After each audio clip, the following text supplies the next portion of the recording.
putting in the first Sunday, Abby. October not in Lord again. The first Sunday of the month of October.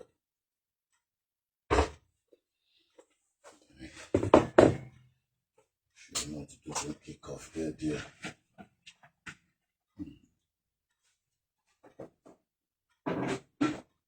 To shake with any summer, so pé Christmas not today.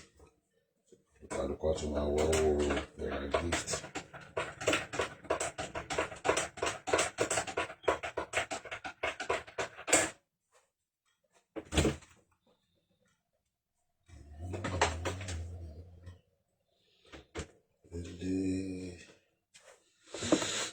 Tètè sùn lánàá. Bàbá ti tètè sùn àti tètè dìde. Kò easy. Káàárọ̀ brother mi kan ni. Tí wọ́n bẹ́ẹ̀dì ní. Tí rìnrìn dẹ̀ tún busy lẹ́ni. Iṣẹ́ ṣì wà lẹ́ni as well. Preparing for today to travel again this morning. Káàárọ̀, happy Sunday. Táwọn ẹ̀ fi ṣe meat pie. Ọ̀fọ̀ gbogbo kìíní lánàá. Mo rí chef táwọn jẹ́. Chef bá parí iṣẹ́ ní kitchen ẹ̀ kó fọbọ́ lẹ́sẹ̀kẹsẹ̀ ni. A tún máa gbábọ́ sílẹ̀. A gbábọ́ sílẹ̀ títí dàárọ̀. Ẹ̀ tó máa bá wọn fọbọ́.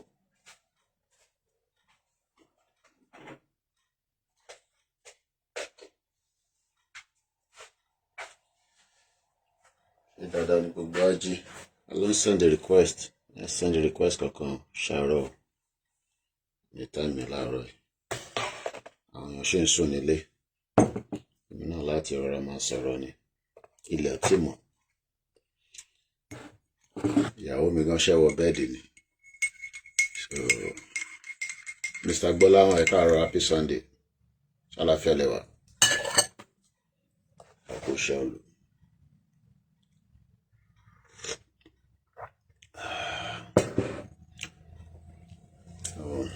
Báwo lẹ ṣe rí program ta ló ṣe lánàá sí? Ṣé ó wọ̀ kéde ẹ̀? Ní the laptop ni.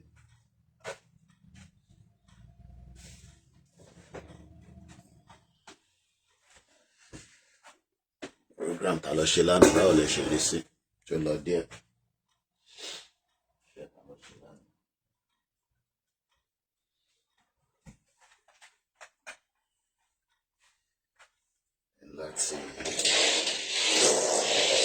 Láti download ọgbọ́n àwọn videos mi jáde. Because if not, bá tún máa jáde lẹ́nu ní sọ máa tún máa pọ̀ sí ni. Easy. Ló ń jẹ́ kó easy ni. Sí kankan tó easy báyìí. So, nothing comes easy. Sí kankan tó come easy. Àbí báwo lẹ ń ṣe rí sí? Àkú Sunday o. Prince Adéwálé Gànálẹ́yẹdé káàárọ̀ báwo ni? Kẹ́yìn tèmi lórí TikTok. Àkú Sunday. Tẹ̀síkú fóònù ẹyọ kan.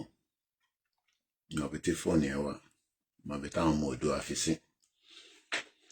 Ìrọ̀lélé tó ń send request àbórí ẹ̀gbálẹ̀ ni mo mọ̀ ẹ́ rí ni. Send a request for gba host. Bàtà mọ́ra rí. Send a request.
bá sọ pé nǹkan easy ìlànà fóònù kan lókè. NFA wà láàárọ̀ yìí ní àdúgbò kan tó ń pè ní Tottenham, so ibẹ̀ la tún lọ láàárọ̀ yìí láti prepare for the day. So ló máa jẹ meat pie tó ṣe ń lé lánàá ni tí bá ń jáde ni màá mú kan dání, tí bá jẹ́ kan nísìn tí bá tún fẹ́ jáde màá tún mú ní adé méjì, so mo gbọ́dọ̀ wà considerate, so tí bá fẹ́ jáde màá mú ẹyọ kan jáde. Ẹ máa wò láti inú kámẹ́rà bẹ́ẹ̀ ẹ máa fi lánàá.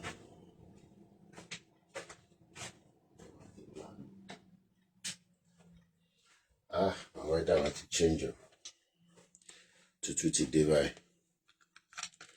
láti máa charge àwọn phones mi kan díẹ̀díẹ̀ tó di pa máa jáde.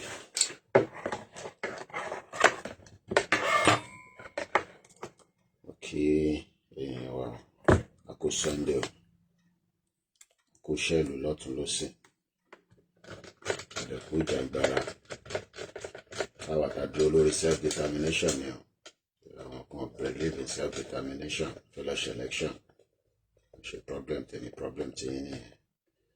Tó bá fi lọ vote kó lọ vote, ìgbà tá a sọ fún yín kẹ́ máa vote ní 2023 ẹ̀dá mi lóhùn. So tó bá ṣáà ti lè japa tí wọn náà bá ti lè wá London. Àlàáfíà ni mo sùn dáadáa jàre, mo ti tètè sùn lánàá Prince ṣe wọlé lánàá báyìí, mo sùn lọ ni. Gbọ́dọ̀ wà careful kí liquid má dà sórí laptop.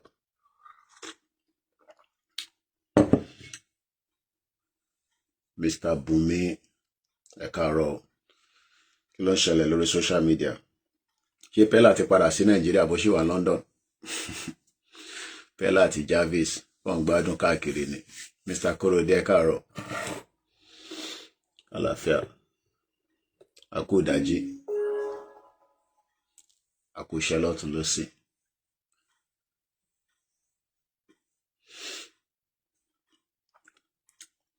Mo ń wo àwọn highest paid YouTuber lánàá.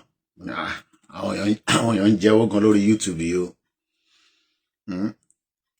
The 40 most Africans that are getting paid on YouTube.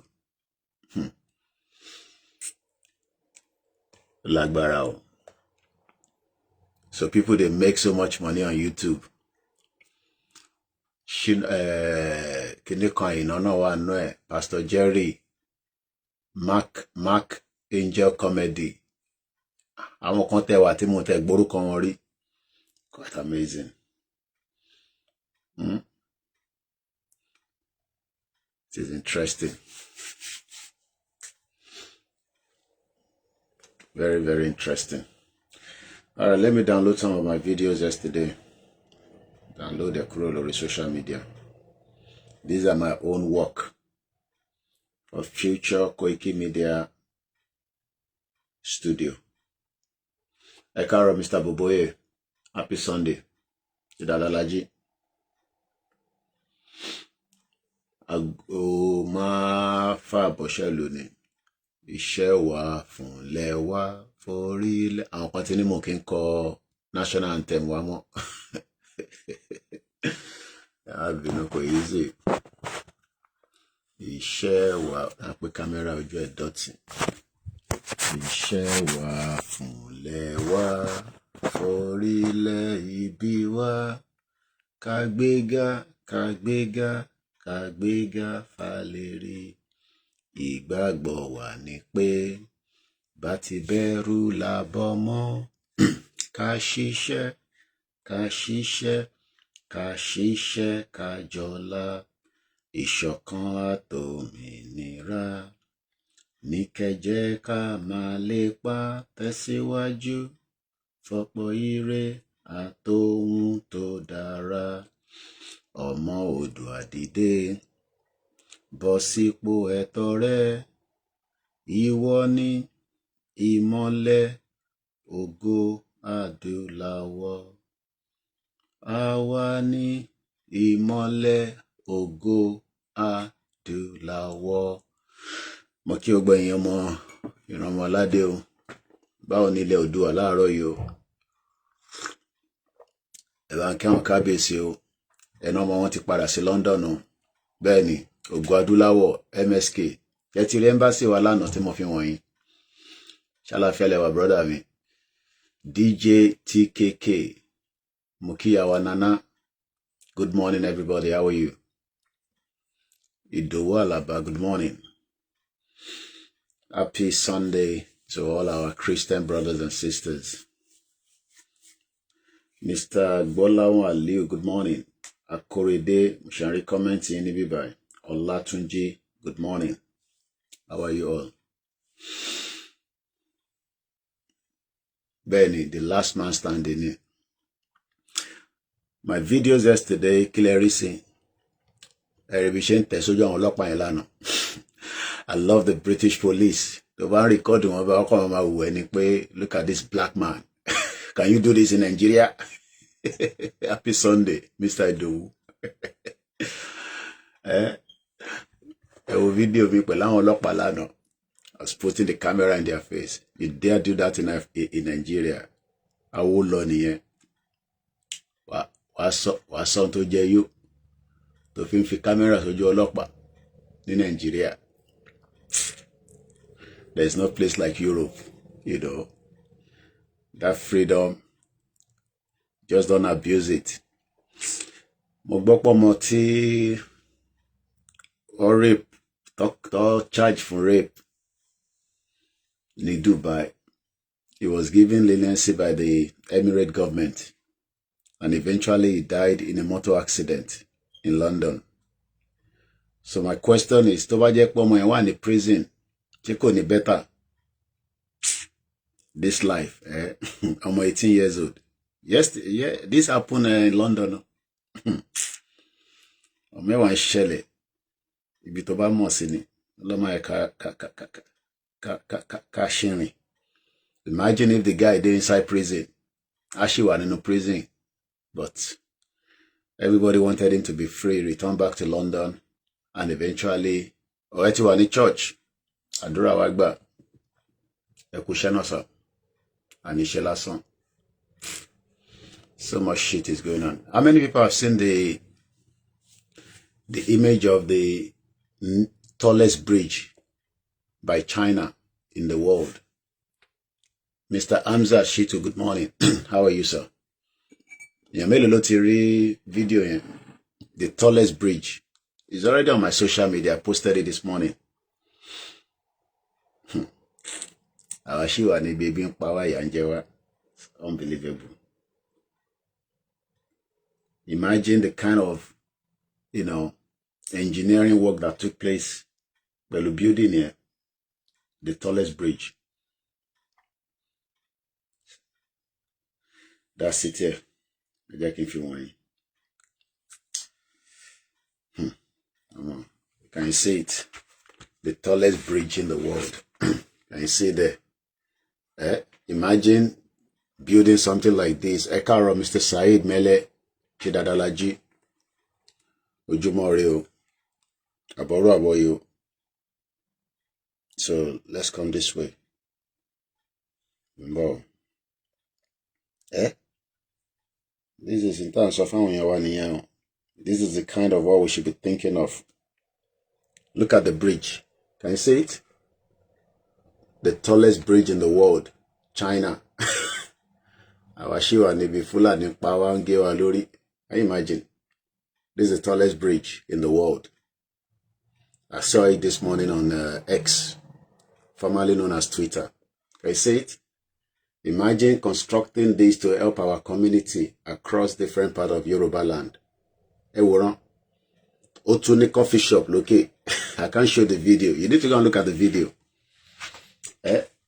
Look at it. Look at how beautiful it is. Mr. Adelugba Adebayo, good morning.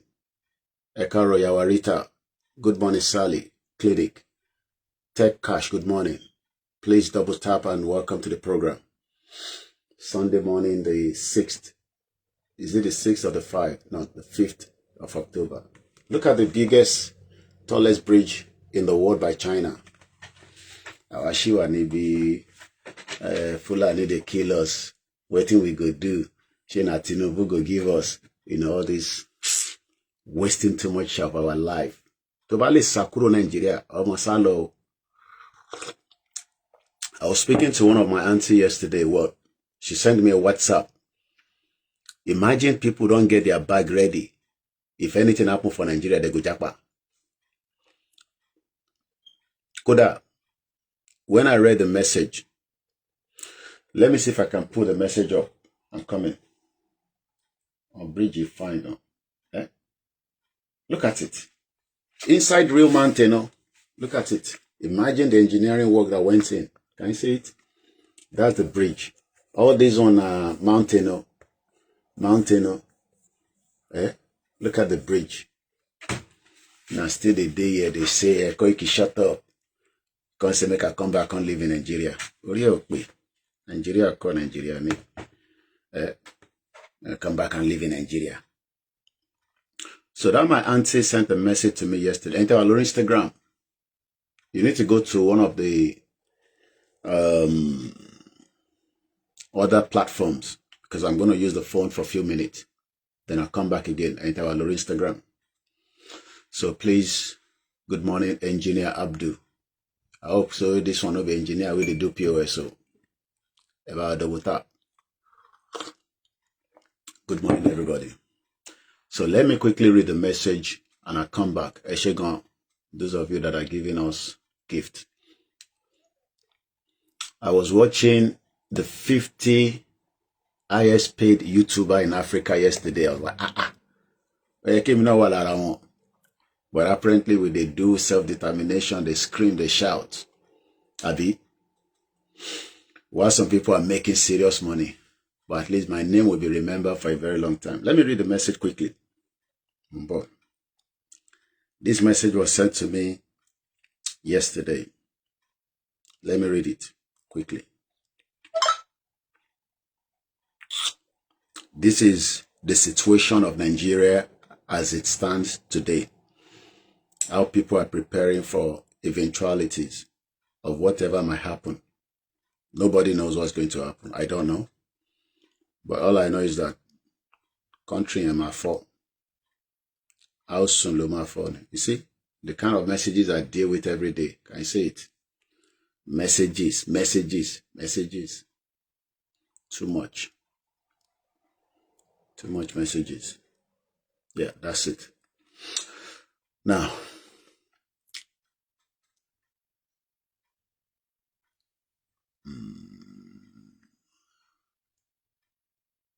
all right, I'm going to protect certain information out of the message, but I'll give you the inside of a bit of the message. Mr. Rai, good morning, Ekaro. About our share program here. Eshegona Remu, Modupe for the gift. Eshegoni, Aremu Olorire. Olorire, don't know where my jet. Let's read this quickly. We had conversation going on, then this message came in. I have settled my children with, I will not mention the name of the country. I have settled my children with a country within Africa, not Europe. Okay? Moki Otumba Olamide Ekarosa. Moki Bugbo Inti Darapọ̀ mọ́ wa. Ateniti Mori. Please share the program because there's limited time. Atunjadi Lola Roy. Wow. Omotioyi Owa in the accident Lano. Konshilano. How many of you remember his face? This young boy. He was arrested in Dubai on a rape charge. Do you know that he was in another accident in London? Otilo.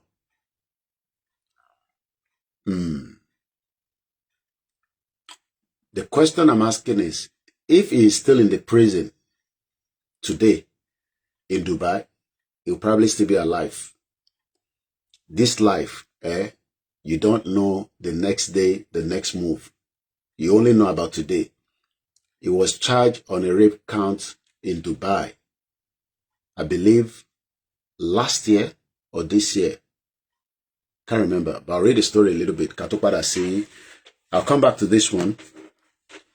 I just wanted you to know that people, they die as well for Isiaka Mokiyekaro Chidadalaji. So don't think that Tabansape people, they die for Nigeria. People, they die for Europe every time. Prince Adewale, Baoni Bobo Paris. Beatibati settled down a ticket for me, Mashirewasi Paris. Now, let me read this quickly again. Back. I have settled my children with another resident within Africa. I'm not going to mention the name of the African country. This is one of our auntie, Fajonse Yoruba Nation, currently living in Yoruba land today. She's privileged to live in UK, but she decided to live in Yoruba land. She made it known to me, also for me, when the father was going to die. The father cursed Nigeria because throughout, the father was not giving his pension. Think about that.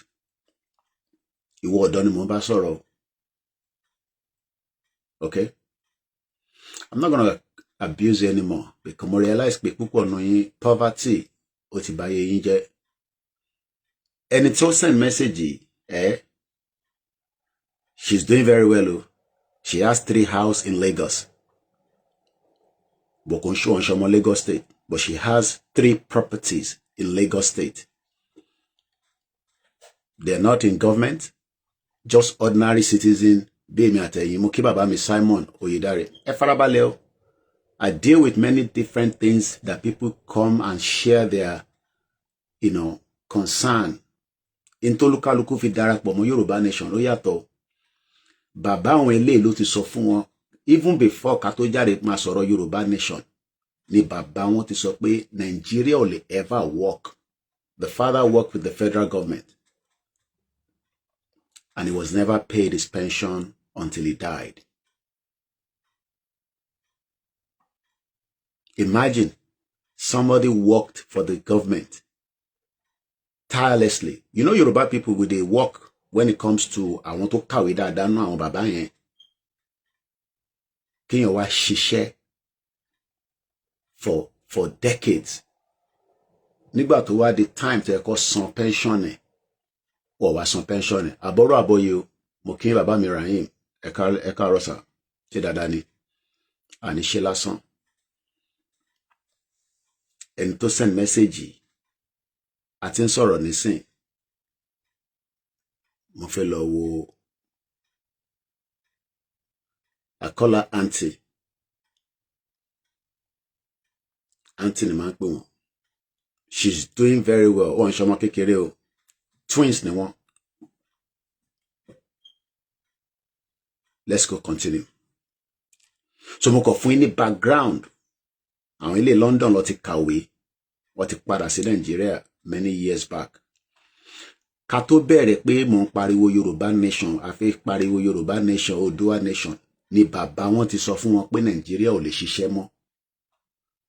The father cursed Nigeria on his sick bed because owó tó yẹ kó san fún bàbá yìí fún gbogbo iṣẹ́ tí bàbá yẹn ṣe wọ̀ san. Now, this is what the mother that is now the daughter of that man telling their children in preparedness for the eventuality in Nigeria. I have settled my children with another resident within Africa. They have it with them. Bye. Not European citizenship or residency. Like Irawa, I have permit to live here. I was not born here. But you all know about my story. But my children have their British passport. Even if me, I don't get British passport. My children, they get British passport. I'm not bringing anybody in for now, please. It's too early for that. So So I have secured the future of my children, just like my mother secured my future in 1998. Nígbà tí mi náà jápa. Because màmá mi lórí future pé ṣó possible pé kí mo ṣì wà ní Nàìjíríà kí n lọ sí Unilag tí bá ṣe tán àṣẹ máa lobby. Let me quickly read to that. Can I divert before coming back to my own story? Because everybody has a story. Now, once we hear that they have officially entered a particular state, ma keep state here now out of the broadcast. Mo kí bàbá wa Olú Joseph family. Ìyá yìí sọ pé àwọn ti prepare àwọn ọmọ wọn sílẹ̀ nínú Nàìjíríà. Pé tó bá ti lè wọnú state kan, àwọn wo gbogbo alamọ àwọn tí mò ń sọ ní láti dárúkọ wọn, àwọn tó ń pààyàn kiri, tó ṣe pààyàn tó lókè òkè ọdẹ. Ẹ káàárọ̀ Mr. Ọláṣẹ́bìkan Tèmídáyọ̀ Gabriel, ẹ káàárọ̀ sir. Wọ́n náà wọ́n ti ra ìlú kan fáwọn ọmọ wọn, Ratel Movemoke, within Africa. Wọ́n ti get resident permit fáwọn ọmọ yẹn. Wọ́n wá ní táwọn wí tó bá ti lè ya wọnú state táwọn sọ yìí, mo ní dárúkọ state yẹn.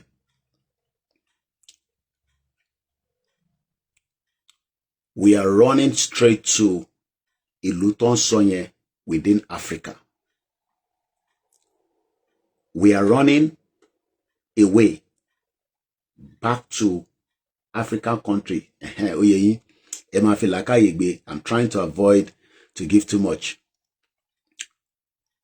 But ẹ̀yin lè máa rò pé bí African country kan tó súnmọ́ wa ni. No, wọ́n ní èyí tó sì tún máa lọ síwájú ni. Bọ́ máa gba bìkan débìkan ni. Okay? Because most of you probably think it's the nearest one close to us. Some of you don't know that people are walking further away from that one because ìyẹn máa busy.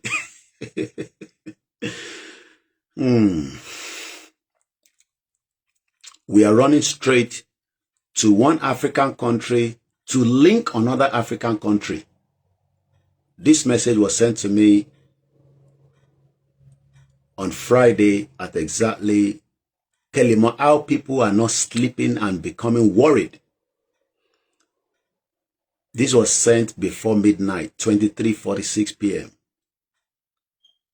So that means people are prepared for anything that might happen.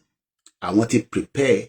I want more sílẹ̀. But what surprised me is not yet revealed. Let me go further. I told my sons,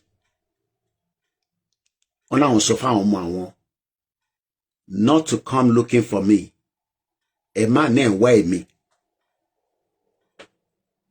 I don't think some of you understand. You think that we're here just trying to scare you when people are preparing for emergency. If only people in Okeode prepared a little bit more. If people in Osun State, Ondo State, Kwara, Lagos, surrounded Oyo, if only Tobacco prepare a little bit more, maybe we can stop them. But since we're going to make it shut up, when I was crying, shouting, screaming my head in 2019, 2020, you don't forget? You don't remember my video? When I should be making money on YouTube as a YouTuber, like other YouTubers that are making money. I was trying to rescue our people. Trying to call your attention to the plight of the situation in that Ilutonche country, Mbumi. Abi? It's okay. It's okay. At least we will not give up and we will not be tired. Let's go further. Let me repeat that again. I told my sons, not one son, maybe 2, 3, I don't know, but with an S at the back. I told my sons not to come looking for me. they should save themselves first.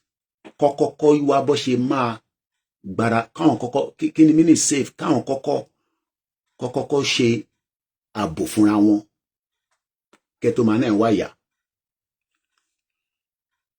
They should save themselves first and run. That run was spelled with capital letter. R-U-N. Run.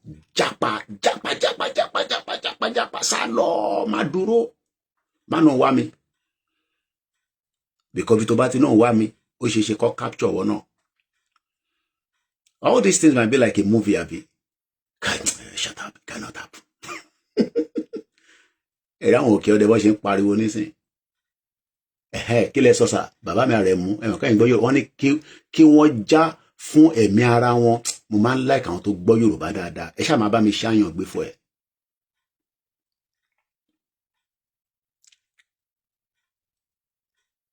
Wọ́n ní kí wọ́n já fún ẹ̀mí ara wọn. Kọ́ má dúró de ìyá. Let's go further. They should save themselves first and run. We will all meet in that country. I don't want to name the name of the country. This is not in Europe, within Africa. Pé gbogbo àwọn máa pàdé níbi tí àwọn sọ pé àwọn ti máa lọ pàdé yẹn. Are you also preparing like this? Or you are just waiting for àwọn tó máa wá pààyàn sínú ilé? Ẹ̀gbọ́n tí Ṣètánì of Sokoto sọ.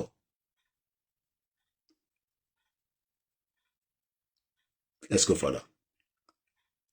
But something now tricked my head. Wọ́n wá ní màmá wọn ṣì wà láyé. My mother, last born, okay, no, let me not go to that one. Because ibi tó fẹ́ jápa lọ yẹn, wọ́n ní last born màmá wọn ibẹ̀ lòun gbé. So what it prepare ground sílẹ̀ fún àwọn ọmọ tí wọn ní country yẹn. Africa ni mo ń sọ yo. Africa ni o. This is not Europe. My mother last born is married and she lives in that country. That is the plan we have for now. Mo kí bàbá mi Adéwálé Abdulwasiu. That is kí oníkálukú di orí ara ẹ̀ mú. Ẹ wo Yorùbá. Ṣé àwọn Yorùbá. Àwọn tó mọ Yorùbá dáadáa. Àwọn ilé ti di orí ara wọn mú báyìí. Ìyá ẹ̀ sọ fún mi pé nígbàkígbà, this was last year, tó bá lu aago pé ká jáde tán pátápátá, ṣòkòtò lòun máa wọ̀, òun máa wà ní forefront.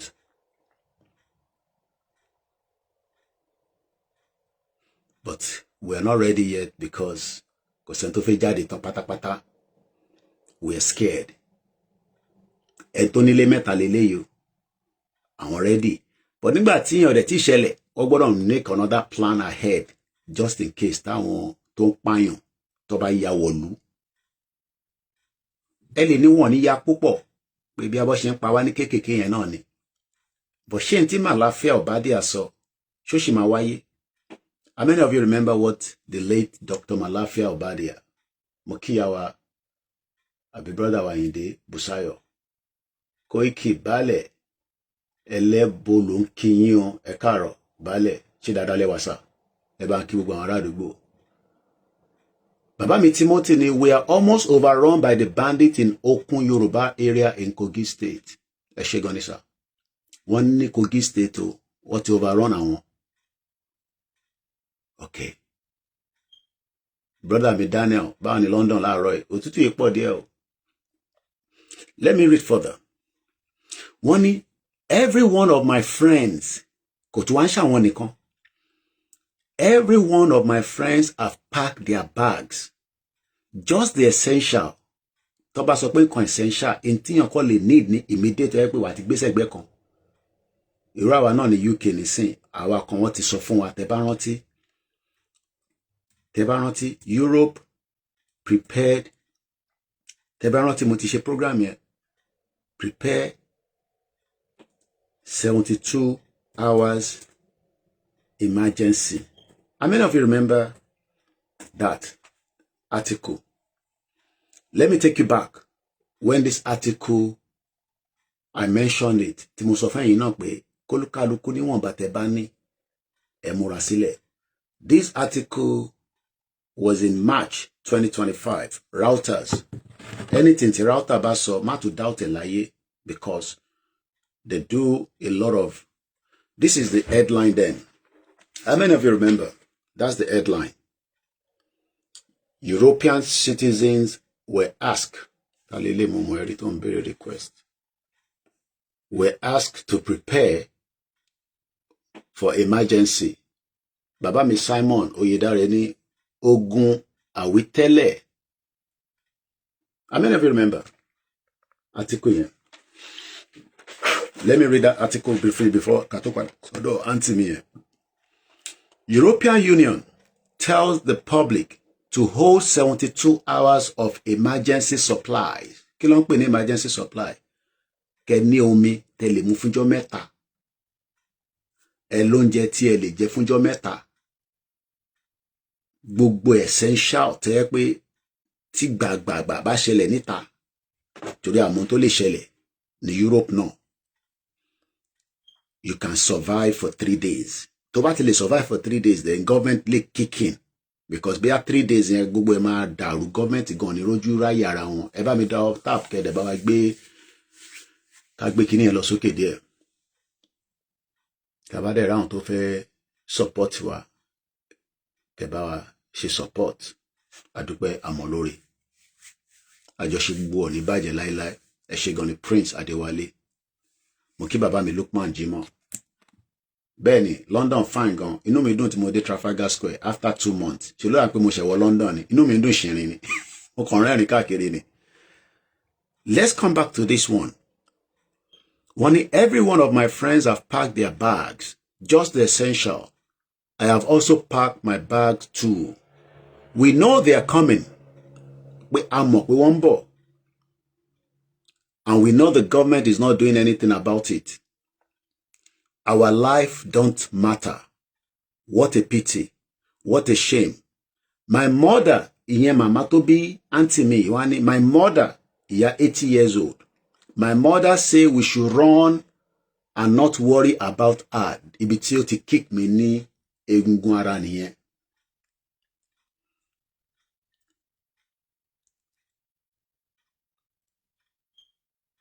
Níbi tí ọ̀rọ̀ yẹn, níbi tó ti mú mi nígbà yà nìyẹn pé tí gbogbo àwa bá ní àjàpá, ṣé gbogbo èèyàn ló lè jàpá?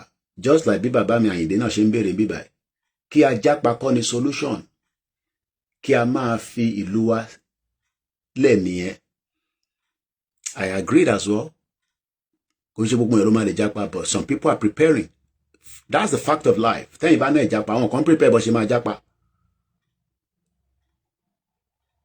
I am back to London now. Inú kitchen mi mo wà. Ẹ ṣé gan ni ẹ̀yin tẹ́ fún wa ní super chat. Mo ní super chat àbí kí ló ń pè. Yes, kò ṣe gbogbo èèyàn ló lè jàpá. Kò ṣe gbogbo èèyàn ló máa fún ní visa wá sí London. Confirm nìyẹn. Ó bá lọ bá babaláwo, ó bá lọ bá àfà, ó bá lọ bá Jésù, kò gbé passport ẹ lọ. Gbogbo akọ́la máa dàbí Jarvis àti Pella. Gbogbo akọ́la máa jẹ́ YouTuber tó máa lówó lọ́wọ́. But all we need is just a government. Gbogbo tó wà nílé mi nísìn ọ̀fẹ́ kọ́ ló fún mi, mo rà ni. Kakọ̀ níjọba tó ṣiṣẹ́ fún wa. But ṣé gbogbo 60 million, I have continued to say that all the time. Lóòótọ́, a lè sọ fẹ́ tó ń prepare pé kó jápa pẹ̀lú àwọn ọmọ ẹ̀ kó má jápa. Èmi náà sọ fẹ́ iná kẹ́ jápa. Mr. Perfect Plumber Service ní the Fulani has been killing our people over 3 years in Òkè Àgbẹ̀dẹ Ìnìmẹ̀kọ. Ṣẹ́gbọ́, àwọn yẹn látọdún 3 làwọn tí ń fara gbá Fulani. Mo kẹ́yìn yẹn wá. Bàbá mi Lukman, happy Sunday. Àbọ̀rọ̀ àbọ̀yè. Ẹ jẹ́ ká kà tán. Every one of my friends have packed their bags, just the essential. Mo ti ka bẹ̀rẹ̀ lẹ́ǹkan. I have also packed my bags too. We know they are coming. Ìyẹn kan ló ń sọ fún wa nígbà nísìnyí pé látọdún 3 ni wọ́n ti ń wá sọ́dọ̀ àwọn. So they are coming. and they are not relenting. Àbí àwọn tó ń pààyàn yẹn ṣé wọ́n ti dáwọ́ dúró díẹ̀? Ìbéèrè ni o. Mo kí bàbá mi Ọlálékan Abíọ́dún happy Sunday. Ẹ̀yin tí ń bá ti kì ẹ má bínú bí akẹ́yìn náà comment kí n lè kí yín. Ọ̀jọ̀gbọ́n ni mo ń bá sọ̀rọ̀, mo bá Fúlàní sọ̀rọ̀, mo bá Ìgbò sọ̀rọ̀, Yorùbá ni mo ń bá sọ̀rọ̀, ìyẹn mo ṣe ń sọ Yorùbá lẹ́nu. Ẹ̀yin náà lẹ́ni kí yẹn máa sọ English mọ́. Pé ẹ gbọ́n English tí mò ń sọ yẹn, mo ṣe ń sọ Yorùbá. Tí bá wà níta tí mo ṣe program mi tó ní ṣe Yorùbá nation, màá máa sọ English mi. Nígbà tá a wà ní Central London lánàá, English ni mo ń sọ, tí ó wọ̀ gbọ́ Yorùbá. Ọmọ mi, my mother say we should run and not worry about her. Ìyá tó bí arábìnrin ní màmá ẹ̀ ní káwọn máa sá lọ, káwọn máa ṣe ojú ẹ̀yìn nípa àwọn torí àwọn ti dàgbà at 80 years old. Ikú tó bá fẹ́ pa àwọn kó pa àwọn. Ṣé rí pé ọ̀rọ̀ yẹn okay láti Ìbàdàn ẹ ṣé gan ni. Báwo ni Ìbàdàn láàárọ̀ ẹ bá ń kí Olúbàdàn. Ṣé pọ́rọ̀ yẹn ó ṣe díẹ̀. Àwọn èèyàn gbọ́ mi mọ́. Ṣé rí pé ọ̀rọ̀ yẹn ó deep. Màmá tó bí ìyá yìí, àǹtí tèmi sọ yìí, màmá wọn 80 years old, ó ń sọ fún ọmọ ẹ̀ pé ẹ má bojú wẹ̀yìn nípa èmi. Ṣé mọ̀ pé màmá yẹn sọ fáwọn ọmọ tiẹ̀ pé tó bá ti di gbàs ẹ̀yẹn sá lọ àlọ́jọ́ pàdé lọ́hùn. Màmá tó wá bí òun wá ń sọ pé má wọ́rì nípa èmi, tó bá ti ṣẹlẹ̀ èmi ti gba sàlámù alaykum ọmọ kíyan ẹ káàárọ̀ ajá àbí ajídẹ ni àbí ìjẹ̀sìn kan lèmi ń jà lórí TikTok o. Torí bí Fúlàní bá múyàn kò ń béèrè pé ṣé mùsùlùmí ni yẹn àbí Christian àbí oníṣẹ̀ṣe. Mr. Perfect ni Mr. Koiki, ó dà pé ẹ̀gbọ́n tí mò ń sọ wọ́n lójoojúmọ́ face to face pẹ̀lú àwọn àti bandit àti Fúlàní làwọn jọ ń pò ládùúgbò àwọn. Mo kí yín o. Mo kí Ọláníyì Williams, Olúwa Bùkúnmi. Let's continue.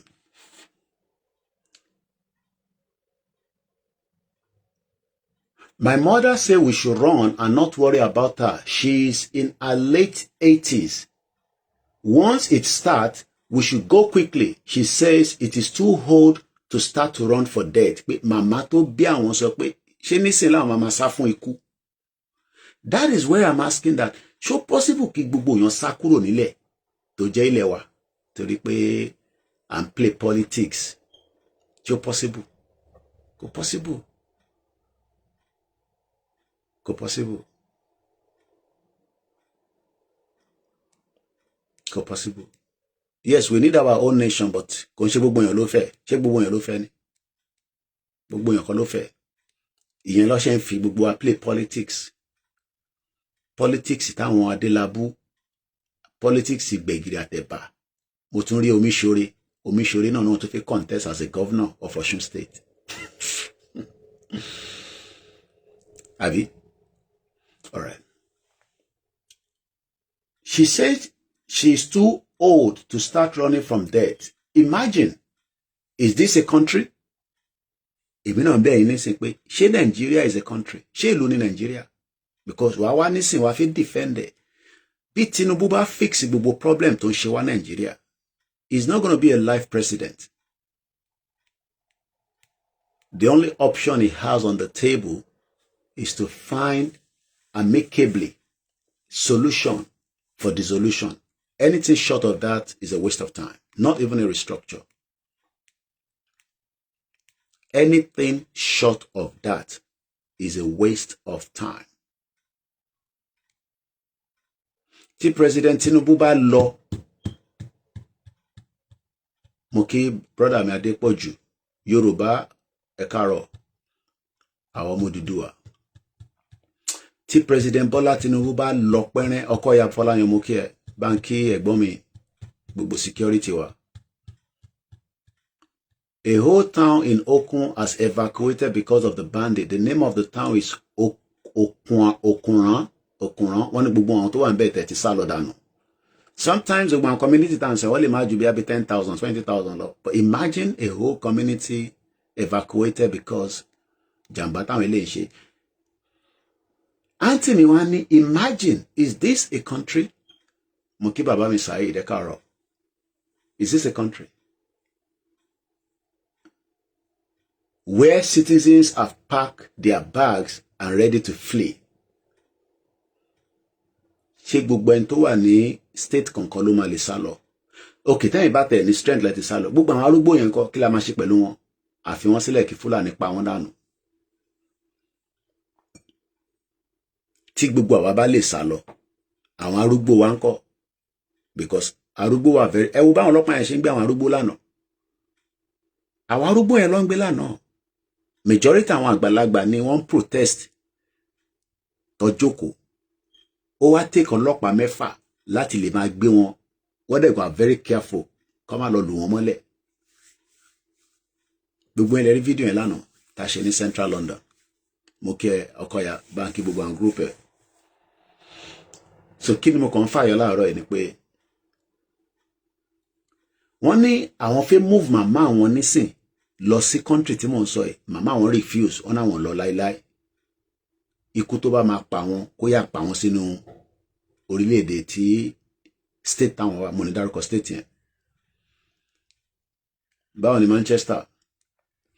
Ẹ kì í ṣeré wá síbẹ̀ láìpẹ́ before the end of the year. Coffee ti tútù. Wọ́n ready láti move ìyá ẹ̀ out of Nigeria. Kọ́tẹ̀ lọ gbé pamọ́ síbi tí mo kí bàbá mi Moses. Wọ́n ní ìyá ẹ̀ sọ pé láyé ẹ̀yin ni kẹ́ ṣá sá lọ. Èmi ti dàgbà 80 years old lèmi. Bí Fúlàní bá wọlé tó bá pa mí sínú ilé. Bàbá mi Adéwálé ní Nigeria is a British country but some idiots, gullible politicians, followers understand but never wanted to admit until Fulani started pai them. Bàbá mi Yorùbá ní secession is the only solution. Ilé òun ṣe pé à ń bá Tinubu jà. I always say it. Or I like it. In tó lè ṣe fún ìran tiẹ̀ nísìn, ó ní kó pín Nàìjíríà. Anything short of that, ẹ gbàgbé ẹ̀. MSK ní ọ̀rọ̀ yìí dàbí eré ṣùgbọ́n kì í ṣeré rárá. Mo kí Prince Adéwálé. Wọ́n ní we want to move Momsi to ọ̀dàrúkọ country yẹn. Country tí mo sọ ẹ̀ Africa ni o. Ẹ̀yin lè máa rò pé ètò súnmọ́ yín náà. Africa tóbi. Ọmọ àgbà Africa kan dé Africa kan ni. But I'm not going to mention the name of the African country. What's the topic this morning? Kò sí topic, the topic ni bíbá self-determination, the topic wa. We want to move Momsi to that African country, but she's refusing. She says she's staying in her house. She says she's staying in her house. So there's nothing we can do except to run on our own. Nigeria is a shame of a country. She normally call me boldest. Boldest. If you don't hear from me for a while, if you don't hear from me for a while, it means I have fled to that country. I'm at worry nǹkan wàhálà wà rẹpẹtẹ o. Mr. Saheed showed Damole, good morning. Simon Emeka, good morning. I don't think some of you understand what I'm saying. Someone sent me a message. Prepared our children for exit plan out of Nigeria in case bandits invade a state in Yoruba land. I will not mention the name of the state. The mother, 80 years old, refused to be moved ahead. Now that there's still a little bit of calmness, the mother says, I would rather die in this state than be moved out of my state. I am 80 years old. I have nowhere that I'm going. My question then is, ìbéèrè mi ni, how many 80 years old can we move out of Yoruba land even if we can run away? because we have the strength to run. But what about the 80 years old? What about the children? Have you ever considered that? Or you are all being selfish?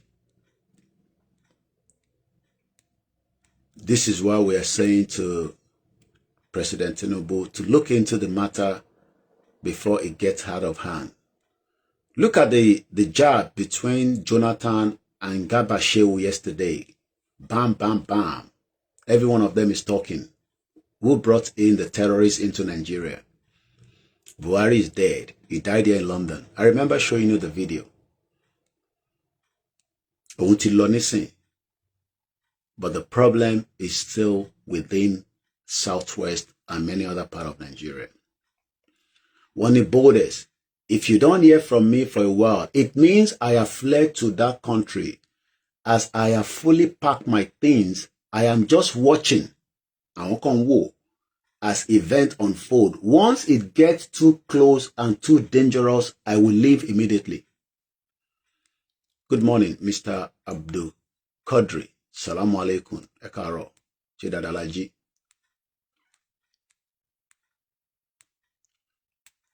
Let me ask you, do you think that the politician can stop the atrocity of not just Fulani now, the economy situation of Nigeria?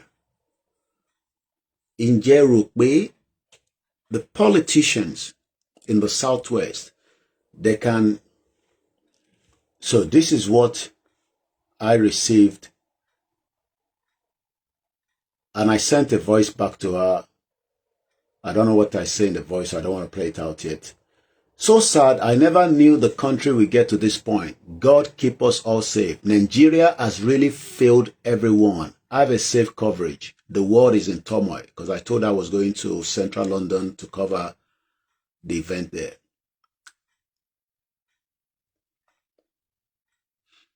What more do you want me to do?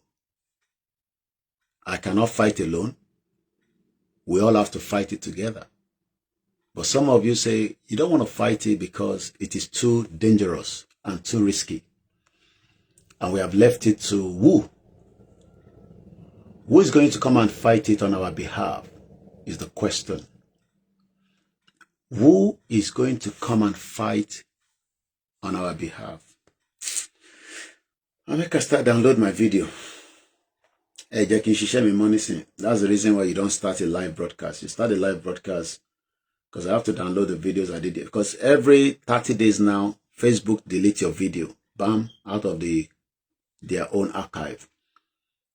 So I have to now make sure that I secure my Muki and Itawalori Ikoninola. Once again, if you have just joined us and you have not seen this is China, the new tallest bridge in the world. Let me give you another angle of the bridge again. This is what the bridge looks like. In case there by theory, you need to really follow Koikimedia because Koikimedia is your Yoruba Nation, Odua Nation, international media. And we do a lot of other things. So don't come and say, hey, you're doing Yoruba Nation. What does? No. That is why it is called media. So it's not like you are paying me enough for the work I'm doing. But my name is putting down somewhere for future record, like Barolong. So I'm back to London, back to my full-time work again as a journalist. And we have to do a lot of, there's so much event coming up.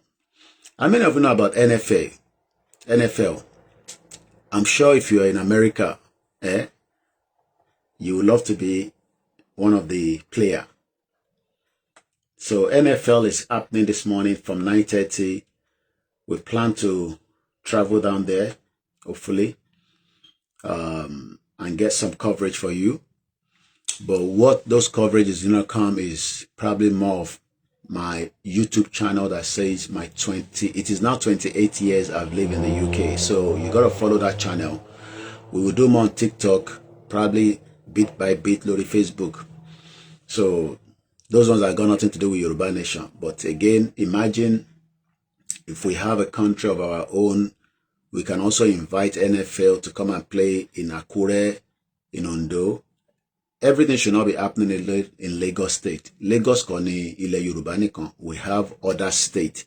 But it seems that Lagos is the only one enjoying the preference of many things happening across Nigeria, Southwest today. So hopefully, yesterday I was showing you about the football between Arsenal. I don't know who won the game in North London yesterday.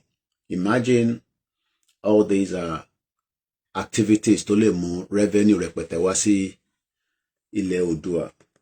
But nígbà tá dẹ̀ ti náà fẹ́ kí Nigeria kó pín, we will all have to manage the situation until it finally dissolves.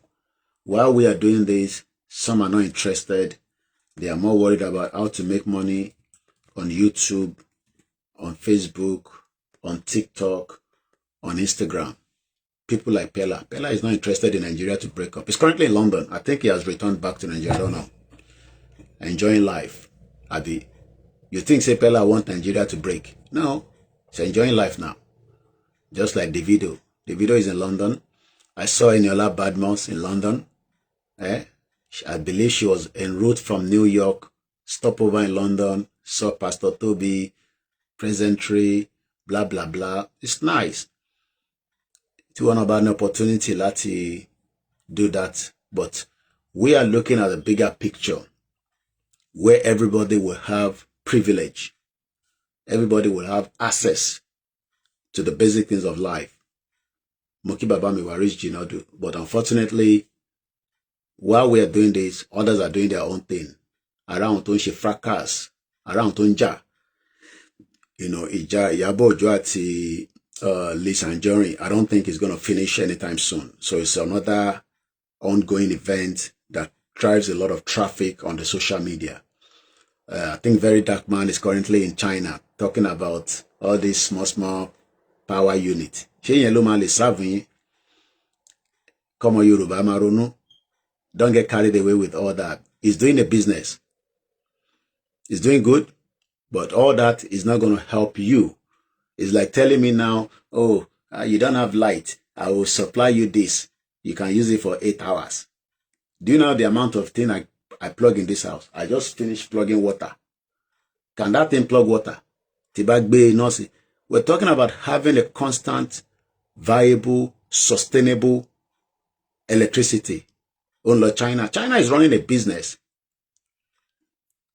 Ayonimofe Eshegoni. Business in China and she.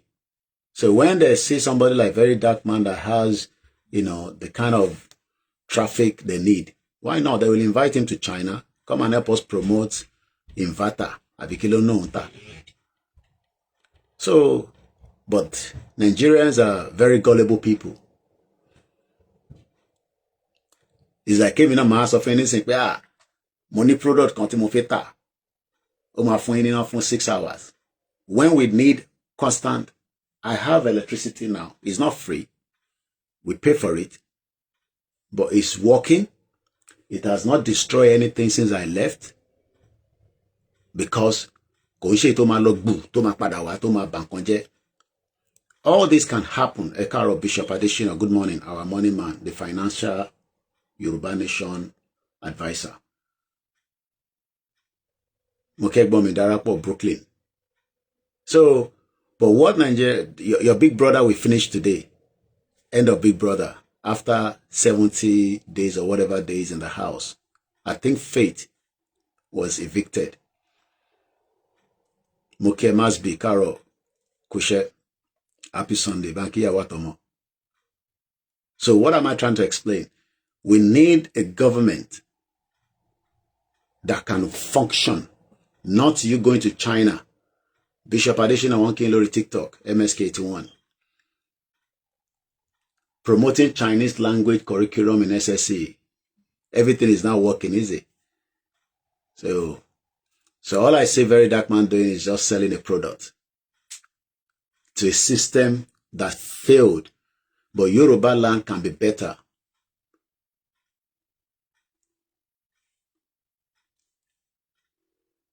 Abi, Bishop Additional, Mr. Moses in King Lori TikTok. So what we are trying to say is that I am not condemning what he's doing, but Ile Yoruba should not be thinking about one power unit to supply you for 6 hours. You need a constant, viable electricity to run what? Look, this is plugged now. Can you see it? It's currently plugged. You can see the light. It is not free. Timber charge, you know, you want disconnected. Automatic. Mr. Adetiwale Omobanki Bishop.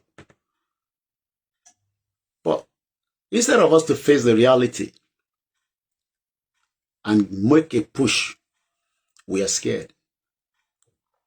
I don't promote violence, but I bring the news from happening around the world. Go and see what is happening in Morocco. I can't post the video on Facebook. And moreover, I'm trying to get my Facebook because I've posted too many videos that has become either flagged, complain about it. So we have decided that no more videos apart from our own organic video that we produce. Anything short of that, I'm not going to post it on Facebook. Because some people are making money on their Facebook page. We are not making money. Our page is not being recommended. Teba feel share program anything. It will tell you that are you likely to share a false information from a page. That is what they've done to our page. I don't own the platform. So this is why we are brushing away a lot of things that has nothing to do with us. If it's my video, I produce it, I record it, I can post it. Go on Twitter and see, you see, somebody calling me at 7:30. 7:30 in the morning, they're calling. They don't care whether I did inside my wife, we enjoy ourselves. You know, that's what we are facing on a daily basis. So what am I trying to explain? Don't see us as the terrorists. We just want a better future where everybody can... Look, there are many people doing different jobs and they will never be rich. But as long as you are contented, you can live until when your life will finally come to an end. Because all this our life, where we did like this now, it will come to an end at some point. The only thing that is not going to come to an end is Ile Tawai. So don't be fooled by any religion that the world is going to come to an end. It's a bloody lie, irony. That's all we're asking for. Have a country that works. If you want to travel and come and watch, by now, if truly Nigeria was working, most of you should be able to come and watch NFL.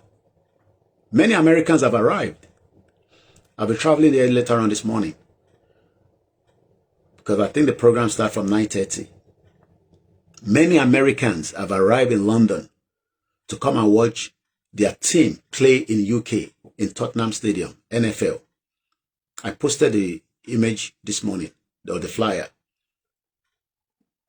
This should be the same thing. Many of you, your artists, played in London. The one that you love, Davido, Tiwa Savage, Burna Boy. How many of you have ever think of Burna Boy wants to play in, let's say, I think Burna Boy is playing somewhere recently, I don't know which country. Oh, let me travel with Burna Boy, buy a ticket, get a visa. Let's take this life to 20K. It's too low for 8.9 for Koikimedia. These are the programs that you should love, share. But because we are not doing something that make you laugh, like Mac Comedy. Do you know how much they are making on YouTube? I didn't know that people are making money on YouTube. Pastor Jerry is making about $2 million. Tayo Ayino is making close to almost $1 million. And none of them are interested in what I am doing. Tayo Ayino is a Yoruba man. He's making money on YouTube. I think he has now relocated to Portugal from one of his videos I saw. Oh, not in Kwang, but she might be YouTuber. It means sobe mi she might get freedom. That is what I am doing. Sacrificing my time, my energy I can be doing different content and be making money on YouTube as well. I was watching the video yesterday. Quite amazing that, quite a lot of them are doing very well. We're proud of them. But I think the best thing we can be proud of is for Yoruba to become an independent, stable, sovereign state. Anything short of that is a waste of time. Anything short of that is a waste of time. There's no amount of anything that can revive Nigeria again. The more Nigeria is, the more people will become rich, and the more people will become by those that will buy you. Not just Fulani that will buy you. Economy will buy you as well. Eshegon Babami Simon. So that's the difference between a freedom fighter. Because a freedom fighter doesn't have the money as the others. Because they are making you laugh. Moki Alenkondi. Muti Sonic by China. Alenkondi lives in China. Look at it. Amazing bridge. Can you see it? This is in China. All these are mountains and all sorts. Otuni coffee shop, look it. We're in China. Chinese government. Oh yeah, where they go? We can't preserve cassava. Bugwe is saying it cassava left and right on the road. We cannot even preserve it. Or dasojutiti. But we have experts among us that can translate those cassava and make it work. She very dark man feel ni China. She no ma ba mi power àwọn tó wà ní sẹ́yìn tó ma fi ṣe cassava. TJ baba mo kí ẹ. Kí ni Sonke béèrè? Mo request on here. Our president is not even ready to bring regional government. I don't think he's going to give any regional government, so don't waste your time. Karo TJ Baba, Banubu America. When we should be training ourselves, I can also be trained to become a crane driver, an engineer, electrician. Training can be done. Any training in this world today, within 1 year to 2 years, you can be fully qualified as a basic anything you want to do, even as a doctor. 2 years straight. 2 years, bam, bam, bam, bam. So the first thing we do is when we have a country, education becomes a topmost priority. Even though and it's going to be in Yoruba, in our language, because Chinese, so Chinese, English.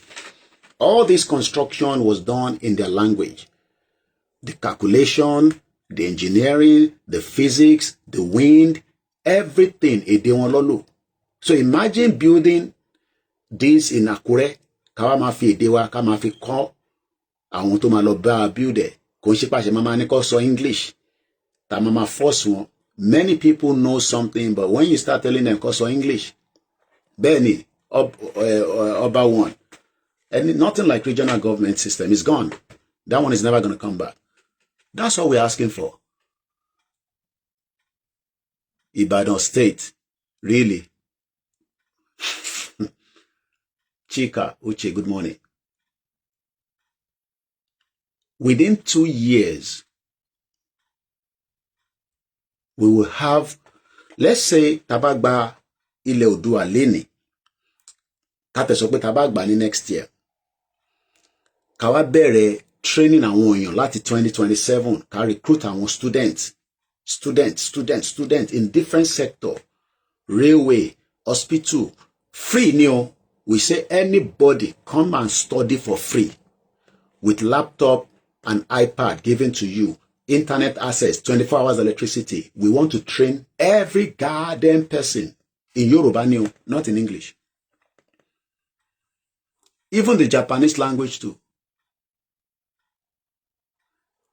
Think about it. From 2027, Karniki gbogbo ọmọ Yoruba pátá.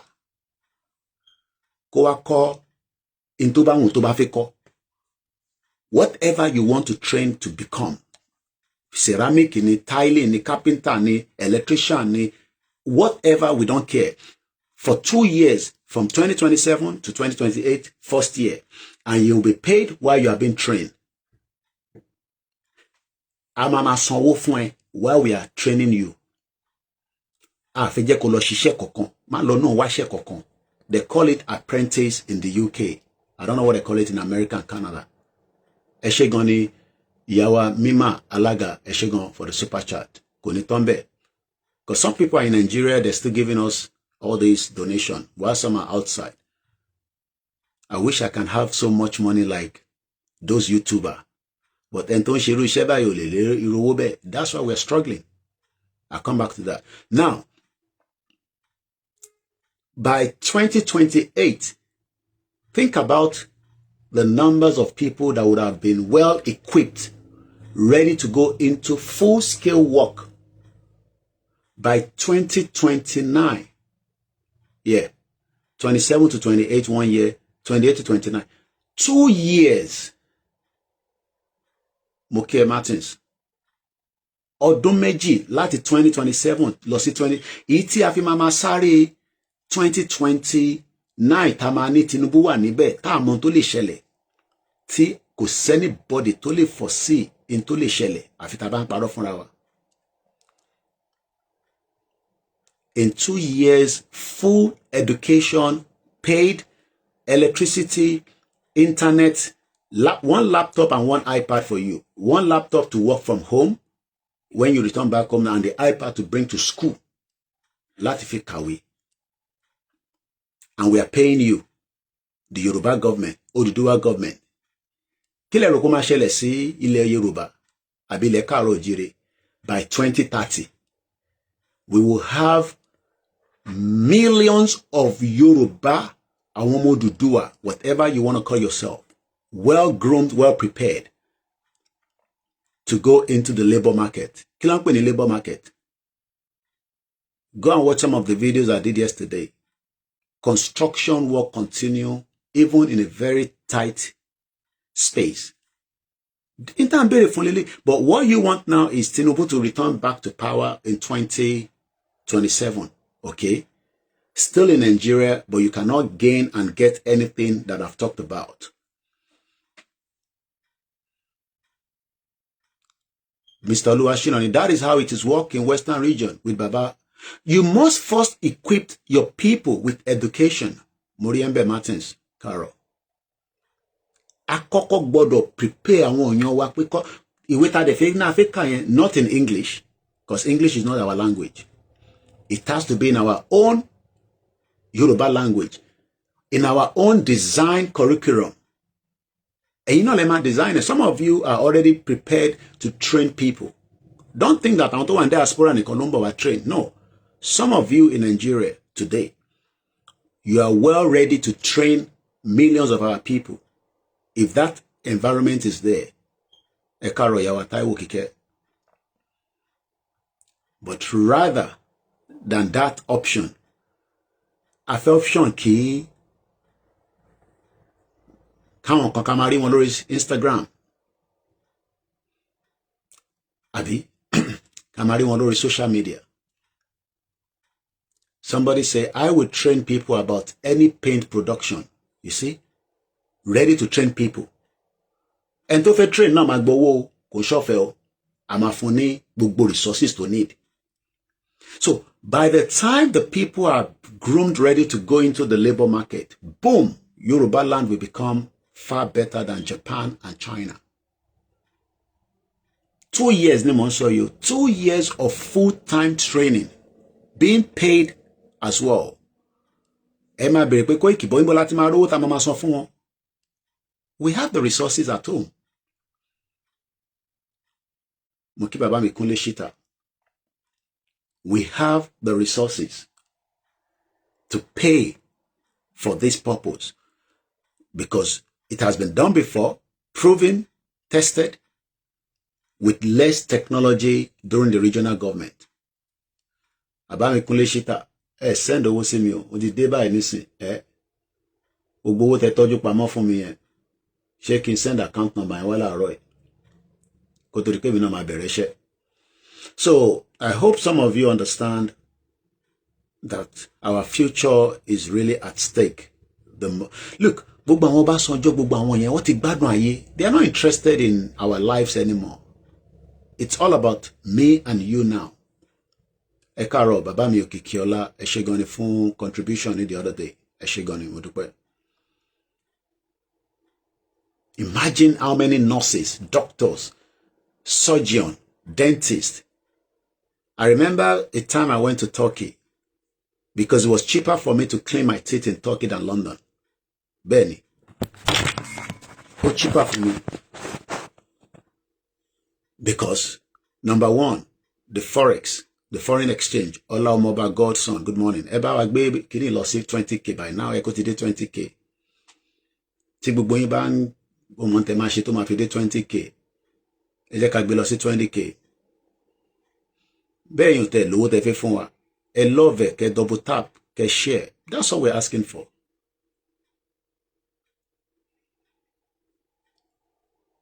Ẹ ṣé gan ni bàbá mi Kúnlé Ṣítà. Mo broke gan ni o. Mo broke seriously. Ẹ mọ̀ pé tí yàn bá ṣẹ̀ dé báyìí, èmi gan inú mi gbẹ. Àrí support. Bá dúpẹ́ fọ́lọ́run pé àlàáfíà ni mo bá lé. Because that is the most important thing. And the most important thing is that I went and came back. Because tí yàn bá sick in Africa, I mean, can imagine. So I'm grateful that I traveled for 2.5 months. Èmi nìkan mo mọ̀ tójú mi rí. Kò ṣe gbogbo ẹni máa sọ lórí social media. I'm not writing my book yet, but I'm taking a lot of notes. But I want to wait until the right time to release my first book. You will look for that book to read. Yeah. I don't have any plan to release a book now. All I'm doing right now, I'm documenting my own life. Social media. I'm leaving a footprint that will never leave the surface of the earth, even after every one of us have gone. Because 300 years from now, we are gone. But what we need to protect is the Yoruba land. And the only way we can protect it is now. He's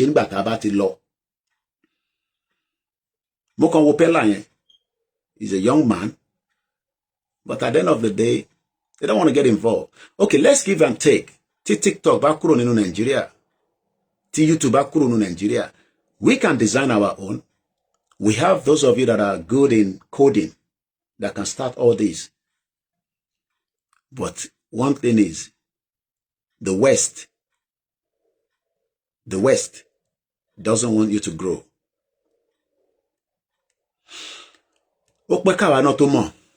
But eventually, now that we know, we're sharing it with you. I remember a friend of mine, Clyde, Oni Yomi, when I was in America,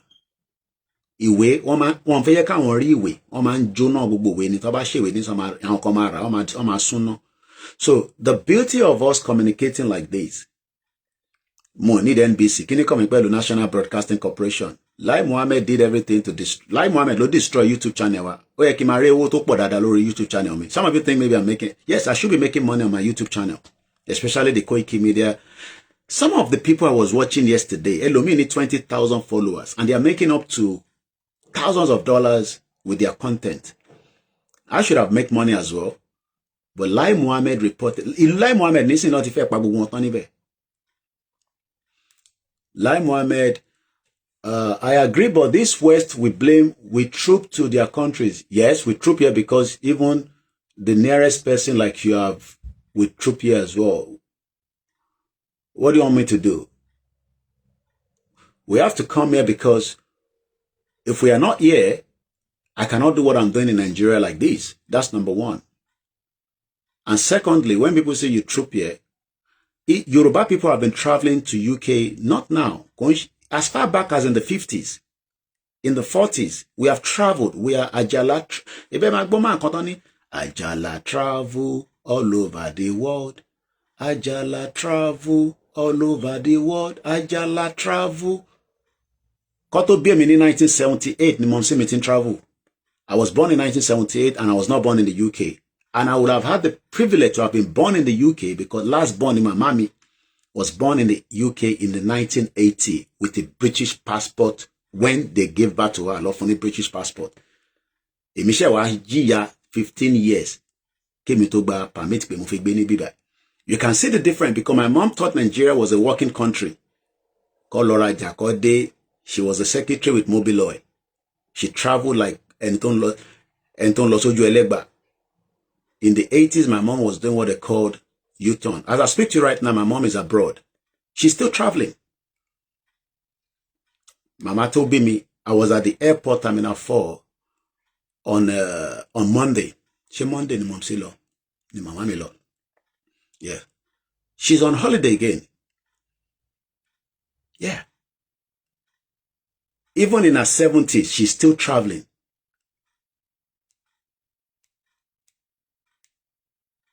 And she can travel without me worried that she's somewhere.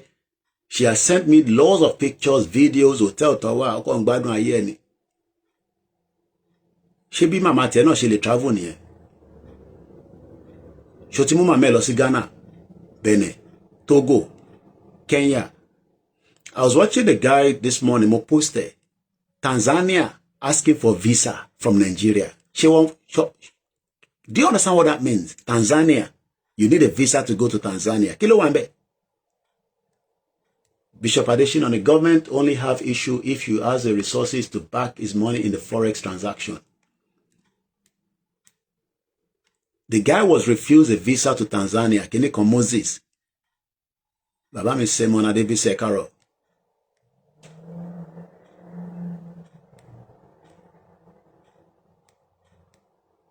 So some of you needs to understand that our relationship with the UK in the 50s, go to the even in the 15th century, not in the 50s, was a very good one. As a trade by barter, we sold things to them. We had merchant, Tabango merchant, our Yoruba la jẹ the business mélòó lọmọ Igbo ṣe. Igbo ṣe business to wa. Business mélòó làwọn ṣe. When my mom was doing business in the 80s, 1980, mo wà ní primary school ni mo ti mọ Hong Kong. Hong Kong, ibẹ̀ ni mama mi ti máa lọ ra go. Tó máa tà sí gbogbo jàǹkàrà níjọ́ náà lọ́hùn. Gbogbo China yẹn àwọn ò lọ China because àwọn aráàlú òkè ló máa ń lọ China according to bí mama mi ṣe máa ń sọ gbà yẹn. Àwọn máa ń lọ sí Swiss láti lọ ra lace lọ́dọ̀ Futex. Kódà nígbà tọ́kọ wọn kú, nígbà tí màmá mi tọ́kọ ẹ̀ kú, Futex sì ń jẹ wọ́n lówó tó ti máa ń ṣaṣọ. But the pressure was that Nigeria was going to good progress. So most of àwọn Sawawu màmá mi gbogbo wọn kàn ṣe business within Nigeria. Kó lọ rajà, kó tajà. And they were still working. Amodu Atiji, you okay? Come here. Who is there? They were still working. Wọ́n níṣẹ́ lọ́wọ́. Bó ṣe ń tajà, wọ́n níṣẹ́ lọ́wọ́. Wọ́n tajà ní gọ́tà. Wọ́n dẹ̀ tún níṣẹ́ lọ́wọ́. Mo kí ẹ TJ. Ẹ bá mi ta tap. Ẹ ṣe gan ni. Kẹ́yẹ́ ká gbé lọ sí 40k. Ó ti wà ní 24. Wọ́n tajà. Wọ́n dẹ̀ tún níṣẹ́ lọ́wọ́. Two things simultaneously. Màmá tó ń tajà. Ó tún níṣẹ́ lọ́wọ́ as a secretary with Mobile Oil. Ṣé bẹ́ẹ̀ náà lórí lẹ́ni nísìn? Ṣé wọ́n tó ń tajà lẹ́ni? Whatever you are selling, even kò bá jẹ́ kọ̀ọ̀kan ló ń tà, kò bá jẹ́ ike ló ń tà, kò bá jẹ́ fork ló ń tà, ṣó níṣẹ́ lọ́wọ́. Ẹ worú girl tí Governor Adeleke rí tó ń ta buns. I like it because she's a graduate. Kàkà kó ṣaṣẹ́wó, ó ń ta puff. Lucky débá. But one thing we like about our tower nílé ni pé a máa ń rò pé luck ni a gbọ́dọ̀ fi rí nǹkan. No. Everything should be there, available for us as an option. Tí bá feel pé mo need owó mo fẹ́ ṣiṣẹ́ nísìn. Mo ní láti ṣe máa sọ pé luck. No, èmi ni máa lọ wáṣẹ́. Iṣẹ́ tí mo fẹ́ lọ wá yẹn wà available. But ní Nigeria nísìn, púpọ̀ nù yín fẹ́ ṣiṣẹ́ bọ̀ kò sí iṣẹ́ yẹn iṣẹ́ tó wà yẹn àwa máa wá lock ẹ connect ní mọ́ Délé Mọ̀mọ́dù ẹ connect ní mọ́ Ìgbòho mo rẹ́ni tó send message sí mi tó ní kí n jọ pé everybody wants to connect with somebody. If we have the enabling environment in Nigeria, everything will work. Mo kí ẹ T-Boy ẹ káàárọ̀. Lékan Kampala ẹ káàárọ̀. Ṣé dáadáa la jí, happy Sunday. Nígbà tí màmá tèmi tó lóyún mi ní 1978, ó ní owó láti lè fi wá bímọ sí UK. Because last born wa kò ń ṣorí NHS lọ bí sí. There's difference between private and general. It's the same thing in Nigeria. A lot of your people use private while some use the general hospital láti fi bímọ. Ẹ̀yin ò ṣe kí lè reason tí màmá mi ò ṣe bí mi sí UK because she thought Nigeria was a good country. Owó wà. Influence wà. Ọmọ ọ̀dọ̀ wà. So kí ló fẹ́ àwọn tó wá bímọ sí UK níjọ́ náà lọ́hùn tí wọ́n ní access tó di British citizen lẹ́ni nísìn tó bí. Ìyà làwọn tó wá bí wọn gbà yẹn because it's not easy láti wá bímọ sílùú òyìnbó. When you are living in a country like Nigeria then, tó máa ní gbogbo family tó máa surround it because you become lonely. Loneliness ló ń pààyàn jù nílùú òyìnbó. Most people that die in the UK and abroad is loneliness. Can I imagine it? Even time is it? She be time it. I come out TikTok in it. But during the 70s, in the 60s, I want to work out with by loneliness in it. That's why they run back home. Loneliness in it. Because when people were coming here to study, the weather was very bad. The people were very bad. Racism, she was in the UK. No dog, no Irish, no black. O lè gbálé tó bá jẹ́ dúdú, tó bá jẹ́ Irish. Back in the days.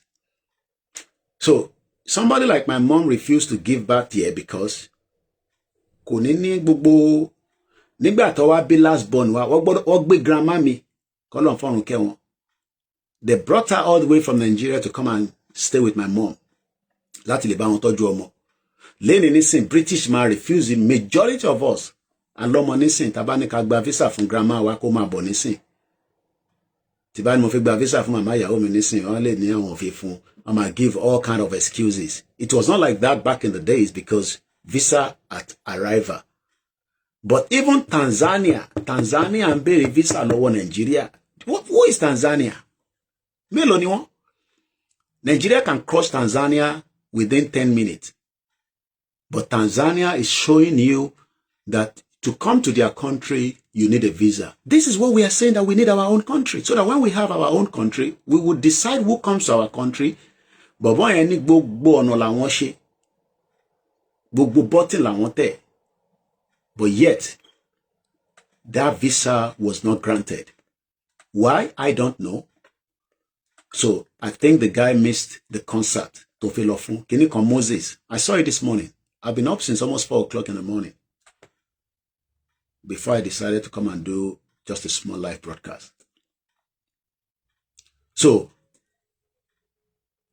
at the point my mommy realized in Nigeria, something is going wrong.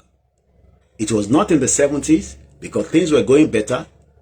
Things were good in the 80s.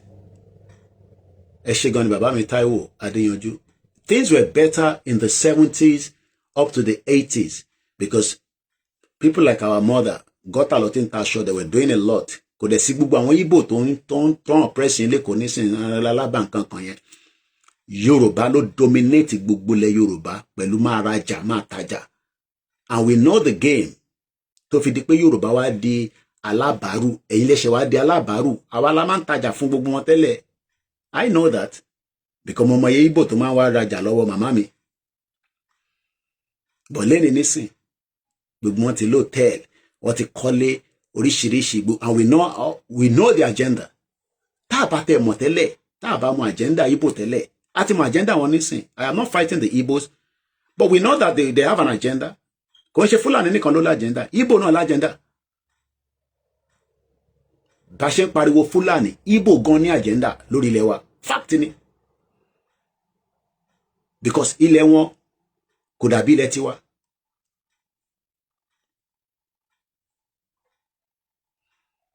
Púpọ̀ nú ilé ní nísìn ẹ wá struggle, ẹ struggle. So because I have asked my mom, kí ló dé tẹ́ bí èmi sí UK? Wọ́n ní kí ni mo ṣe fẹ́ bí ẹni sí UK? Things were good in Nigeria. Àwọn ìyá tó ń kó $100,000 travel. Do you know what $100,000 is in 1980? Do you know the meaning of $100,000? Ìyẹn ń ṣòwò YouTube. Owó ọjà pé wọ́n tajà, wọ́n rà, wọ́n tà. At any point in the house, my mom has nothing less than $40,000. At any point in time. And they were not in politics. Do you know what? Let's check it, padà. $40,000 in the 1980s. Dollar ni o kò tí sí pounds o, mo sọ̀rọ̀ pounds o. Because inú ilé làwọn èèyàn máa wá, àwọn ọ̀rẹ́ wọn, alájà, èèyàn tí travel. Ṣé dollar wà lọ́wọ́ yín? Ìgbà yẹn kò sí mobile phone. Àwọn landline yẹn ni. And we know what happened with the landline. MK Abiola gbogbo nonsense tóun náà ṣe. So àwọn Yorùbá ti fìyà jẹ wá gan. Tìbí ìbínú Nitel ní Abiola ti rówó tiẹ̀ náà, Ọlákúnlé mo kí ọpẹ́ kó tó wọlé.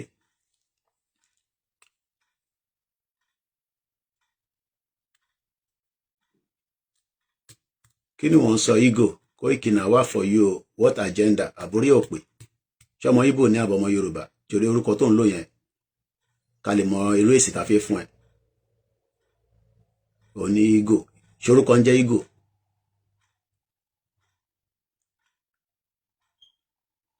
Orí òpè torí mo ti dárúkọ pé Igbo nísìn ó fẹ́ gba agenda Lagos mọ́ wa lọ́wọ́. Orí òpè ṣé àparọ́mọ yín ni ọmọ àlè? Ṣé àparọ́mọ yín ni? Ṣé àparọ́mọ yín? Ṣé ẹ̀ lágenda ní Lagos State? Ẹ ṣe padà lọ sílùú yín kẹ́ lọ máa build Anambra kẹ́ build Enugu. Even kan mo sọ fún Simon Ekpa. Ẹ lè gbẹ̀ kó máa lọ́wọ́. Onínàwà. Ṣé àparọ́mọ yín ni? Àmọ́ yín tẹ́lẹ̀ ni. Igbo tá gbé ṣọ́ọ̀pù fún ní Surulere. Ọmọ tó ṣe fún màmá mi ni for more than 15 years. A gbé ṣọ́ọ̀pù fún òun ó ti gbé fún yàn mẹ́rin. Ó take wá ní more than 10 years ká tó gba ṣọ́ọ̀pù yẹn padà. Mo bá mi sọ jágbàjàgbà mi báyìí, mo mọ tí mò ń sọ ni. Orí òpè. Èmi fẹ́ kí Biafra lọ, kólúkálukú lọ ṣe tiẹ̀. Intade máa ṣe fún yín inú wa ló wà. Yorùbá ò ní sọ̀rọ̀ tán. Ó kù díẹ̀ ni. Ẹ má tètè ta gbogbo ń tẹni. Alphahead ní bíbá ó padà ta arọ́ọ̀tì ni. Nígbà tó fojú wọ́n fún ní British passport tó fi kú. Sàwọn ń ṣe àwa fẹ́ràn Biafra, bọ́ máa bá mi sọ̀rọ̀ pé Igbo lájẹ́ndà lórí wa. Ẹ lájẹ́ndà. Everybody ló lájẹ́ndà. Yorùbá gan lájẹ́ndà. Agenda Tinubu kọ́ ló ń ṣẹlẹ̀ lórí yín nísìn tí kò fún yín ní kankan tẹ́ ń pariwo lójoojúmọ́. So máa bá mi sọ̀rọ̀ tí mo ṣe kíní báyọ̀. O rò pé stupid man ló ń sọ̀rọ̀ ni. O rò pé ọmọ kékeré ni mí ni mo mọ tí mo sọ ni. Ẹ lájẹ́ndà. Ẹ lájẹ́ndà. Ìdá sọ ni pé kí ẹ lọ, káwa náà lọ, kí gbogbo àjọ wa ṣe kíni, káwa decide how we control our land. Kí lẹ rò pé UK ṣe ń push immigration nísìn? Ọlá Ọlọ́run ni gbogbo àwa yìí jẹ. So tẹ́ bá mọ platform tẹ́ wà yìí, ẹ tètè mọ platform tẹ́ wà. Èmi ti bá Simon Ekpa sọ̀rọ̀ dáadáa. Mo ti bá Nnamdi Kanu sọ̀rọ̀, kò ń ṣe méjì, kò ń ṣe mẹ́ta. Mo fẹ́ kọ́ fún wọn ní country wọn. Àwọn kan lè máa ní ìjà ọ̀tọ̀ọ̀tọ̀ là ń jà. Biafra fẹ́ lọ, Yorùbá fẹ́ lọ. Fimpo kólúkálukú dáríwà. Ìyẹn ló máa fún wa ní progression. A lè ní progression because a kì í ṣe kankan náà. Everybody has an agenda. Bí Yorùbá ṣe lájẹ́ndà, Igbo lájẹ́ndà, Hausa lájẹ́ndà. But lórí ilẹ̀ wa, àwa la máa decide agenda tá fẹ́. Kí ló dé tí British ò ṣe fẹ́ mi ní resident nígbà tí mo dé tí mo ní mo fi gbé ní bíbá? Wọ́n lájẹ́ndà ni, because wọ́n mọ̀ pé tó bá ti fún mi, tèmi náà bá ti dẹn tó orí òpè a máa lé ẹ kúrò lọ́mọ àlè àní bòwọ́ púpọ̀ náà ní làákàyè eléyìí ò ní làákàyè ọmọ àlè orí òpè àwa sórí channel mi wà tó máa ṣe gàràgàrà mi báyìí kò ní da fáwọn tó bí ẹ ọmọ àlè ìjọ mo fún ẹ láyè tó fi ní ráyè sọ̀rọ̀ ni nígbà mo ti lé kúrò nísìnyí kò ní ráyè sọ̀rọ̀ mímọ́ ẹ ṣe jàre eléjì rẹ̀ everybody of the loan agenda ẹ má bínú jàre ó ti gbé wa kúrò lórí tá à ń sọ kí n padà sórí tí mò ń bá yín lọ sọlọ kí ni reason tí wọ́n bí èmi sí bíbá ní 1978 I was born in 1978 ẹni tó bí ní ṣẹbẹ́ tó kọ́kọ́ bí ní 1978 ló dàgbà kí ló dé tí ẹni tó wá bí ní 1980 ó ní British passport and is also a Nigerian citizen èmi tó bí ní 1978 èmi ò ṣe British citizen èmi ní Nigerian citizenship how many years after kawa calculated from 78 kate sọ pé 1980 10 years gbà tó di 10 kó di approximately kani 78 mbo 1978 to 1992 how many years difference was that ẹ sáré calculate mbo lọ sórí calculator ẹ̀yin tẹ́ bá mọ̀ further maths from 1992 kayo 1978 kúrò ńbẹ̀ how many years was that n kò fẹ́ fún yín ní what has happened 14 years ẹ jẹ́ ká gbé kíní lọ sí 50k kíákíá bẹ́ẹ̀ tẹ̀ fún wa lówó mo kí bàbá mi Adéyínká màá gbé èèyàn wọlé ẹ jẹ́ kó ṣe díẹ̀ sí 14 years after I was born my mom decided to leave Nigeria ẹ ṣé gan ni I love Biafra I am the only Yoruba media that stood with the Biafra, even in the test of time. Yes. Because I know Yoruba people don't like Igbo. They don't like Biafra. Don't bring them together here. I still stand with Biafra. Any day, any time. Whether you call Nnamdi Kanu terrorist, you call Simon Ekpa terrorist, I don't believe in that nonsense. But that's not the topic for today. I stand with them. And my legs have never shaken. Simon Ekpa is still a brother. Nnamdi Kanu is still a brother. Not because I want to have the face of the Biafra or the Igbo. Can you come here? If Britain put all of us together, we will not be in the situation we are today. Showore na my brother. I have Showore direct number. If I want call him, I feel call him. Just like I had Simon Ekpa direct number. But let's come back. Now, 14 years after I was born in Nigeria. Now, this is the Nigeria that was working, right? For my mom. She had money.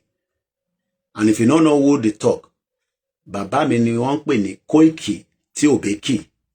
Tomani constant. These are not YouTube money that my mom was traveling with. Majority of people now, we are making money on social media. Not even all of us anyway. 14 years, Eshigoni, Apostle Paul. 14 years after I was born, my mom left Nigeria. Why? What went wrong from 1978 to 1992? 14 years. 14 years is not a lot now. It's not like 30 years. Eshigoni, Yomi Sachs for the, for the, you know me, I don't know like all this super chat. I know super chat is on YouTube, but I don't know much about all these gifts. But thank you so much. I pulled out my first, before I came back from Africa, I think I got 30 pounds. That's all I've got on TikTok so far. So when people think that, we are not like Pella. Now Pella, they make money now because he's doing very well. And I appreciate him, but he's not going to support the agenda for Yoruba to be free. Rose, Eshigone, Rose Eshigone. Now, let's be factual. Let's leave sentiment alone. Let's leave Yoruba nation alone. What could leave a parent give birth in 78 to somebody in Nigeria? We had house help. We have driver. I went to Onward Nursery and Primary School. Private primary school, no be public. private. Oshiwa ni Surulere. Go and check it. It's still there. I don't know whether the standard is still the same, but it's still there. I went to Onward Nursery and Primary School. I didn't go to a private secondary school. I could have. I wanted to go to Command, Abi, Kini Konlokwe. But all these say politics. Oh, I don't get the cutoff mark. Into Gbemi Padarosi, Abeokuta Grammar School niye. But people in the north, they go get 0 mark. They go put them into, Command Secondary School. I think so, yeah. Yeah, the Thai bank is still working. Eshegoni. Everyone is supplying Deni. Even though Malawan Kotimamashi. But for the first 2 weeks, I need to spend time with the children. Pick them, drop them off. I've missed that too much. I've missed dropping my children and picking them to school. Lord, drop one. So, Eshegoni, everyone is supporting, we appreciate every one of you that have been giving us the support. Yes, the Tide account is still working. Now, my ben yo wole o, but mo fe ye ki ajo da si ọ̀rọ̀ yìí. Only see this boy house, kilo she? Fine, but he get food. I be fine. Which one you talk? Only see this boy house. Be like Davido. Davido de London now. They chop 3 square me. Me too, they chop 3 square. Me too, have a big G50. Anyway, make I not divert the conversation. What happened from 78 in Nigeria now? Can somebody explain Kilo Sheles in Nigeria between 78 and 1992, 14 years? What happened? Because I'm using my mother now as a case study. I am using my own mother, Mama to be me, as a case study now. I was born in 1978, May, precisely. Everybody knows that I am a public figure. Because I don't want us to be, when we don't enter Yoruba Nation, Matuwa was born in 1992. The young man, people like Tinubu and the rest of them, we know that they manipulate their age. I'm sure you know what I'm talking about. What could have happened? Mr. Lawrence. I'm not knowing by you. If my mom, my mommy, was traveling, doing very well, Asat Koto Bimi, before I was born in 1978, my mommy to travel. I'm in the kitchen. Waste time. Conflicts. The one okay. Everything. Even a coffee me go. Now, in between 78 that I was born, our last born, I'm gonna do an interview with my sister. I meant to have seen her this week, but I could not. But there's something I want to interview her, and I hope every one of you would have the privilege to listen to her. She was born in the 80s in UK. And as at the 1980, when she was born, Margaret Thatcher has not changed the law. And Toba BC UK. That is how a lot of Nigerians become British citizens, automatic. Boshe di British citizen, because most people that gave birth to their children from 60s up to the 80s, automatic, no immigration wahala, like I don't go through. Good morning, princess. How are you? You hungry? Not yet. Go and use your iPad first. I'm using the phone, okay? I want your follow continue on some more. Eshegonolori, Ayaba, Bogo Manchester. Olórí ẹ ti jẹ mí lówó ṣé kí n sọ fún ku fún mi ní owó nígbà tí mo wà nílé mo dé ti dé nísìn ẹ bá mi kọ́kọ́ wá change kékeré sí account mi ẹ ṣé gan ni mo ń bọ̀ Manchester láìpẹ́ àwọn èèyàn gbọ́ mi mọ́ but you are looking young àánú Ọlọ́run ni. Let me repeat it again. Anybody that had their children in the 60s up to 1980 now so they just get British citizenship for free. For free, no immigration wahala. You just give back British citizenship. It was Margaret Thatcher that changed that law Just like Donald Trump is changing the one in America right now. I don't know how far they've gone with it. I know he issued executive order. They're going to court. I don't know much about America, but I'm talking about UK because this is where I've lived for my whole youth age. Because I came here in my youth age. I am now in my 40 plus. But what I'm confused is, what happened to the Nigeria that my mom was living big? She was enjoying. She was traveling. She was exposed. She was networked. And she decided that one day in 1992, pack her bag, leave her children, put us in boarding school, and decided to return back to UK. Why? What happened to that Nigeria that they were enjoying before? Because they were enjoying Nigeria. Who can come and explain to me what happened to that Nigeria? Mr. Larry Lamina, good morning. Happy Sunday. What do you think happened to the Nigeria? Do you think that what my parents enjoyed between the 1970 and 1990, do you think that President Bola Tinubu can give us 1% of it? As a Yoruba president, even though we know he's a Nigerian president, but he's a Yoruba man. As a Yoruba president, let's just say as a Yoruba president in Nigeria, can President Bola Tinubu just give us 1% of what my mom, Mama to be me, Mama teyin náà, ẹ̀gbọ́n yín, àbúrò yín, to enjoy from 1970 up to 1990? If President Tinubu cannot give us 1%, my next question is, should we remain as one entity? Showa Dakashiwa, gẹ́gẹ́ bí ìlú kan.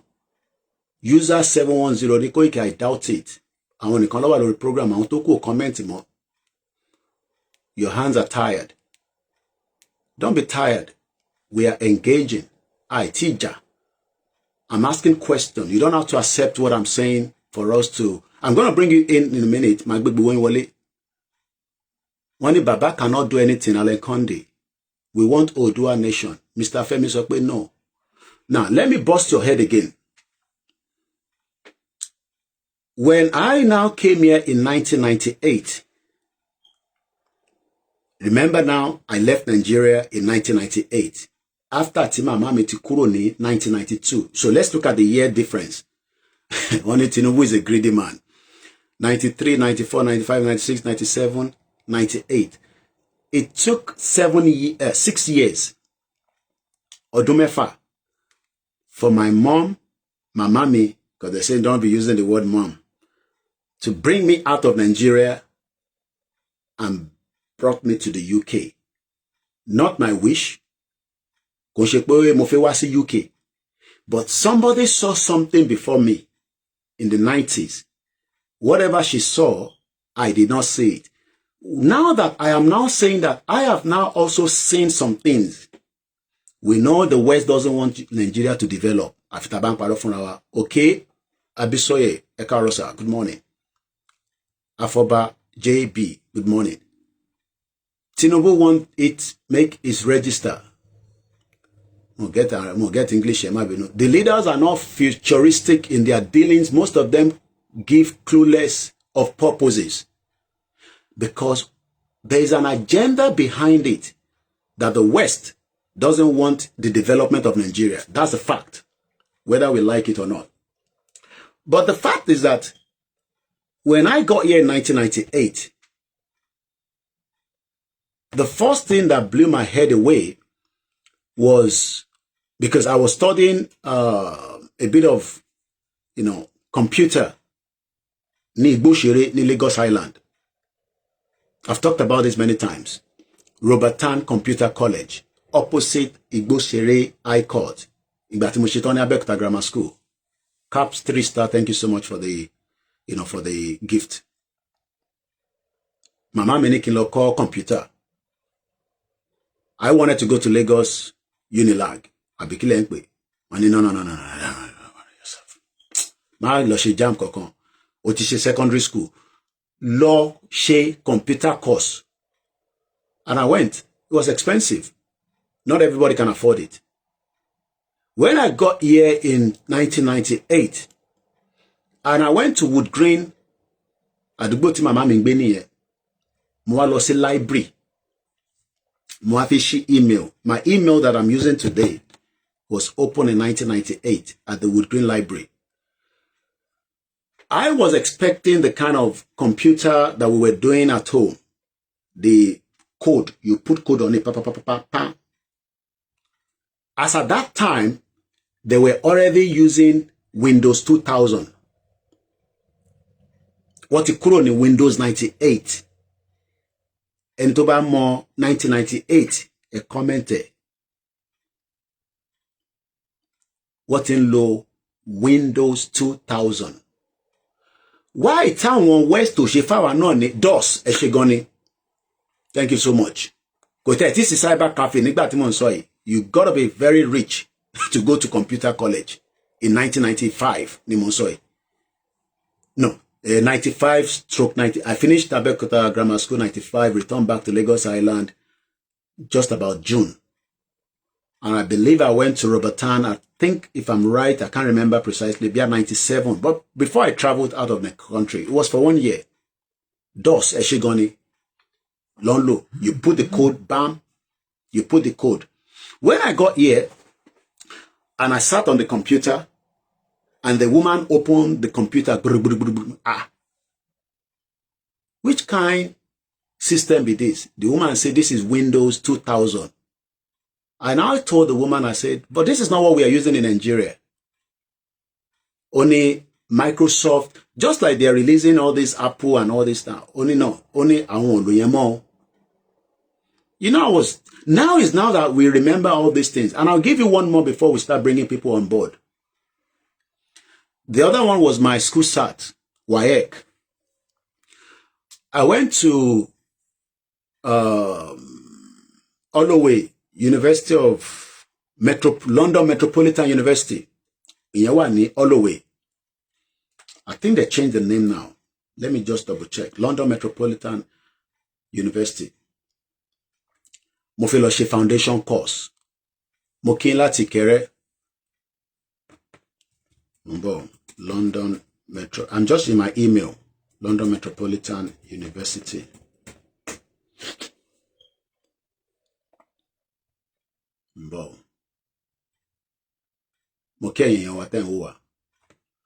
Because when we sit here, people... My name is OLAYOMI KOIKI, born in Nigeria, Lagos, primary school, foundation program, London Metropolitan University. I wanted to do a foundation program. Eshegonolori, Ayabaybanke Onkudada. Most of you don't understand Yoruba. Eya. I wish we can do translation, but no verse. When I got to the university, I presented my school sat, WAEC. You know what they told me? One I only accepted. I'm talking about the West African Examination Exam certificate. I said, why? One, because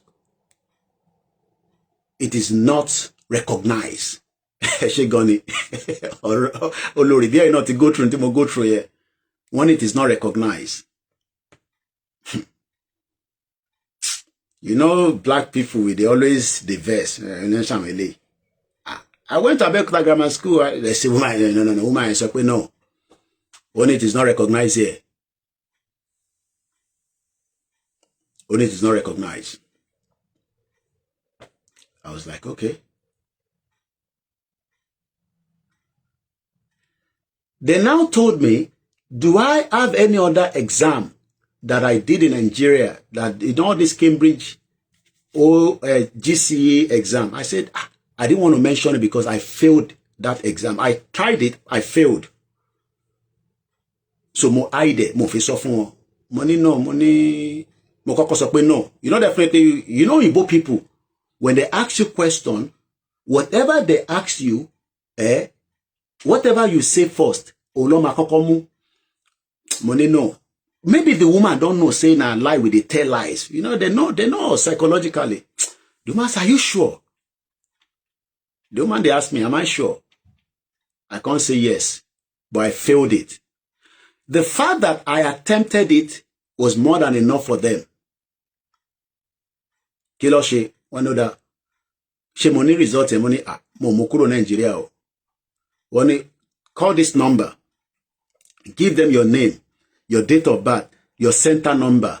You will pay a fee, administrative fee. They will issue you another certificate or result or whatever that it was then. Money just like that.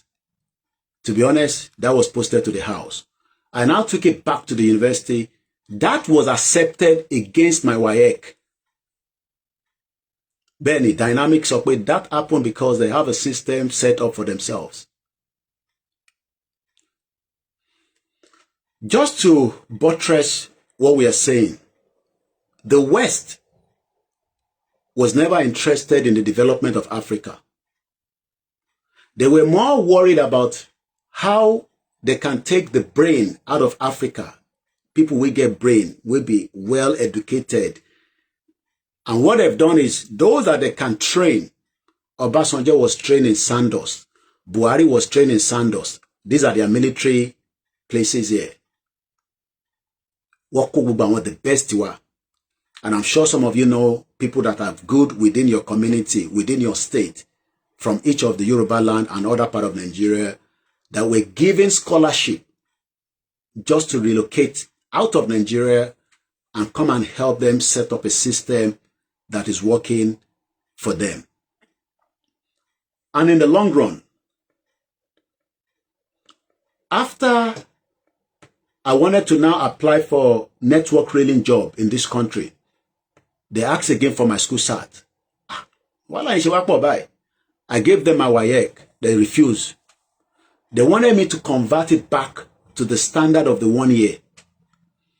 So I requested for my school cert again from Abeokuta Grammar School.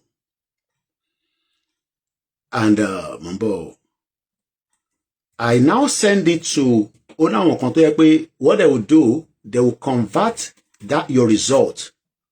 They will convert it back. I've talked about this as well before.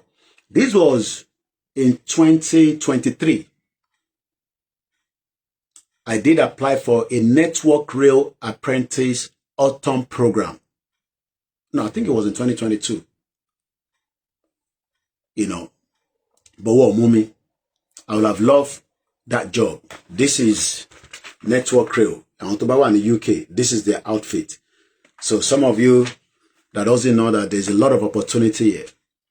I had a candidate number. Dear OLAYOMI KOIKI, because I was busy with Yoruba Nation, but I just wanted to become, you know, people that can work on the rail. Because number one, they pay a lot of money, and it's also a good job to maintain it, because it has a good pension and all that.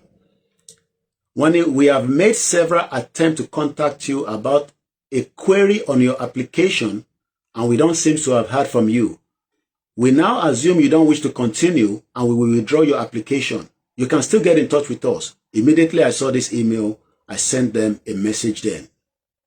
But I now went to Kings of Translation, in case you also need that kind of service. If you convert the results in, maybe those of you that are planning to come and study here, or you want to live in the UK, or you have been in the UK, you need your result to be translated. I didn't know that myself before, but now I knew because of inquiries. Kings of Translation. Certificate of Translation, certificate number. We, Kings of Translation Limited, registered in the UK, do hereby declare that this is a true and accurate translation of the original document presented to us. The work was performed by professional in-house translator who is fully competent and qualified to perform the language translation. What did I do then? I asked them to translate my Abeokuta Grammar School result to the one here in the UK so that Ali were presentable for Network Rail. So I had my English literature, English language. I did Christian religious knowledge. So when people are here saying, sometimes I wonder, you're crazy. Stop fighting. I'm a Muslim. I did CRK when I was in secondary school. I did Yoruba. I did government because I was in an art class. I did economics. I did mathematics. I know passing mathematics. I failed maths. I did biology. I passed biology. I did 8 subjects. And this then was translated back to the one in the UK, which gave me the privilege to send it to the Network Rail. So what they did was, they converted my result from Abeokuta Grammar School or converted the UK standard one because I didn't study here, so it was much easier for them to translate it for me.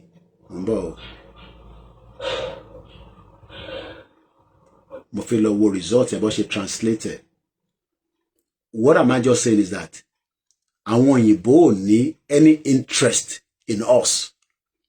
So it is entirely up to us. Filo will be translation here. But one thing is, into Nigeria, Europe, the West cares about you. They don't care about any one of us. If you think they care, thank you for your email. Could you elaborate more about what you are looking for? Okay, this was when I was asking them, I want to do translation.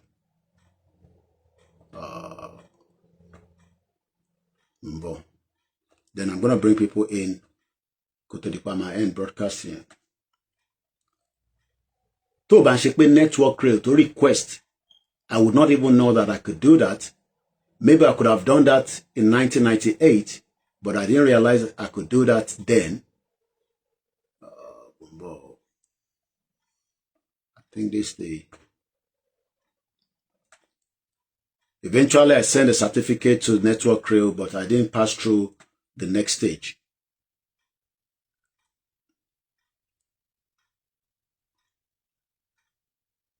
Okay, hold on, wait, I want to translate Lele. So what I did was I translated back to the one that has like the UK standard. So, but I took by for long that all these are records that can be used when I'm writing my book in the future. So, if you want Nigeria to fi work in the UK, you would have to first even take the basic English. How can we say we are colonized by Britain and they still want us to go and study English? Does it make sense? And we not colonized were during the colonization. But every time a Nigerian wants to apply for their British passport, you have to take an English exam. One of the criteria also, and I believe also some of the criteria for interfere masters and all that. I don't know, because I didn't go through that route when I was coming here. So, but anyway, that is on that. I just wanted to share some of those input. But going back to the real question is, what happened between 1970 to 1992? Why did Nigeria fail? Bishop Adesina, Nigeria started falling from the 70s. Why Timama Temeri foresight here? There was a fun email nisin pe Nigeria mada. She Nigeria she the feda nisin ni abi bawo, because we left Nigeria in 1998. My mother left in 1990, 14 years after I was born. So what gonna give you the privilege that Rome was not born in one day? Yes, we know that. But if Nigeria was going well, according to what we knew, and all of a sudden it started dive nosing like that, be plain to fi jawale. Do you think that Tinubu can bring it back up? Economic-wise, security, social welfare, healthcare, policies, not just people think it's ọ̀rọ̀ tá à ń sọ ìkọjá Fulani. There's more than ọ̀rọ̀ Fulani.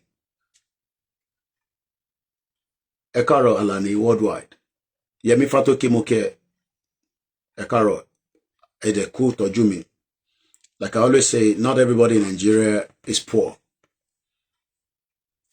Babami Adeyinka Adele in Nigeria ò lè dára. But ẹni tó jí láàárọ̀ ìnísìn a máa complain pé Nigeria máa dá. Ẹ ṣé gan ni ó ṣe o. Thank you for the rose. Let us ask President Bola Tinubu, in the interest of everybody, in the interest of gbogbo wa pátá àti Igbo àti Hausa àti Fulani, let's have a conversation and dissolve the union. Porter Jami Mokinye Karo. We've done quite a lot of hours already. Almost 2 hours. Wow. I need to start getting ready. But I'll give privilege for maybe 30, maximum 40 minutes. If you send a request, I'll bring you in, and then we will start winding the program down. For bringing you in. So just to summarize quickly what we started with this morning. Many of you would think that there is a future in Nigeria. I read a message from a family friend that says they're already preparing for their exit plan out of Nigeria. But Mama wants to. This is traveling within Africa. The mother is 80 years old. How many 80 years old can we move out of our Yoruba land when there's a problem? This is the reason why we are saying, in the interest of everybody, President Bola Tinubu should just please accept the truth and allow dissolution in a peaceful manner. Let's have the first person on the Twitter space. Tibade sọ pé ẹjọ́ ti tó náà nítorí kò sí time púpọ̀. Mo ní láti lọ travel lọ sí Tottenham. Tí mo fẹ́ lọ cover NFL. Mo fẹ́ lọ wá àwọn ọmọ America tó wá. Man like àwọn ọmọ America bó ṣe máa ń sọ̀rọ̀ yàtọ̀ sáwàrà Britain. Èmi náà lọ máa bèrè ọ̀rọ̀ lọ́wọ́ wọn. Ẹgbọ́n sókè ní kíákíá ẹ bá wa dá sí the first Sunday of the month of September. Mo kẹ́yìn yan wa tẹ́tí wọlé o. Ẹ káàbọ̀ sà. Ẹ sà, Nàìjíríà yẹn, èmi ò rí bó máa dá mọ́ láyé àti láyé o. Kílẹ̀ ẹ máa sọ nǹkan tẹ́ rí tẹ́ fi sọ bẹ́ẹ̀ sà. Torí mi ti sọ tèmi rí. Nǹkan tí mo rí ni pé ó lè dá kó máa ṣe one policy kan pé ó dẹ̀ máa at least 50% problem tó ṣe Nàìjíríà ó máa já wálé lẹ́ẹ̀kan náà. Ṣé kí n sọ sà? Mo gbọ́ sà. Òun ni electricity 24 hours electricity. Okay. Tó yẹ mi ti travel lọ 2 months. Mo ti lọ Dubai. Okay. But very dark Martin náà ti rí machine kan tó ń tà tó lè fún wa nínú 6 hours. Ó fi ń wọ̀ wá lórí social media. Ó náà máa fún wa nínú 6 hours ẹ̀yin student. 6 hours issue. I need 24 hours every day. 24 hours. Bàṣẹ nílé kò, kọ́ máa ní Tàyàbá, kọ́ máa ní Jàníkò, kọ́ máa ní Ọ̀ṣun, kọ́ máa ní Ìbàdàn, kọ́ máa ní Oǹdó, kọ́ máa ní Kwara. So tí náà yẹn bá wà ní 24 hours, kí ló máa mú jáde nínú Nàìjíríà? Okay, good. Ó máa mú big development wá. Okay. Àwọn investors tó lọ yẹn, wọ́n máa padà sínú Nàìjíríà. Okay. Gbogbo iléeṣẹ́ tó sá lọ yẹn, ó máa padà. Ṣé gbogbo corruption wọn yẹn, gbogbo owó tí wọ́n jí yẹn, lè sí yẹn mọ́. Our automated. As an example, mo kàn ṣàlàyé fáwọn èèyàn ni o. Gbogbo bí ṣe jáde lánàá tí mo travel, phone mi ni mo fi touch. Driver ò rówó, èmi náà rówó yẹn, but owó yẹn wà nínú system kan tó máa padà rí ibi tí owó yẹn lọ tó bá tẹ̀ di pé èèyàn kan fàyọ torí a mọ̀ pé àwa Yorùbá gbogbo ala mọ̀ pé a ní àwọn ní jìbìtì láàrin wa ká má parọ́, but now tówó yẹn bá tẹ̀ fàyọ wàá mọ bó ṣe lè trace ẹ̀ padà. Intention nísìnyí pé tí iná bá wà nǹkan á wà automated, council á lè máa ṣiṣẹ́ dáadáa, function system á wà, kò ní sẹ́ni pé ẹ fẹ́ gbowó ọlọ́pàá fẹ́ gba owó lórí títì, gbogbo nǹkan á lè wà automated. Ìbéèrè tí wọ́n á fẹ́ béèrè ni pé ṣé ó possible pé President Bola Tinubu ìyẹn ọmọ olódú ọdẹ Jagaban ṣó lè fún wa nínú 24 hours tó máa fi lọ? Kí ló dé ká tó lọ sọ́dọ̀ the next person? Okay. Okay. So tí bá gbọ́ yín dáadáa sà, lára corruption yẹn náà ni ọ̀rọ̀ má fún wa níná tó ta bá níná olúkálùkù á lè máa rí nǹkan ní kòrókòró eyes bẹ́ẹ̀ ṣe ń rí èmi náà ní kòrókòró eyes nísìn. bẹ́ẹ̀ni a máa rí di ara wa kòrókòrò a máa rí di ara wa kòrókòrò. ok ó dà. gbogbo Boko Haram yẹn ó máa disappear ní gbogbo ọ̀páyàn nígbà ó máa tọ́wọ́ kan máa disappear down. because iná ẹ mọ̀ pé òkùnkùn ọlọ́run gbàtọ́ ọlọ́run kan fẹ́ dá ayé àti ayé ó ní pé let there be light. ok ó ní kí ìmọ́lẹ̀ wà. ok a lè win nínú òkùnkùn inú ìmọ́lẹ̀ láti máa win. ok. ọ̀dà màá follow yín bí àṣẹ ti sọ bẹ́ẹ̀ request ẹ sọ yẹn mo ti follow yín mo ti follow yín. ṣé nígbà tí mo kọ́kọ́ dé Dubai sá màá tó drop Guinness person talk ṣé nígbà tí mo dé Dubai sá nígbà tí mo travel lọ mo dé airport wọn mo rí ìmọ́lẹ̀ mo ní àpò wá sí tó déjì Ọlọ́run. ẹ rí ìmọ́lẹ̀ ó dẹ ẹjẹ ń dẹ́rìn pa yín ìyá wa kan ó ń bọ̀ láti abúlé ẹ mọ̀ pa abúlé yàtọ̀ sí Lagos abúlé lọ́gbà travel lọ sí ìlú tó lọ nígbà tó dé Dubai wọn mọ̀gbà tí plane gbéra mo wá bí wọ́n pé kí ló ṣẹlẹ̀ wọn náà kàn wo gbogbo airport yẹn bó ṣe lọ yóò àwọn ti gbà pé plane máa gbé àwọn nígbà táwọn á lọ bá wọn ní níbo ni wọ́n wà plane yẹn ti lọ láti bí 5 hours ago wọ́n ní kó má bínú ọ̀rọ̀ tíkẹ́ẹ̀tì mi ni ọ̀rọ̀ yẹn má ti bá fẹ́ dẹ̀rìn pa wọ́n báyìí má ní gbà tẹ wà ní Dubai kí ló ṣẹlẹ̀ wà á rẹ́rìn títí this is many years ago so ẹ ṣe gan ni so tí bá ka tó lọ sí the next person tí bá gbọ́ yín dáadáa wọ́n fẹ́ jẹ́ kí a rí iná lò torí ká má bàa jáde kúrò nínú òkùnkùn bọ́ sínú ìmọ́lẹ̀. ok ó dà ọ̀bẹ Elédùmarè á wà pẹ̀lú yín àmàrí jíjẹ àti mímu bá ṣe fi wọnú ọ̀sẹ̀ tuntun bí alágbára Ọlọ́run tí a bá láǹfààní èmi náà ṣeré wá sí Dubai mo ti fẹ́ wá nísìnyí a ti máa lọ bí abẹ́ more than 10 ìgbà tí mo gbàwé mi gbàrà ibẹ̀ ni màmá mi ní kémi àti àbúrò mi tí wọ̀ fún ní visa wá sí UK ibẹ̀ láti lọ pàdé níjọ́ náà lọ́hùn very beautiful place I have not been there again since then ẹ ṣé gan ni Apostle Paul ẹ jẹ́ ká lọ sọ́dọ̀ bàbá wa Emmanuel ẹ bá wa gbóhùn sókè sá.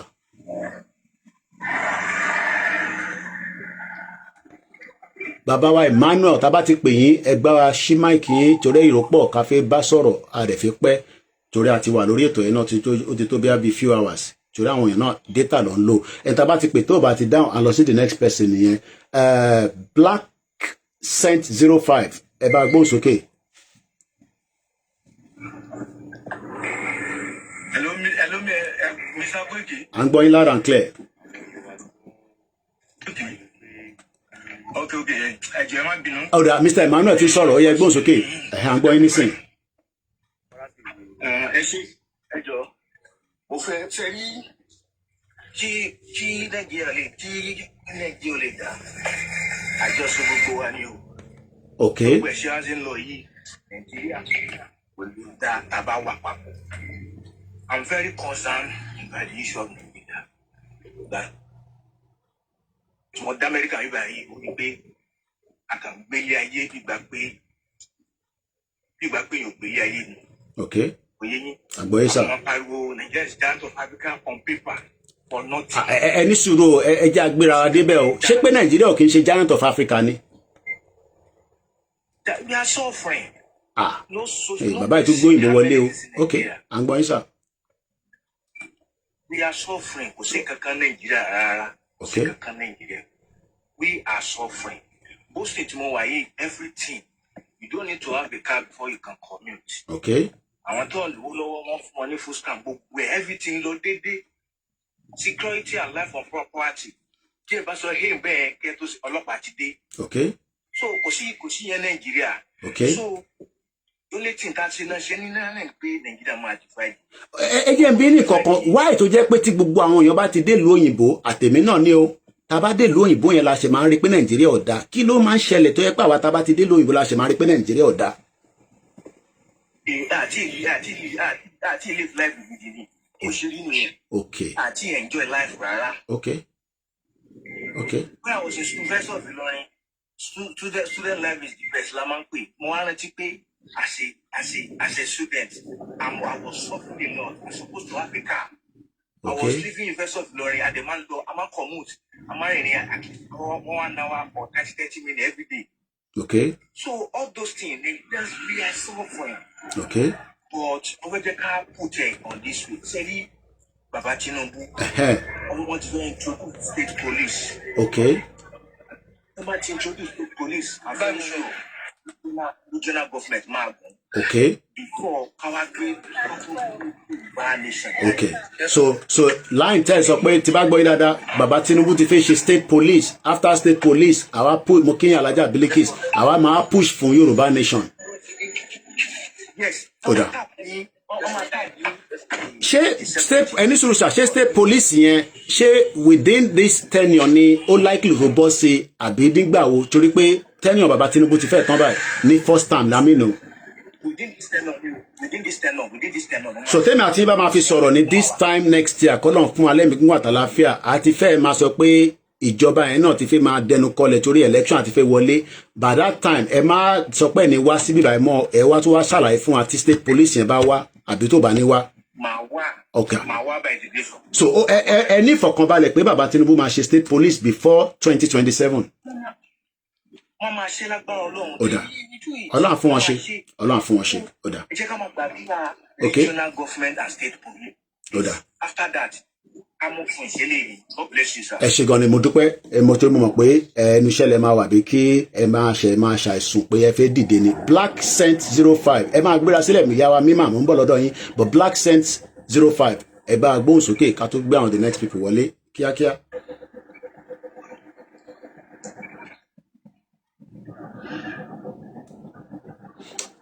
àtúpè ilé nǹkan ṣe after that a máa ní láti lọ sí the next person Black Scent 05 ní time ní bíbá púpọ̀ ẹ bá gbóhùn sókè mọ̀ pé network nígbà míì náà a máa ṣe kábàkábà ẹ gbóhùn sókè Black Scent 05 alright torí time ni ẹ má bínú ẹ yẹ ká lọ sọ́dọ̀ ẹ bá mute ẹ̀ tá a bá ti pè Mr. Gbenga bá mute mọ́lẹ̀ please torí ẹ kó màmá wọlé mímà alága ẹ bá gbóhùn sókè Mr. Gbenga ẹ bá wa mute ẹ káàárọ̀ mọ́mì ẹ káàárọ̀ ìyá wa máa ń láì kí n bá gbóhùn àwọn ìyá wa torí àwọn máa ń nángù mi tó máa fi ń wọlé sórí program. Àkọ́rí ètò yín lè ní ó wà very emotional to me as in I was just crying. Reason is yes enter the Nigeria matter. You know ego see I like people to see things from the perspective of the people in play not us. It might go from our side that are poor. Okay. They go from politicians why the Nigeria will die. Okay. And for one pay, why is this person doing like this? Why not she buy? Why not people say buy don't pay instead of say buy? Okay. If you imagine mo pay only continue worry small fish shape, continue share. Only go don't pay the poverty mentality. Okay. You can be I can be looking at you, pay you are very rich, and within yourself, you know you are poor. Ebi mo no pocket me, bẹ́ẹ̀ ni ẹ parọ́. You understand? Or maybe you think that what will allow you is just on the surface. If anything happens to your position, you can be poor, and that is why you are doing that. All of them, they are packing this money, and when they pack it, they don't spend it here. One will say outside, one will have properties, one will have good work. Because one will maintain to back position, one will create it. Lifestyle one will continue to back position, one will create good work. In the you know sometimes because we find people alone okay our friend man buy yeah more indirectly but one more what people want to say because our mind they will end up being useless when they leave that position. Nothing will work for them because they don't have a structure. They are not creating a structure that will benefit their own children. You know what I'm saying? This is why I'm crying. I'm crying because of my own life.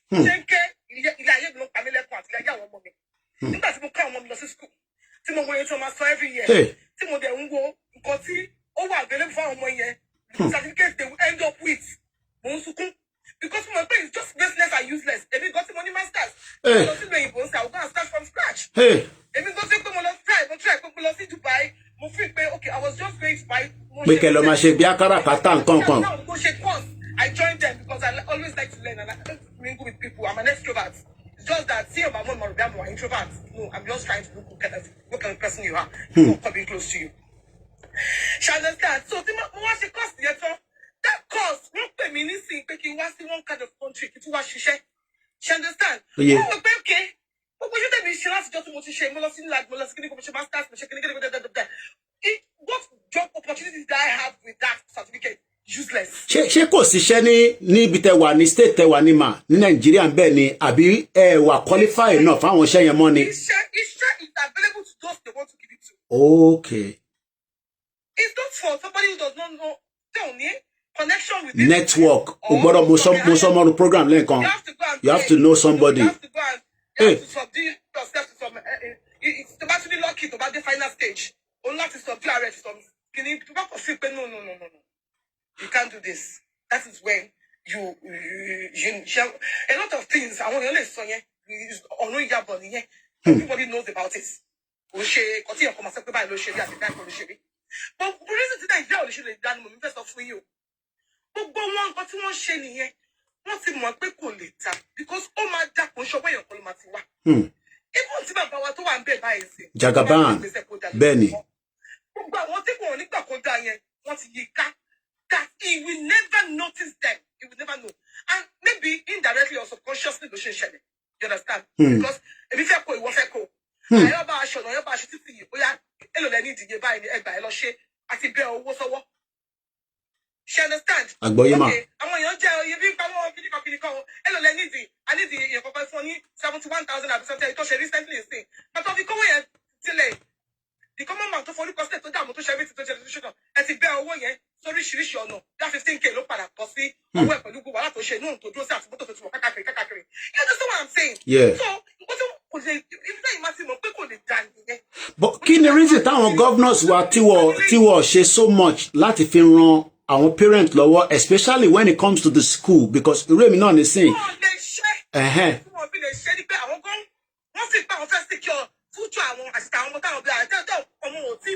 Okay. Why because they secure what you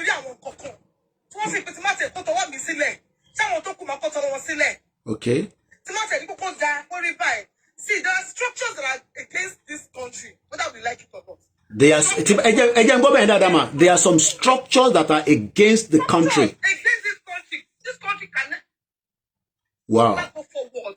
Go see road. That is why I was crying. Don't tell me no man that I'm not fast 3 days, dry fasting. God, she country matter. You know, when you go find and do you know why I cry? Want to try, want to bammy, want to my own, want to face rejection, want to rishi. So oh man sink. See my one me is my own like no that's irreversible because oh my god enemy but struggle in the wow. Want to share wahala kid saying, you know, as a single mother of two, you have now as a child. I know what that means, yeah. The thing is crazy in the head. It's crazy. But then so who do we plead with? Talama Benisi nínú system ta wà nú ẹ̀. Ṣé àwọn ọba ni, ṣé àwọn olóṣèlú ni, ṣé international, ṣé àwọn ará wa ta la fẹ́ bẹ̀, because the situation is really getting out of hands. Don't go there. Don't even involve any of that. Don't go there. All of them want to from their relationship. That's when you know that this country cannot be okay. Okay. Don't go there. They are hand in hand. They are together. See. The only solution can be remember. We unveil secrets to us. We unveil our wealth to us. Unveil our resources to us. We will know where and where these people are looting us away. She understand? Okay. Okay.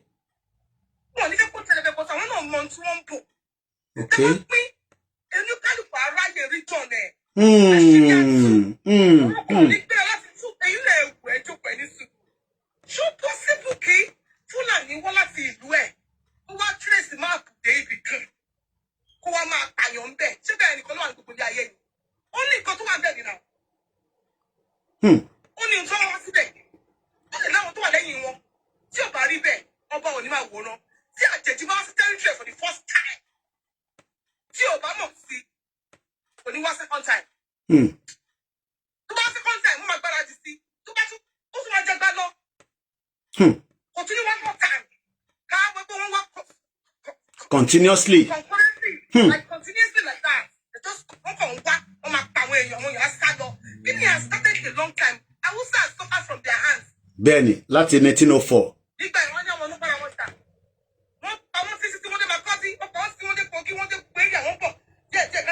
don't even need to come and show to Lagos. They're already in Lagos. They only need to do one night secret. Hey. One night missing. I'm a share. I hope the munitions that's on it. They are all everywhere. Hey. They are with us. Hey. They are with us already. Hey. In the name of one Nigeria. One Nigeria. You know, one Nigeria, there's nothing compared to being in unity. But the truth is that Wọ́n ti gbá wa. Wọ́n ti gbá wa. Àkíní yẹn ti kọjá. Ṣàbá yẹn wá ń sè ẹni wá kó tọrọ. Látẹ̀lẹ́ ìná ti ṣẹlẹ̀ ìdílé ní gbogbo pé kí ló ń sọ. These people àwọn bá yẹn gbọ́dọ̀ ti rí pé they have to dance the tune if not so kò ní pay àwọn. Wọ́n bá tí ò bá ti gbalẹ̀ tí ò jí góòdù wà tí ò jí àwọn kọ́kọ́ ṣe wọ́n lè lówó. Wow, ọ̀rọ̀ níyàwó yín sọ èèyàn wa. Ọ̀rọ̀ ńlá níyàwó yín sọ. So the truth is ẹ má fọra wa jẹ. Two things ẹ tó bá love opportunity tọ́lọ̀ bá gbà ní tọ́lọ̀ bá kẹ́ tó bá ráyè gbèjà kò tètè yá. Kò gbèjà. Wo àwọn ọmọ yẹn ni torí ọjọ́ ọ̀la wa ká má torí ọjọ́ ọ̀la wọn. Torí ọjọ́ ọ̀la títí wá. Àti tàwọn náà àwọn bá wà ókè àwọn lè wà ókè. Gbogbo àwọn nephew mi gbogbo wọn lọ ti wọ yunifásitì báyìí ní September yìí ẹni tó fi lọ ó ṣe tán pè ní gap year olùfẹ́ lọ wáṣẹ́ ni adé lọ ní next year so future àwọn ọ̀dọ́ wa nísìn torí àwọn ọ̀dọ́ wa ní Koiki wo à ń gbádùn lọ́wọ́lọ́wọ́ jàre. Okay. The future is already in their hands and wọ́n ti bàjẹ́. Okay. Wọ́n ti ṣe yamayama. Wọ́n ti ẹ̀mọ̀ nǹkan tí wọ́n ń ṣe àti ṣe nísìn ni pé ṣe rí tó oko ẹrú ta wà nígbà yẹn náà. Bẹ́ẹ̀ni mà. Àwa la múra wa kó di pé wọ́n wá bá wa gbé. Okay. The same thing la ṣe fúnra wa nísìn. Okay. Ní bá bá ṣe pé báyìí wọ́n ṣe máa bá a gbé. Ẹ má máa blame àwọn west. Okay. So àwọn governors àwọn olóṣèlú wa wọ̀ ní any impact kankan tó máa ṣe kí tó release wọ̀ ní any impact kankan. You have to have genuine elders. Genuine elders. Genuine elders. Yes. Well, I mean, it's going to be a whole new overhaul system because we're going to overhaul the system to be able to make use of a new system.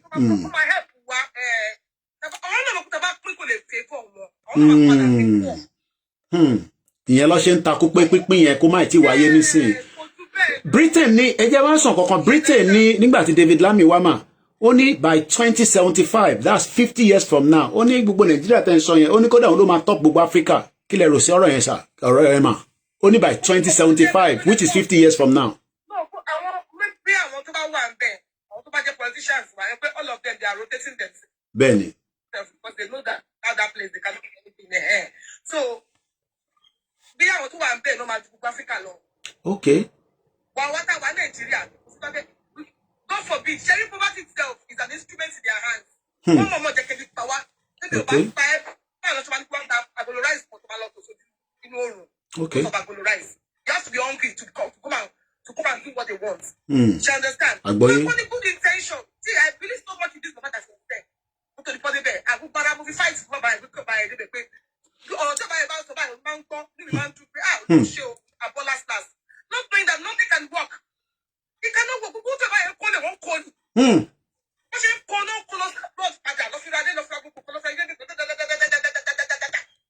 So there are some interest of people tó bá tẹ̀ tí bàbá bá tẹ̀ fi ṣe concept wọ́n ní jẹ́ kó rí ṣe. Kò lè hàn ní. Lọ ṣe ń kólẹ̀ lọ ń kó. Má ṣe o.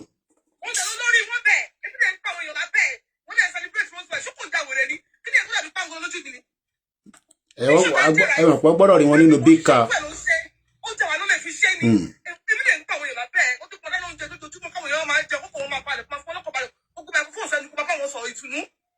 Okay. So, ọ̀rọ̀ ni ìyá wa sọ ọmọ orin tẹ́yìn náà ṣe tún sọ sí wọ́n ti ìyá wa ti sọ so much mo sọ fún yín pé táwọn obìnrin bá sọ̀rọ̀ so painful.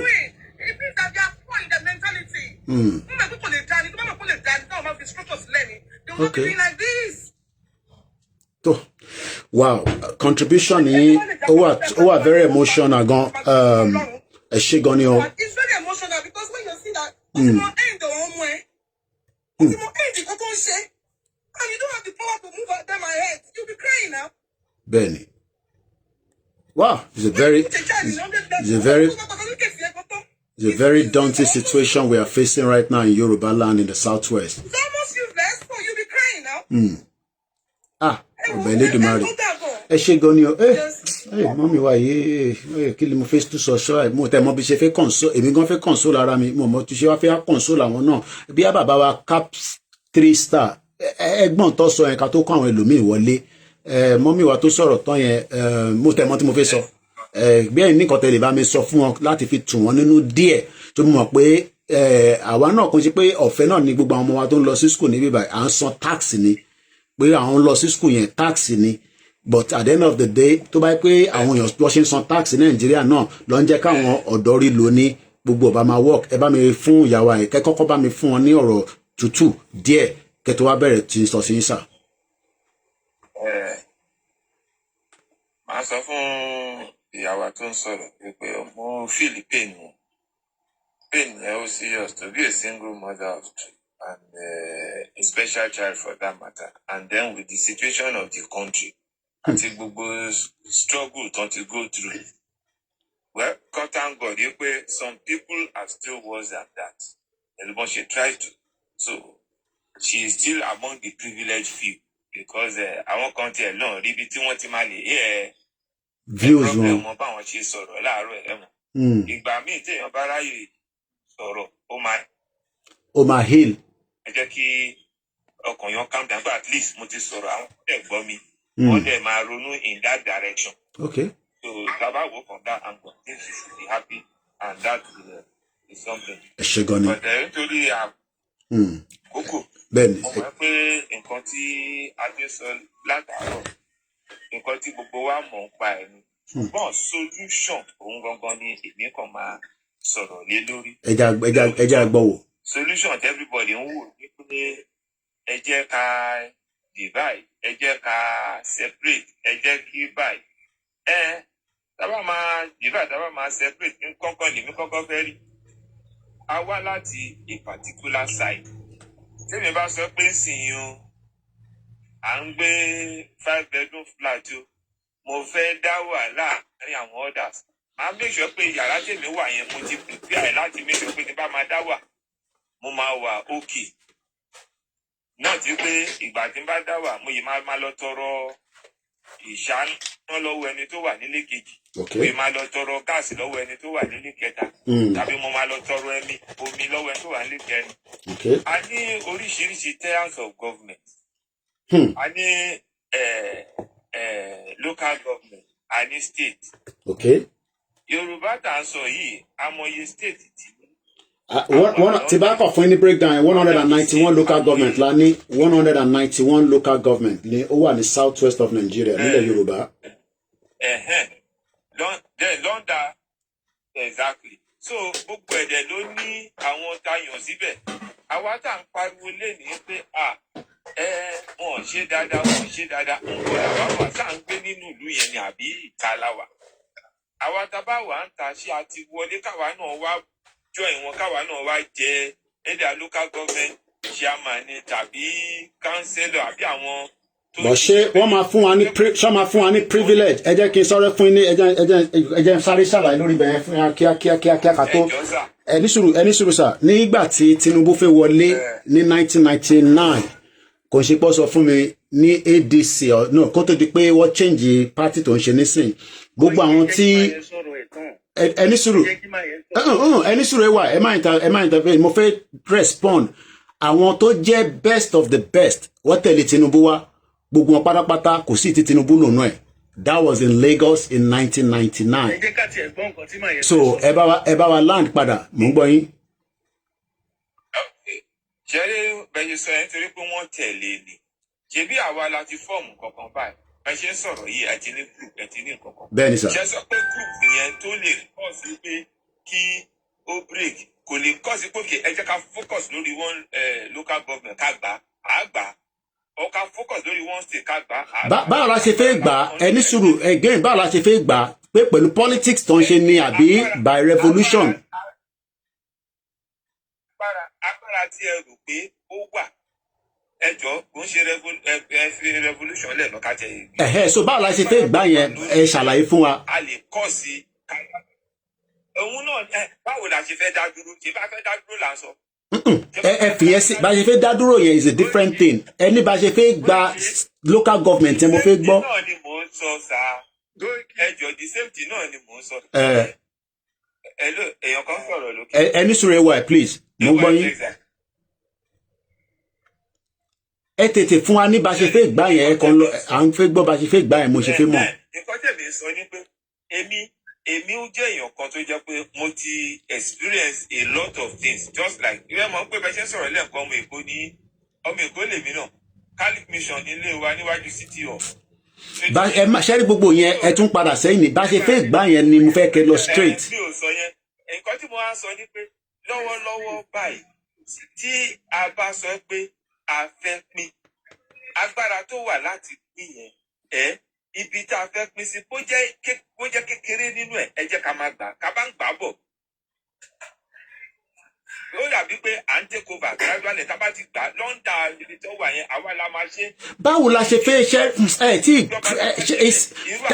mo sọ nísìnyí mo ní ṣe true revolution ẹni no ẹni sùrùsà ẹni sọ yẹ ká clear àárín yẹn tó ra àwọn tó ń gbọ́ wa we are all intelligent people ṣẹ́rí bí ẹ̀ ń tra láti má fi sọ̀rọ̀ kan lẹ̀ ni bí ẹ̀ ń tra láti ṣẹ́nu kò ní ẹ jẹ́ ká wà straight forward ẹni aka gbà mo ní báwo la ṣe fẹ́ gbà because àwọn máa gbà yẹn a gbọ́dọ̀ lọ join APC àbí ká set up another political party àbí ká join Sowore ká ṣe ADC how do we want to get it òun ni mò ń sọ báwo la ṣe fẹ́ gbà mo ti sọ pé ṣe revolution ẹni no tábà ti ṣe revolution that means pé a máa lọ ṣe politics nìyẹn ṣe politics lẹ́ ń sọ nísìnyí sá. akílẹ̀wé ẹ sọ àbára wa jà ń bì báyìí a máa jọ sọ̀rọ̀ ni eléyìí tẹ̀ ń papọ̀ tẹ̀ ń lọ back and forth báyìí. I'm not going back and forth. Tábà ṣe politics. Because the true political changes ní nǹkan tó wà nílẹ̀. Èmi ò fẹ́ ká. Okay now okay mo ti ẹni sùúrù sir so intanet sọ nísìnyí pé a ní join ní APC a dẹ̀ ní join PDP àwa form our own political party àbí a máa join àwọn méjèèjì yẹn ká kọ́kọ́ sort yẹn out ṣé a máa join ní wọn àbá ní join ní wọn. Good. Two things ló possible. Taba join ni wọn taba ṣe mọ̀ pé game of numbers ní politics. Bẹ́ẹ̀ni sir. Game of numbers. Taba join wọn taba lè wọ because èmi mo mọ̀ pé taba bẹ̀rẹ̀ sí ní wọ inú sí inú ẹ mọ̀ pé ọ̀tọ̀ làwọn tó wà nínú lọ́hùn tó dẹ̀ máa ń command àwọn tó rò pé àwọn pọ̀ jù. Taba wọnú ká wọnú àwọn tó rò pé àwọn wà bẹ́ẹ̀. Tó yẹ pé truthfully ni o kò ṣe pé bóyá a lọ tẹ̀lé èèyàn kan tá a rò pé ó ń sọ̀rọ̀ kó wá. ta ni decision ẹni sùúrù ta ni decision maker àwọn people ṣé wọ́n máa accept irú nǹkan tẹ́ ń sọ yẹn pé káwa wá join wọn káwa ké Tinubu tó jẹ́ pé òun ló ń control gbogbo South West whether we like it or not ṣé Tinubu máa fún yín ní access yẹn láti wá lọ gba local government kan.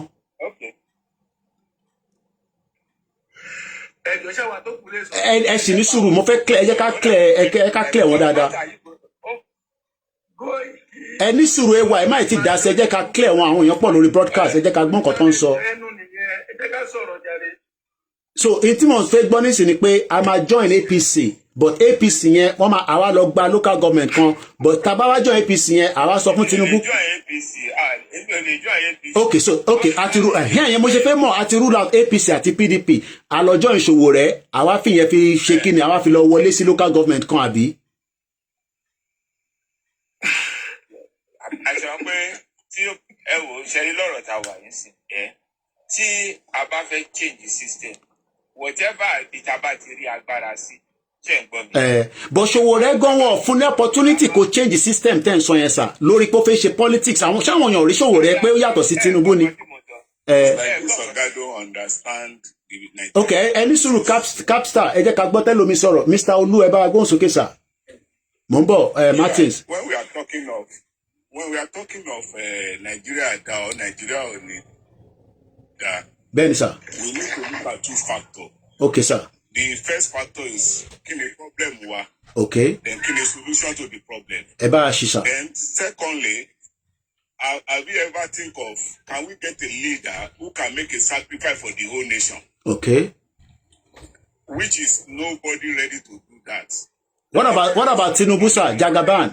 Somebody ready. Nobody ready to do that. Don't let us deceive ourselves. Sowore is ready. Somebody ready. How does the Sowore ready my guy? Sir. You people follow somebody is ready. How that person is ready? Can you just give us an example? It's not by shouting or making noise. So Mr. Olu daddy wa ẹ̀gbọ́n wa uncle wa intan sọ nísìn pé kò sẹ́ni kankan nínú Nàìjíríà nísìn in that direction tẹ́ tún sọ yẹn even Sowore Jagaban so what is the next solution after tá a bá rí gbogbo èèyàn bẹ́ẹ̀ yẹn. I'm ready. We follow. Listen now. Any sure why? When you talk of sacrifice, okay, you know what sacrifice involves. Is anybody ready to lose anything for other people? Ask that question. Okay. Yes.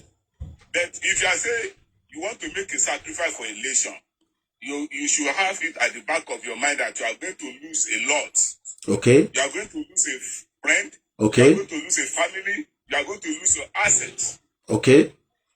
Which nobody ready to do that. Let me give you an example. You are in the UK right now, right? Yes, sir. Is it possible for you to go to any UK bank and tell them to open a Naira account for you? Okay. What do you want to do? Tell me. Why should we have a dollar account in Nigeria when we are not trading with dollar? Is everybody ready to lose his own dollar? Okay. All right. I'm still not getting angle tefe fi bá wa clear ọ̀rọ̀ yẹn dáadáa. Mo fẹ́ move sí. So what I want to know, kí n tó lọ sí the next person, òun ni pé ẹni kò sẹ́ni tó lè ṣe ẹni sọ̀rọ̀ gbogbo àwọn tó kù. So kí wá la máa ṣe tí a máa fi wá lè ní better life and a better future tí gbogbo wa bá lè ṣe. What we need to do is make up our mind. Ṣẹ́rí àwọn ọmọ mi ti fẹ́ wọ ọtí ní the kitchen báyìí nísìnyí mò ń bọ̀ ẹ̀jẹ̀ ń pa kámẹ́rà iná. Mò ń bọ̀.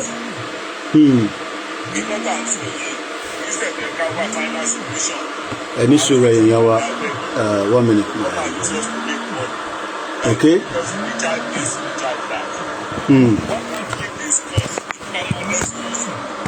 What is the permanent solution yẹn? Kò broadcast ti fi lọ sí another stage báyìí mò ń bẹ̀ èèyàn wa mo ní láti capital cup. Mo ń bọ̀ ẹgbọ́n sókè mo ń bọ̀ yín o à ń gbọ́ yín sà. With your uncle. This one. Assault. The major thing we get problem on desensitization. Ẹ má bínú èèyàn wa ọ̀pọ̀ ọmọ ẹ̀fẹ́ lo kitchen mo ń gbọ́ yín sà any sensitization òyìnbó yẹn mo gbọ́ dáadáa. Okay. Ṣáwọn èèyàn wà aware of kí ni sà. Ṣáwọn èèyàn wà aware pé wọ́n wà nù problem. Ṣáwọn èèyàn mọ̀ pé system náà nọ́mbà àwọn èèyàn mélòó ló percentage àwọn èèyàn mélòó ló ronú pé ìwé. Okay. Àwọn ronú bó ṣe máa dà. Okay. Percentage àwọn èèyàn mélòó ló ronú papọ̀ tí ìmọ̀ wọn ṣe ọ̀kan. Okay. Percentage èèyàn mélòó charity if the country is not sensitized where the people are not sensitized they don't know what is even the right thing. The system of government ó ti bàyẹ̀ dé level tó yẹ pé nǹkan tó bí ẹlòmíì sí ni nǹkan tó gbójúmọ̀ nìyẹn that is why tó fi jẹ́ pé bàbá jẹ́ abroad a máa ń mọ̀ pé ẹnìkan sọ́lẹ̀ kan pé báwo la ṣe máa ń mọ̀ ẹ̀yin náà lẹ́sọ̀ ẹni báwo la ṣe máa ń pè tàbá ti dá abroad pé àjẹ́ wa Nàìjíríà. Bẹ́ẹ̀ni. Àwọn èèyàn mọ̀ ó ń jẹ ìjà tí òun ló fà á pé tí gómìnà kan bá wá tó máa kún fún 5,000 máa pẹ́ wọ́n tí ó bá ṣe ọ̀nà wọ́n máa dúpẹ́ lọ́wọ́ ẹ̀. Okay. These are things that we are supposed to own. It's natural things like the government for the people. I only want control for mine.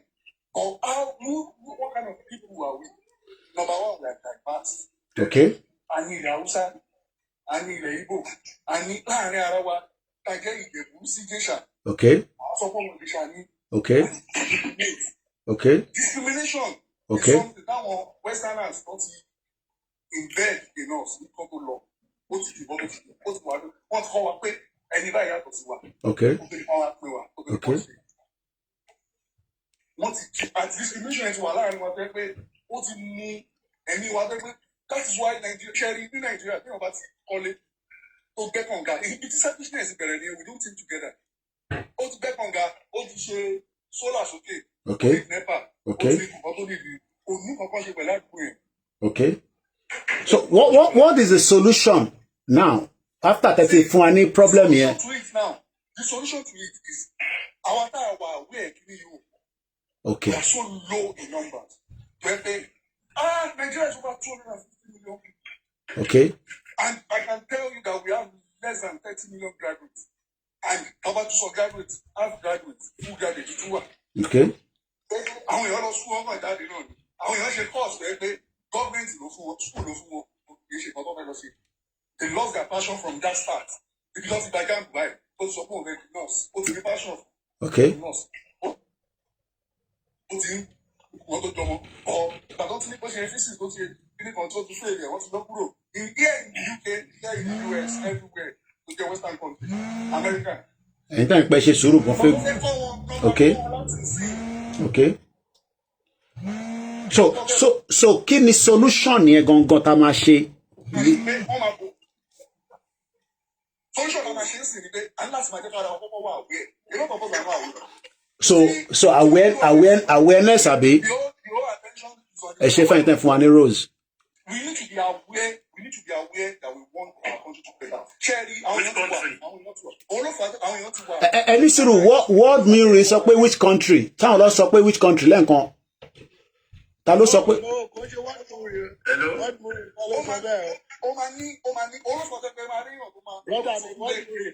Okay, all right, that's fine.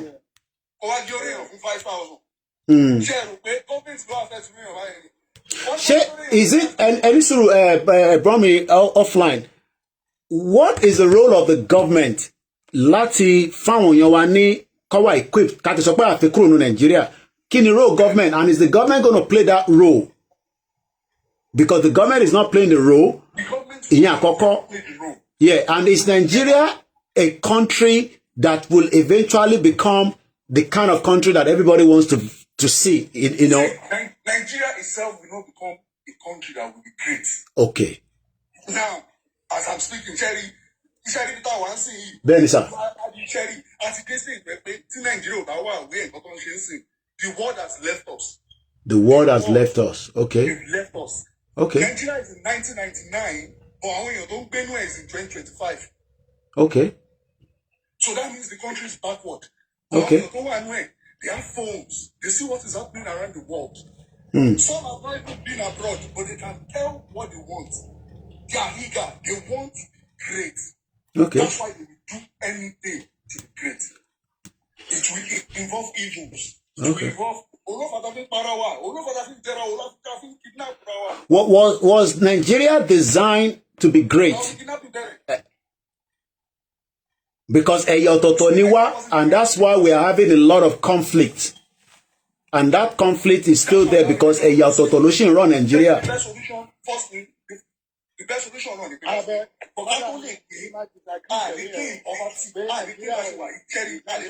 any sort of word more, mo fẹ́ gbọ́ bí tó fẹ́ sọ bẹ́ẹ̀ any kini offline any sort of word elema sọ̀rọ̀ this word more elema sọ̀rọ̀. The solution to Nigeria now is we should divide.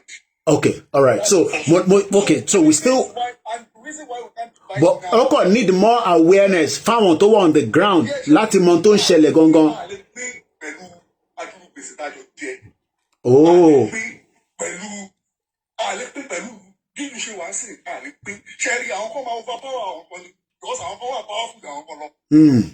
There's a tribe that is powerful than other tribes. Fúlàní náà ni a ní láti máa tipa lè sọ ìbílẹ̀ ìdárúkọ wọn. Okay, that's fine. Mo ti get angle yẹn.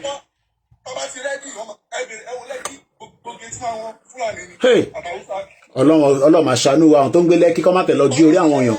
Mo ń bọ̀ offline ẹ jẹ́ ká sáré gbọ́ word muri ẹ sì máa bá mi sọ̀rọ̀ díẹ̀ sí i àwa lọ sọ́dọ̀ brother wa Martins náà. Word muri ẹ ti gbọ́n táwọn èèyàn sọ látẹ̀kan ẹ jẹ́ kẹ́yìn náà bá wa dá sí i ká tó tún lọ sí the next stage. Mo kí ọgbẹ́ èèyàn wa ṣe gan-an ẹkú làákàyè à ń gbọ́ yín sà. Brother mi ẹ ṣe gan. So great one. Ṣé gbogbo discussion wa yìí ó dáa gan. Àti inú mi dẹ̀ dùn pé ẹ kọ́kọ́ sọ̀rọ̀ kan pé wáyé tó ti jẹ́ pé kí Nàìjíríà wọ́n máa ti dé abroad wọ́n máa realize. Bẹ́ẹ̀ni. Nǹkan tó ń ṣẹlẹ̀. Yeah, which is nǹkan tó dẹ̀ happen nìyẹn because ìgbàjẹ́ mi kan kúrò nílé ìgbàjẹ́ mi kan rí bí ká ṣe rí mo pé kí ló ń ṣẹlẹ̀ mo sì tún sọ pé àwọn bàbá wo lọ́wọ́ gan fi àjẹ wá o. Pé àwọn bàbá gangan tí wọ́n bẹ̀rẹ̀ ètò òṣèlú Nàìjíríà yìí pé wọ́n fi àjẹ. À ń gbádùn yà gbọ́ yín o. Àwọn kankan wà tí ẹ̀kọ́ ti put in place tí kò wà in places. Okay. Àwọn kankan wà tí ẹ̀kọ́ ti put in places ní gbogbo nígbà yẹn nígbà independent yẹn. Àwọn kankan wà tí ẹ̀kọ́ ti put in place tí kò wà in places kó fi àjẹ Nàìjíríà títí di èní. Okay. Divide and rule ó ti wà láti bẹ̀rẹ̀. Okay. Ó dà pé ọkọ̀ tí mo notice yẹn pé divide and rule ó ti wà láti bẹ̀rẹ̀ pẹ̀pẹ̀ ìpínlẹ̀ Nàìjíríà wa yẹn. So kò ń ṣe tó ṣe bẹ̀rẹ̀ nísìn pé lórí Tinubu ó ti wà tipẹ́. Ó ti wà tipẹ́ because I was born in 1969, brother. Okay, all right, sir. Yeah. So I bẹ̀rẹ̀ sí kàwé primary school, high school, tertiary institution. I read gbogbo system yẹn. Ẹ jẹ́ n bi yín sà, ẹ má bínú sà, mo kàn fẹ́ ká kọrin interact kékeré. Ṣé àwọn bàbá wa ló ṣe bẹ́ẹ̀ ni àbáwọn tó kó gbogbo apapọ̀ tó ń pè ní Britain ló create that divide and rule? Because bẹ́ẹ̀ mi ṣe gbọ́ díẹ̀ ó ní pé ní 1957-58 mò ń bọ̀ ay màá gbé padà wọlé nígbà tí wọ́n tẹ̀ ń to Nàìjíríà bó ṣe ń bá gbogbo wa sọ̀rọ̀ tọ̀tọ̀ ni tó bá ṣe meeting ní conference ní Lancaster House tán láàárọ̀ tó mu tíì tó bá dalẹ̀ wá tó lọ bá Fúlàní sọ̀rọ̀ torí as at 1957 kò sí nǹkan kan tó ń já Hausa Fúlàní ní Britain ń bá sọ̀rọ̀ nígbà yẹn tó fi rig election ní 1959 against bàbá Awólọ́wọ̀. Ṣé àwọn ni wọ́n dá wàhálà lẹ̀ ni àbí àwọn bàbá Awólọ́wọ̀ ni bẹ́ẹ̀ ṣe ń sọ ìsà? Ẹ o brother mi àwọn bàbá Awólọ́wọ̀ pẹ̀lú àwọn Fúlàní àwọn gangan náà dá wàhálà yẹn lẹ̀. Okay. Wọ́n wípé divide and rule ni wọ́n fi bẹ̀rẹ̀ Nàìjíríà. Tó bá jẹ́ pé wọ́n fi ìmọ̀ ṣọ̀kan láti gbà yẹn ni pẹ̀lú àwọn ọba Akíntọ́lá yẹn àwọn Nnamdi Azikiwe wọ́n fi ìmọ̀ ṣọ̀kan nípa báyìí la fẹ́ kí ètò ìlú wa ṣe máa lọ. Wọn ò ní gbọ́dọ̀ sí àwọn. Ẹ jẹ́ àgbé kí ni dé 100k ẹ bá double tap mo ń gbọ́ yín sà mo ń gbádùn yín dáadáa. Brother mi wọn ò ní gbọ́dọ̀ sí British lẹ́nu torí pé àwọn kan selfish interest. Okay. Títí wọn. Okay. Òun ló jẹ́ kí wọ́n ṣe máa ṣe àgàbàǹgebè síra wọn. Okay. Pé tí wọ́n bá pe Fúlàní lẹ́ni tán bá sọ̀rọ̀ yìí á lóun ti gbọ́ tiwọn. Àwọn èèyàn ti wà tó fi wọlé rẹpẹtẹ. Fúlàní máa yín mú sí àwọn Ìgbò. Okay. Fúlàní á yín mú sí Nnamdi Azikiwe. Okay. Nnamdi Azikiwe á yín mú sí bàbá Awólọ́wọ̀. Okay. Gbogbo àwọn tó wà forefront nígbà yẹn Zik náà máa yín mú sí wọn because wọ́n ń pè wọ́n lẹ́yìn bá wọn sọ̀rọ̀. Àwọn ọmọ ọ̀dẹ̀ di nǹkan mú kò sí òkú táwọn dì mú láàrin ara wọn pé báyìí la ṣe fẹ́ kí ìlú wa yìí kó ṣe máa lọ. Okay. So brother mi ẹ wo solution tèmi personally tí mo feel. Mo ń gbọ́ sà. Inú mi dẹ̀ dùn pé first world country lẹ́wà. Bẹ́ẹ̀ ni sà. Ẹ mọ̀ nǹkan tó lọ. Ṣẹ́rí tí ìgbà tí ìṣòwò rẹ̀ bẹ̀rẹ̀ èmi fi pé ìṣòwò rẹ̀ is going to be of good use. A fún Ṣòwòrẹ́ ẹni sùúrù sà gbogbo support ẹni sùúrù sà gbogbo support Ṣòwòrẹ́ need. I interview Ṣòwòrẹ́ in London. A fún ní gbogbo support tó ní pátápátá as at the time tí Ṣòwòrẹ́ jáde but mo ń gbọ́ yín sà. I always follow you. Yeah. Èmi fi pé Ṣòwòrẹ́ máa bẹ̀rẹ̀. Ṣẹ́rí the mistake Ṣòwòrẹ́ lọ ṣe ni pé ó yẹ kó bẹ̀rẹ̀ from grassroots. Because Ṣòwòrẹ́ kò mọ̀ pé ní America service delivery local government ló ti ń bẹ̀rẹ̀. Ṣẹ́rí tí Nàìjíríà bá máa da ó gbọ́dọ̀ bẹ̀rẹ̀ láti local government láti ọ̀dọ̀ councillor. Okay. Ṣẹ́rí inú mi ò bá dùn tó bá jẹ́ pé gbogbo Nàìjíríà tó wà ní diaspora wọ́n máa lè fìmọ̀ ṣọ̀kan because everybody mọ̀ pé service delivery tá à ń pariwo yìí láti municipality ló ti ń bẹ̀rẹ̀. láti wà gidi. Ní àwọn tó wà ní diaspora ẹni tó bá máa ṣe politics ẹni tó bá mọ̀ fún òun lẹ́mìí ká lọ bẹ̀rẹ̀ láti councillorship. Okay, mo ń bọ̀ yaba. Okay. Àbí professor ní. But ṣé Nigeria system wà design láti ṣe gbogbo nǹkan ìsọ ìsà? Ó wà design láti ṣe. Jésù wẹ̀ rẹ́dà ni èèyàn kan náà ló máa ń fọ́ ọ̀sẹ̀. Okay. Tí nǹkan bá máa da brọ́dà mi ibi kan láti máa bẹ̀rẹ̀. Bẹ̀rẹ̀ rárá ṣe rí. Èèyàn kan náà máa ń fọ́ ọ̀sẹ̀ kọ́dà máa jẹ́ ìgbòho system yẹn. Tọ́yìn bá ti drop call oníkálukú máa continue life rẹ̀. Ẹni tó kí ẹ̀. Nigeria, no one is doing it with passion. That is the problem. Nigeria can be much come from day one. Okay. But ẹni sùúrù tẹ́ bá ń sọ ìṣọ̀kan yẹn ṣé a lè ní ìṣọ̀kan ẹni sùúrù sà ẹ má bínú pé mo interrupt yín kò ṣe pé ẹni sùúrù ẹwà ẹ máa wọlé nísìn ṣé ìṣọ̀kan tẹ́ ń sọ yẹn nísìn is it based on pé èmi àtàwùsá gbọ́dọ̀ ní ṣọ̀kan Ìgbò gbọ́dọ̀ ní ṣọ̀kan àti Fúlàní ṣó possible. gbogbo wa ọ̀fẹ́ kì í ja oníkankan ṣe pẹ̀lú kẹ́yà wa kó papọ̀. Irish are not Scottish are not English are not Welsh, but they are United Kingdom. Ìlú wo lẹ ń sọ ní sùn tá bá ní ìlú wa àwọn tájọ ń sọ inú àjọ ń gbé nínú ìlú yẹn ni sọ ẹ lè máa sọ pé ìlú wa because wọ́n ní right láti wà nílẹ̀ yín náà tẹ́ bá ń sọ pé ìlú wa tẹ́ ń sọ yẹn mo ń bi yín again ṣé pẹ̀lú Ìgbò Haúsá àti Fúlàní. ìlú wa dá kò má gbà pé bóyá Haúsá ni ẹ o àbí Ìgbò ni ẹ o àbí Yorùbá ni ẹ o good life. So intense sọ nísìn ni pé àwa àtàwọn ẹ̀yà tó kù yẹn ẹni sùúrù kí mo fẹ́ get it right torí àwọn tó ń gbọ́ wa àwọn èèyàn tó ní làákàyè náà níbi gbogbo wa náà la ní làákàyè ní tí mo fẹ́ get kí tó gbé wa ìwọlé ni pé ṣé àwa àti Fúlàní Ìgbò àtàwùsá àtàwọn ẹ̀yà tó kù la máa jẹ́ kí ìmọ̀ wa ṣe kan even though pé àwa mọ̀ pé ẹ̀yà wa ó yàtọ̀ sí tiwọn but nínú Nàìjíríà a lè jọ wà together kí ìmọ̀ wa ṣe kan ṣó possible. Kò possible. Ṣẹ̀rí ó possible kí mo ìgbà tí ṣẹ̀rí ó ní Amẹ́ríkà Amẹ́ríkà province ló wà ní Amẹ́ríkà ní Britain Amẹ́ríkà ló wà ní Britain. Okay, all right ọ̀dà ẹ jẹ́ ká padà sókè sọ́dọ̀ AY mò ń bọ̀ lọ́dọ̀ gbogbo yín tó kù náà AY ẹ bá wa sọ̀rọ̀ ní briefly àwa lọ sọ́dọ̀ Martins mo ṣì ń bọ̀ lọ́dọ̀ yín Capstad kó a fi kó àwọn the next set wọlé. Okay. It's not ẹgbàgbé Awólọ́wọ̀ àtìkù gbogbo yẹn táìmù rẹ ti lọ what's bygone is bygone àwa tá a wà láyé nísìnyí káwa solution fún wa without division no solution ẹ kàn máa wà bí máa so òyìnbó katapilẹ̀rì ni it's not possible. Okay in táwọn sọ ni pé ẹni sùúrù ẹwà in tó sọ ni pé wọ́n ní ẹ̀wà Ìgbò Fúlàní Haúsá wọ́n ní a lè ṣe kan nínú Nàìjíríà. nípa ìjà pẹ̀lú nínú Haúsá Ìgbò Yorùbá can we unite together it's not possible. Jẹ́sìgbọ́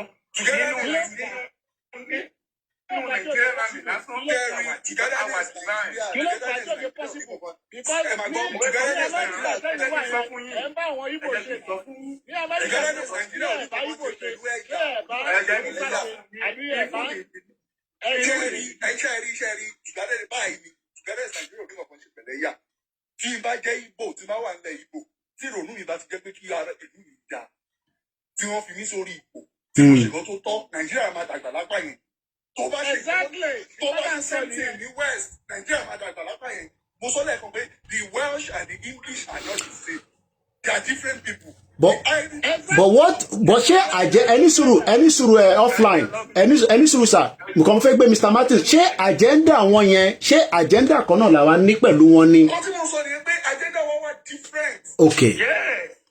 Agenda wọn wà different. But tó bá yẹ pé agenda wọn wà different a kò lè keep wọn a lè pin wọn mọ́lẹ̀ nínú within the state àti local government. ọba tí à ń ronú báyìí. brother mi ẹ mọ ọkọ tó jẹ́ kí agenda wọn different.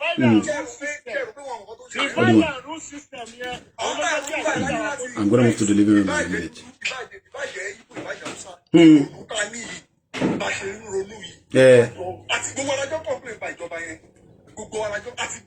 You're right, princess. You're hungry. What do you want to eat? He came out whether he's going to be the best candidate or not. Okay. But one thing Nigeria should have known is that first time family new way. Láti move lọ sí the room because àwọn ọmọ yín ti fẹ́ wọ́n ti need access to the kitchen. They tried something else. No. Okay. We won't try Nigeria. Want to honestly? You get me water, please. Want to lose our ìjọba? Olófà àti Buhari fi ń padà wá. Wọ́n sákùn yẹn ti lọ round. Ó tún tún wọn lọ again. Okay.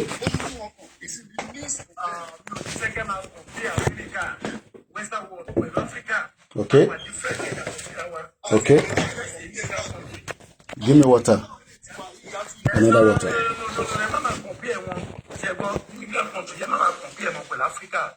Okay, all right. Ẹ jẹ́ kí Mr. Martins náà kọ̀ bá wa sọ̀rọ̀ torí àwọn tí impute látẹ̀ nǹkan. Okay, give me another water. Oh, don't worry. I'll use this one. Mr. Martins. Okay.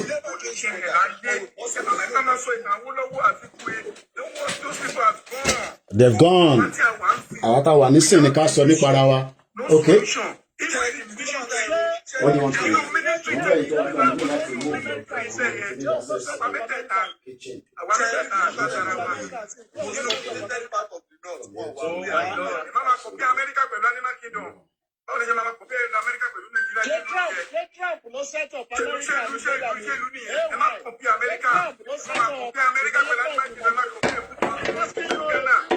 Okay, ẹ ṣe sùúrù àìtí bára wa jà ní bíbá ẹni sùúrù ẹ jẹ́ kí Mr. Martins sọ̀rọ̀ ẹ jẹ́ kí Mr. Martins sọ̀rọ̀ ẹ jẹ́ àgbọ́ tí Mr. Martins fẹ́ sọ.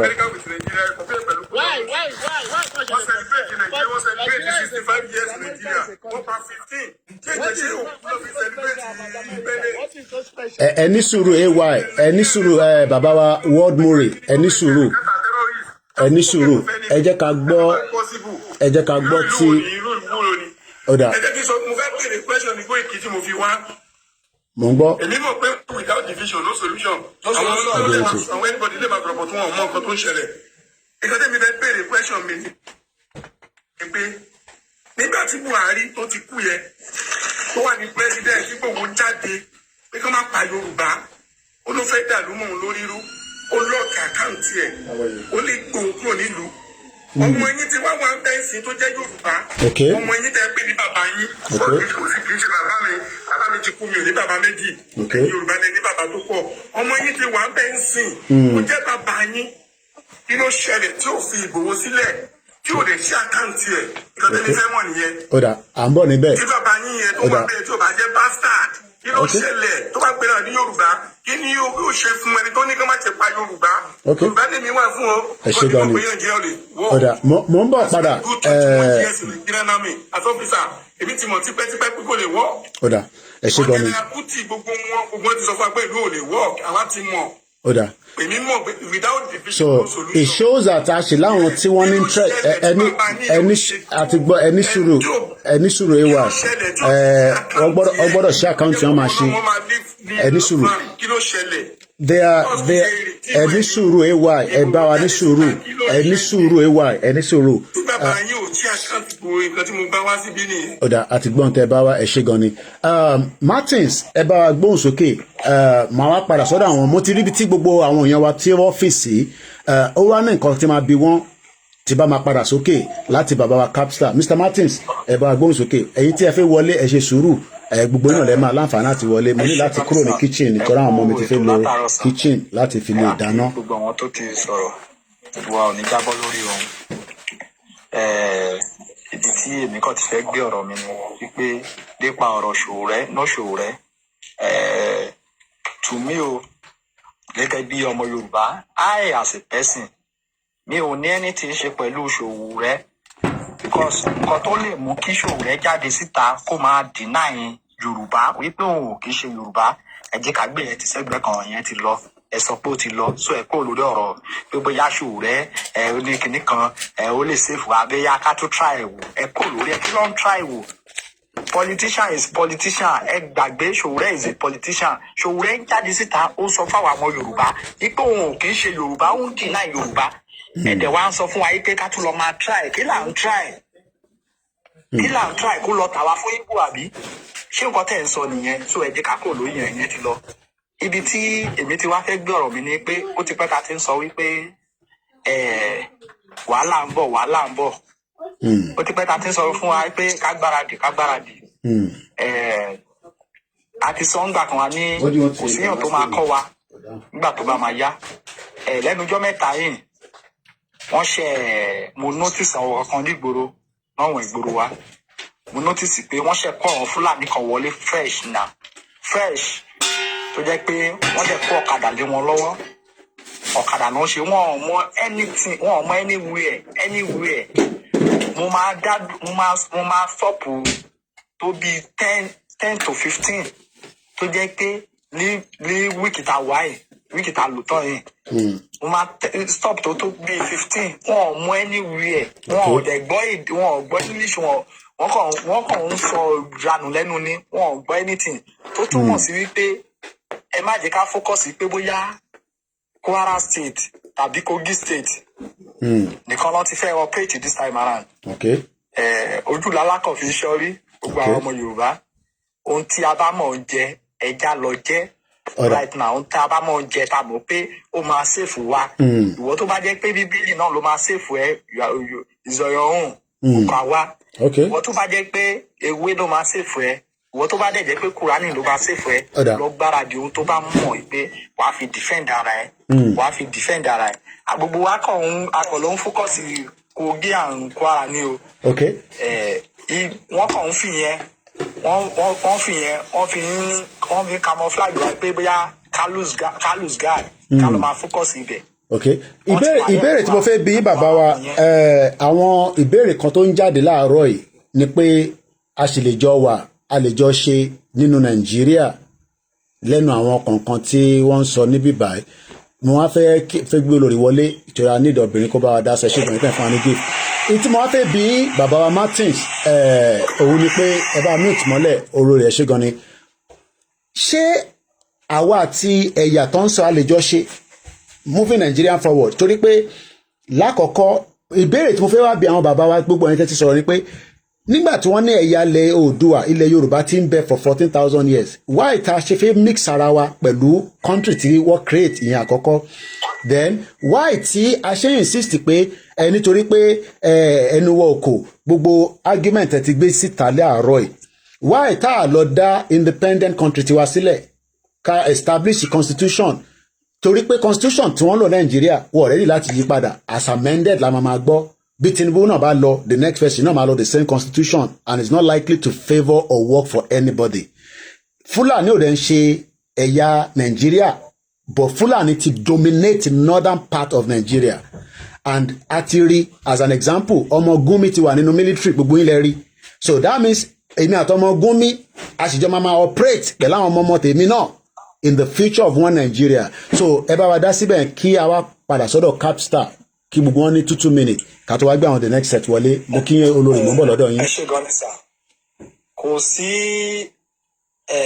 anything tí a need láti ṣe pọ̀ nítorí pé gbogbo wa la mọ̀ pé a kì í ṣe ẹ̀yà kan náà a kì í ṣe èdè kan gbogbo kan la fi yàtọ̀.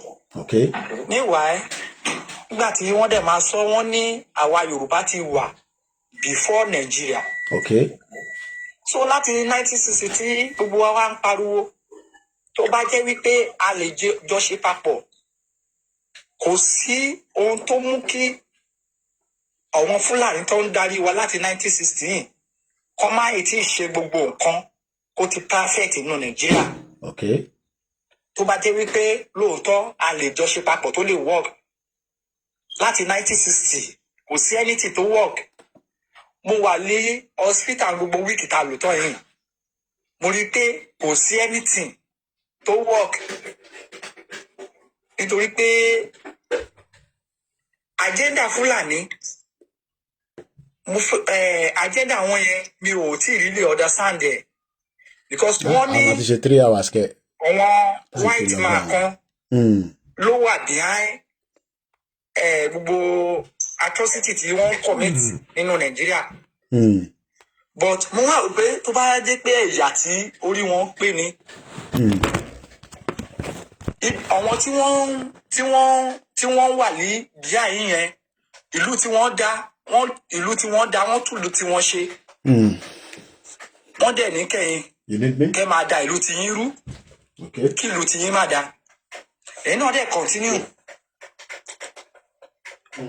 A ní nínú Nàìjíríà sẹ́ẹ̀ tí wọ́n sọ pé ó ti wà láti 1960 àní kò wọ́ọ̀kì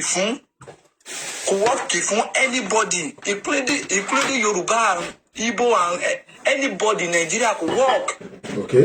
Nítorí pé ordinary hospital tó dáa kò sí. Bẹ́ẹ̀ fẹ́ ṣe test kan from FMC wọ́n ṣe máa direct yín lọ sí another hospital again ordinary test wọ́n ṣe máa direct yín lọ sí hospital míì. So báwo ni Nàìjíríà ṣe wá work báwo la ṣe lè gbé papọ̀. Nígbà tó jẹ́ pé gbogbo nǹkan ta nílò wọn ò lè provide ẹ̀ fún wa. Àwọn kan wá sọ pé ó sì lè work lábẹ́ abẹ́ ìgbálẹ̀. Báwo ló ṣe lè work. Ẹ ṣe gan ni mò ń bọ̀ olórí ẹ bá wa sáré dá sí ọ̀rọ̀ náà. Ẹ ti wà ní background láti bí 2 hours. Mo tẹ̀wọ̀n pàtí pẹ́ gan báyìí ṣá. 3 hours má ti fẹ́ lọ lórí program yìí. Ọjọ́ máa ń pẹ́, Ọlọ́run máa ṣàánú wa. Ẹ káàbọ̀ olórí. And you know, my great warrior, Koiki. Ẹ ṣé gan ni ma. Akúṣẹ́ ìlú. Ọlọ́run àforíyìn. Àmín mà. Mo ti ń gbọ́ program ibẹ̀ sí ń sọ látàárọ̀ pé ṣé Nàìjíríà lè dára, ṣé ká kúrò nínú ẹ̀ tàbí ká sì máa jọ ṣe pọ̀. Bẹ́ẹ̀ ni mà. Òun ni ká sọ̀rọ̀ lé lórí. Ọ̀rọ̀ ńlá ni. Ọ̀rọ̀ ńlá ni. Pé mo bá ní kí n padà sórí pé ṣé Nàìjíríà lè dára. Wọ́n ní tí ilé kan bá ń tòrò, ọmọ àlebẹ̀ ni ò tí ì dàgbà tó ṣe bí òwe. Ẹ̀yin ìyá mi àti bàbá mi. Tí Nàìjíríà bá máa dà, Nàìjíríà ìlú ni. Àwọn èèyàn tá a wà nínú Nàìjíríà gangan, àwa ni Nàìjíríà. Ìyẹn àwọn Fúlàní, Yorùbá, Ìgbò, Haúsá. Láti inú ilé tiwa gangan, láti inú ọ̀dẹ̀dẹ̀ tiwa, láti máa bẹ̀rẹ̀. Ṣé yẹn gbogbo ẹ̀yà ni mà? Àbẹ́yà kan, ẹ mọ̀ pé ẹ̀yà gbogbo ẹ̀yà. Okay. Mo máa padà wá lọ sí ẹ̀yà tó wà lókè ọ̀yà. Láti inú ilé wa, òun láti máa bẹ̀rẹ̀. Nínú ilé tiwa gangan, kò tí ì yé yín bẹ́ẹ̀ yẹn. Nǹkan tá à ń pè ní sense of entitlement. Ó bá wa jẹ́ nílùú yẹn, nínú ilé, ó bọ́ sí ọ̀dọ̀ àwọn olórí wa. Kò tí ì yé yín. Because nínú ilé yín, tẹ́ bá àwa tá wà ní diaspora bíbá, tẹ́ bá rán èèyàn kan níṣẹ́ ní Nàìjíríà tó jẹ́ family yín, a fi pé sense of entitlement. Ẹ ní ẹ̀tọ́ àti ṣe kínní fún mi, dandan ni ẹ gbọ́dọ̀ ṣe fún mi. Tẹ́ ẹ bá ṣe fún mi, ẹ ti jẹ̀bi. Tẹ́ ẹ bá rán èèyàn iṣẹ́ tí ò bá ti kì í ṣe gbogbo ẹ̀ ọbẹ̀ tí 98% àwọn èèyàn tẹ́ bá rán wọn iṣẹ́ tí wọ́n bá tí ì rí tí wọ́n máa jẹ nínú ẹ̀ ní Nàìjíríà kò lọ. Ẹ mọ ipò tí mo dìmú ní ìlú yìí. Koiki you know. Bẹ́ẹ̀ ni mà. Ní ẹ wá mú lọ sí ọ̀dọ̀ àwọn olóṣèlú Nàìjíríà. Àwọn olóṣèlú wa ní Nàìjíríà kò tí ì yé yín. Wọ́n á máa fìyà jẹ àwa náà tún máa rán o ibi tí sense of entitlement níbi pé àwa fún ara wa àtúnyẹ ara wa tò. Àwa iná náà máa fún ní kọ́bọ̀ pé okay ẹ gba kọ́bọ̀ o ẹ lọ ṣe eléyìí. A máa gbà sense of entitlement. At least mo réyàn tó pè mí Nàìjíríà tó ní ó yẹ tó bá jẹ́ pé Nàìjíríà ló wà ní pẹ̀lú ipò yẹn wọ́n á máa ru èlùbọ́ wá lẹ́nìí ru gàrí wá lọ́la. Kò lọ bẹ́ẹ̀. Bẹ́ẹ̀ tó bá jẹ́ pé Nàìjíríà ni ẹni tó jẹ́ olóṣèlú wa ní Nàìjíríà tí ò bá ti máa fún àwọn tó wà ní àdúgbò ní owó ní àwọn tó wà ní tọ́jọ́ wà nínú ẹgbẹ́ òṣèlú kan náà wọ́n máa wá ṣubú sí lẹ́sẹ̀. Sense of entitlement. Ẹ wá ní kí Nàìjíríà ó dà. Ẹ wá ń blame ìjọba. Àwa kọ́kọ́ ní ká blame ara wa. Àwa kọ́kọ́ ní ìṣòro ara wa. Àwọn kan ló ń wá sílùú. Àwọn kan ló ń bàlújẹ́. Àwọn kan ló ń gbàbọ̀dè fún àwọn tó kù. Ìlú bámbámú ni mo yó. I don't care about others. Òun ni ọ̀pọ̀lọpọ̀ wa máa ń lù nílùú yẹn. Àwa quick láti máa nàka síjọba. Ìjọba òṣèlè fún wa. Àwa gángan fún ara wa ìta ń ṣe fúnra wa ń bẹ̀ ló pọ̀ jù. Ìkà àtẹ̀tanú tá ń ṣe síra wa òun ló pọ̀ jù. Ẹni tó bá lówó ní Nàìjíríà ní fámìlì kan, right? Gbogbo àwọn tó wà lábẹ́ wọ́n á ní sense of entitlement sí ẹni tó lówó yẹn pé tí ò bá ti ṣe fún mi olórí burúkú ni olóṣì ni. Ó struggle láti ní owó ẹ̀. Why don't you go out there and struggle to get yours? Ẹ wá ní pé Nàìjíríà ò dá. Inú ilé wa gbogbo láti máa start. Ẹlòmíì wà tó ṣe pé a ní lágbájá ti lówó. Nítorí ẹ̀kọ́ òun ò ní ìdí àti ṣiṣẹ́. A máa dúró jíjọ́ tó lówó yẹn máa páyà. So that a lè máa lówó. Is that not madness? Why? Sense of entitlement. àwọn olóṣèlú wa dẹ̀ ti mọ̀ pé sense of entitlement yẹn òun ló ń bà wá jẹ́, òun ni ò jẹ́ kí ìlú yẹn ó tòrò, òun náà fi ń da omi àlàáfíà ìlú yẹn rú, òun náà ló lọ sí ọ̀dọ̀ àwọn tó wà ní òkè ọya láwọn haúsá yẹn.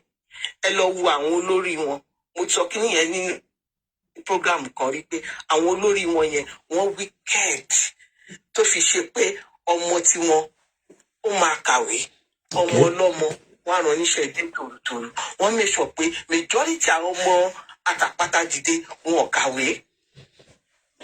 Wọ́n á máa ní education is haram. It's not haram. So that àwọn ọmọ tí wọn tó kàwé wọn ò ní máa rán wọn níṣẹ́ kán lọ máa dà àlàáfíà ìlú rú, wọn ò ní máa rí wọn rán níṣẹ́ kínní, but àwọn ọmọ tí wọn yẹn láàrin sákò àwọn ọmọ tí wọn tó kàwé yẹn òun ni position yẹn ti máa yí láàrin wọn. Mo lọ sí program kan bíi 2 weeks ago mo pàdé ìkan nínú àwọn tọ́kì ní wọn yìí ń bẹ tó ṣe pé ó ní bàbá òun gbé òun wá sí ìlú yìí, ó drop òun, bàbá ẹ̀ wá fi sí ọmọ yẹn ti wá kàwé ní ìsìn ó ń ṣiṣẹ́ pẹ̀lú gómìnà most of the governors ní north. Ẹ ti rí wickedness yẹn, àwọn ará tí wọ́n educate, àwọn tí wọ́n tán educate, àwọn ló máa control àwọn tí wọ́n educate. So wọ́n fẹ́ sọ pé the population àfi àwọn tí wọ́n educate yẹn ó pọ̀. Ẹ rí pé ìgbà tán ní wọ́n lọ kọ́ àwọn ọmọ ní school, wọ́n lọ attack school, àwọn ọmọ school.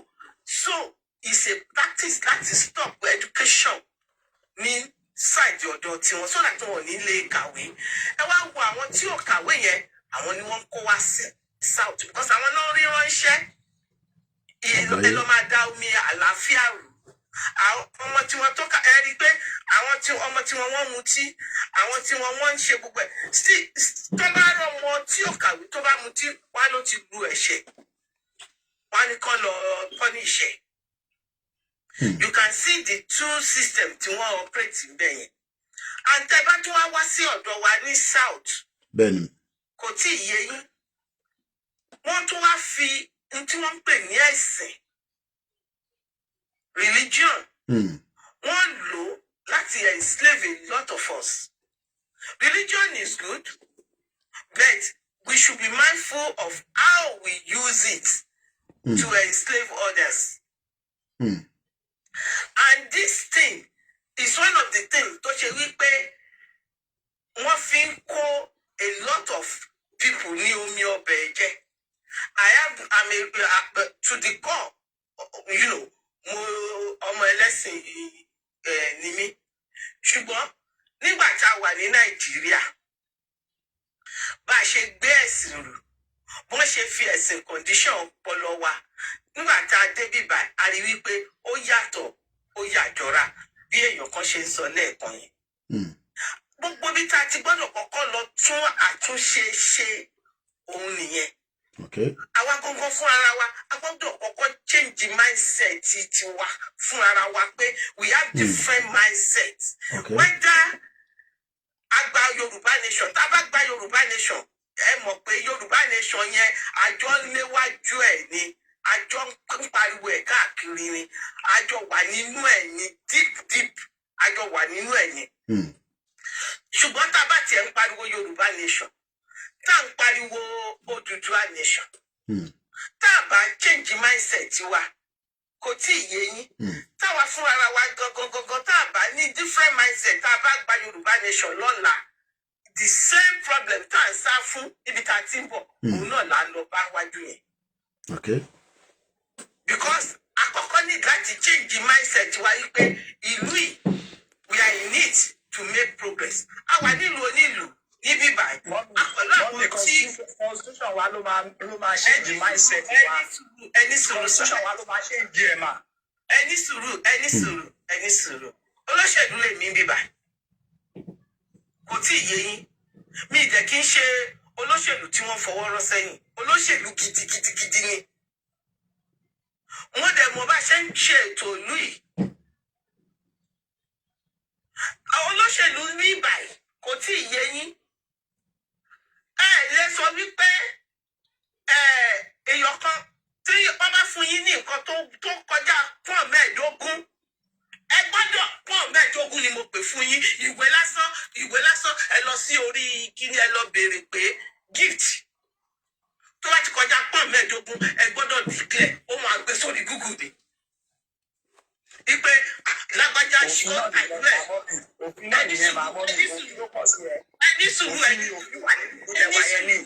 ẹni sùúrù ní ìlú yìí ẹni tó gba ìwé lásán pọ́n mẹ́ẹ̀ẹ́dógún òun ni ìwé yẹn ó gbọ́dọ̀ lọ sínú ilé ẹjọ́ wọ́n fún mi ní ìwé o pọ́n mẹ́ẹ̀ẹ́dógún ni o oye 22 pounds lọ́ńtà o wọ́n máa gbé sórí Google. Anybody can go there and search. So, ẹni sọ pé constitution the constitution kọ́ ló máa gbé wa ní constitution yẹn kò ní ìkọ̀kan ṣe pẹ̀lú mindset wa nínú ilé wa kankan. But ẹni sùúrù mọ́ mi òfin ló ń jẹ́ kí ọ̀pọ̀lọpọ̀ èèyàn bẹ̀rù many things nílùú òyìnbó. So tí òfin tó wà Nàìjíríà tí kò wà authentic and organic a lot of people ní ṣe gbogbo tí ẹ̀ ń sọ yìí because òfin yẹn ò múlẹ̀. Màá dẹ̀ give an example ẹni tó bá máa drive nílùú yìí wàá wo consequence purpose tó ṣe fẹ́ drive yẹn bóyá. So òfin ó ní ìlú tí ò sófin kò ṣẹ̀ṣẹ̀. Ẹ̀dá kan tó jẹ́ kó sọ̀rọ̀ kan lórí mindset ẹni sùúrù. Wọ́n sọ̀rọ̀ kan lórí mindset. Tá a bá change mindset títa ọ̀pá gbọ́gbọ́ fúnra wa lára wa. Kò tí ì yé. But human beings are very difficult. Màá dẹ̀ give an example. Àìmọye ọmọ Nàìjíríà tó ti wá sí ìlú yìí tó dẹ̀ ti ní mindset but a ṣe mọ̀ tí a drive. But later on òfin máa mú. Àbọ̀rọ̀ mọ̀ yẹn nísìn. So tá a bá ń sọ̀rọ̀ mindset tá à ń sọ yìí. We must also have system in place to tackle that mindset. So kí ló dé ta ṣe ń fi Nàìjíríà sílẹ̀ tá máa dé bíbá tá máa sit tight yàtọ̀ sáwọn tó bá fẹ́ di criminal bí àwọn ọmọ Yorùbá kan tó ṣe wá gbé FBI tí wá gbé níbí báyìí nísìn ó lọ máa ṣẹ̀wọ̀n ní abroad ní America nísìn. So this mindset tá à ń sọ yìí is not yet going to work in a system like Nigeria because the system itself is not designed to work. System bíbá is designed to work or not to work, but àìmọye àwọn èèyàn tó sì ń rófin yẹn náà. So ṣé kí ló dé tí mindset tí wọ́n yàn sọ pé o lè drive tó bá ti mọtí àìmọye àwọn tó ti mọtí lánàá nísìn. Because mo fẹ́ gbá àwọn ẹlòmíì wọlé bọ̀ mo fẹ́ kẹ́ rap up mo gbọ́ yín mà. Ìlú tí ò sófin kò ṣẹ̀ṣẹ̀. Kẹ́rí mindset yẹn nígbà tí wọ́n dé bíbá. Kò tí ì yé yín. Òfin ìlú yìí ó help láti change some mindset. So kí ló dé tí òfin Nàìjíríà náà help láti change mindset àwọn èèyàn wa nílé? Sófin wà nílùú yẹn ni. That's what we are saying. Kò sófin náà like àwọn èèyàn ṣe ń ṣe so many things. Kò sófin ni. There's no law. Kò sófin. Àwọn tó wá tọ́jú olórí wa nílùú yẹn kò tí ì yé yín. Wọ́n kó wa jẹ. Àwa náà máa sá. Ó sọ story èèyàn kan kì í ṣe story. Ìkan nínú àwọn olóṣèlú wa ní Nàìjíríà ó kọ́ tọ́lẹ̀tì ẹyọ kan VIP toilet sí school kan ó wá send message sí mi pé olórí mo kọ́ tọ́lẹ̀tì yìí kí ló fíìmù ọ̀rọ̀ tó gbọ́ lẹ́nu mi kò dáa. Ó dẹ̀ yá ó lọ fẹjọ́ mi sọ àwọn èèyàn bẹ́ẹ̀ lórí burú gan o máa sọ̀rọ̀ mo ní ẹ ṣe ẹ̀tọ́ yín ẹ̀gbà owó tó tó owó ẹ̀tọ́ yín lẹ ṣe ẹ̀dẹ̀ expect pé káwọn èèyàn máa pàtẹ́wọ́ fún yín on the ground pé you are doing what you are meant to do. Exactly. Nǹkan tó ń ṣẹlẹ̀ Nàìjíríà kankan tó ń dàlú ẹrú nìyẹn. Àwọn èèyàn wọ́n fẹ́ kó máa praise wọn kó máa kíw lójú títì. So ẹ jẹ́ kí n padà sọ́dọ̀ yín lẹ́ẹ̀kan olórí because mo fẹ́ mú lọ sọ́dọ̀ àwọn capstar ká fẹ́ gbé àwọn the next set of people wọlé. We have talked about the mindset in a system that works. The moment ẹni tó bá dé bíbá nísìn automatically kódà ẹni tó ti ń gbé ní bíbá ẹ̀ka tó sọ pé ẹni tó ti wà níbà for 10 years tó bá lọ Nàìjíríà láti airport ló ti máa misbehave but tó bá ti ń dé intro padà gbogbo misbehaviour yẹn kò sí wèrè arara gbé pamọ́ a tún tọ́jú ẹ̀ dìgbà tó bá tún lọ ní December kí ló ń fà á torí pé ó mọ̀ pé tóun bá ti ṣàṣemáṣe láti airport wọ́n ti kọ́ síbẹ̀ o lè lo phone níwájú àwọn immigration ẹlòmíà tún déwájú immigration Nigeria fẹ́ lò. So what we are saying is that a system that has collapsed and failed will definitely create all manners and difference of mindset in a country like Nigeria. And when we are now talking about Afe exit, we are now talking about a whole overhaul and a whole new system. Mo sọ lẹ́ẹ̀kan mo mọ̀ bàtẹ́ join wa nígbà tí a fi bẹ̀rẹ̀ program yẹn mà. Mo ní tí a bá accept pé a fẹ́ move out of the country now. By 2027, we put everybody back into education. Free laptop, computer, iPad, and internet, and water, and everything. Àwọn tó máa kọ́ wọn náà. By 2029, we would have millions of Yoruba people that their mindset would have changed. And they will be ready to go into the labor market. Ẹni tó wà ní UK tó ń jẹ tó mu ó sì lọ ń jalè. Àrí wọn. Ẹni tó wà nínú UK tó ń fún ní gbogbo nǹkan. Mindset there, she believe pé òun ò wà satisfied. So we cannot talk about a mindset in a system that has failed, because even a system that is perfect and working, people still okay, let's give an example. I was in central London lánàá nísìn. The government has prescribed àwọn tó wá protest yẹn. But wọ́n náà wọ́n believe in what the government is saying, because government is sọ tó ń wuni right àwọn ni láti protest, and many people came out there. Wọ́n ti wá arrest wọn. So the mindset issue might not work with the people in Nigeria today, because from the day one after the regional government law, the whole system has crumbled. Kò sí ọmọlúàbí mọ́. Everybody is now surviving on their own. Ṣé mọ́mí wa tó wọlé nísìn tán ní àwọn ní ọmọ méjì as a àwọn ọmọ tó ń pè ní ọmọ nílùú yìí ẹni tó bá bímọ bí àwọn àtọkọ ẹja ní ọkọ ti kú ni, the system is there to support. Mama yẹn ní masters, yet the system is not supporting her.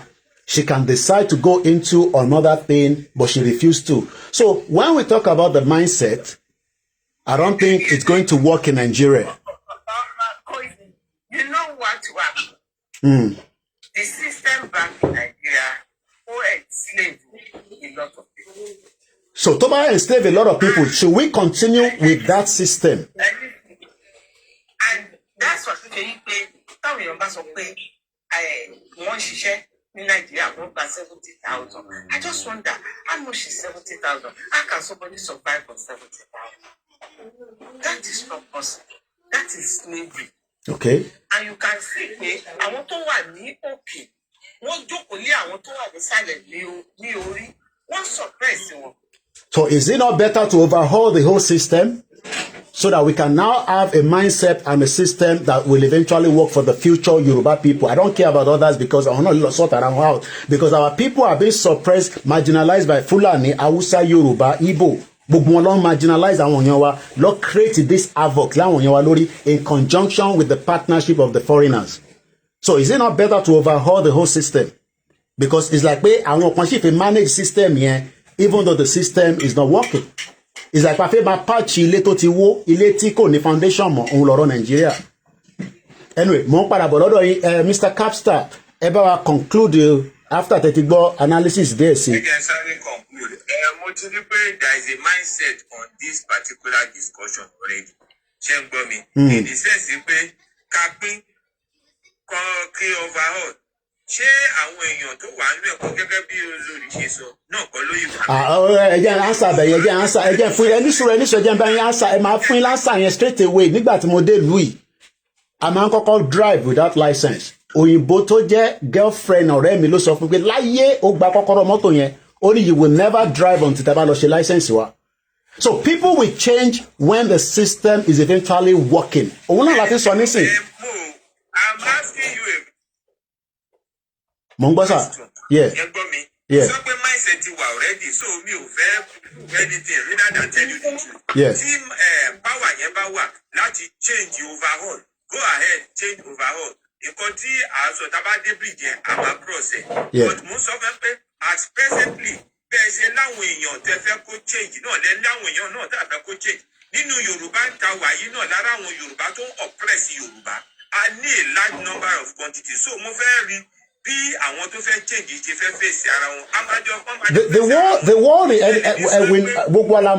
the world itself, there is no way you can be 100% perfect. Even in a system like the UK. Mo fún yín example. Lánàá táwọn tó jáde. Mo agree with you. Èmi fún yín ní suggestion solution kan. Okay. Sọ pé it did not work. But mo dẹ̀ wá wò pé power ta ní láti fi change and reset. Yeah. The same power yẹn náà lè change definitely reset láti inú. You cannot. Okay, kí ni nǹkan tẹ́ fẹ́ reset? Kí lẹ fẹ́ reset? Tẹ́ fẹ́ lọ reset the constitution Nigeria ni. How do you reset the constitution of Nigeria? Àwọn èèyàn wa tó wà ńbẹ̀ ní sin aṣọ fún wọn, a ní senator, a ní house of reps tó wà l'Abuja, but they are not going to listen to you because they are not going to work with your own agenda fún kan tó máa da fáwọn èèyàn wa. Yeah. Okay.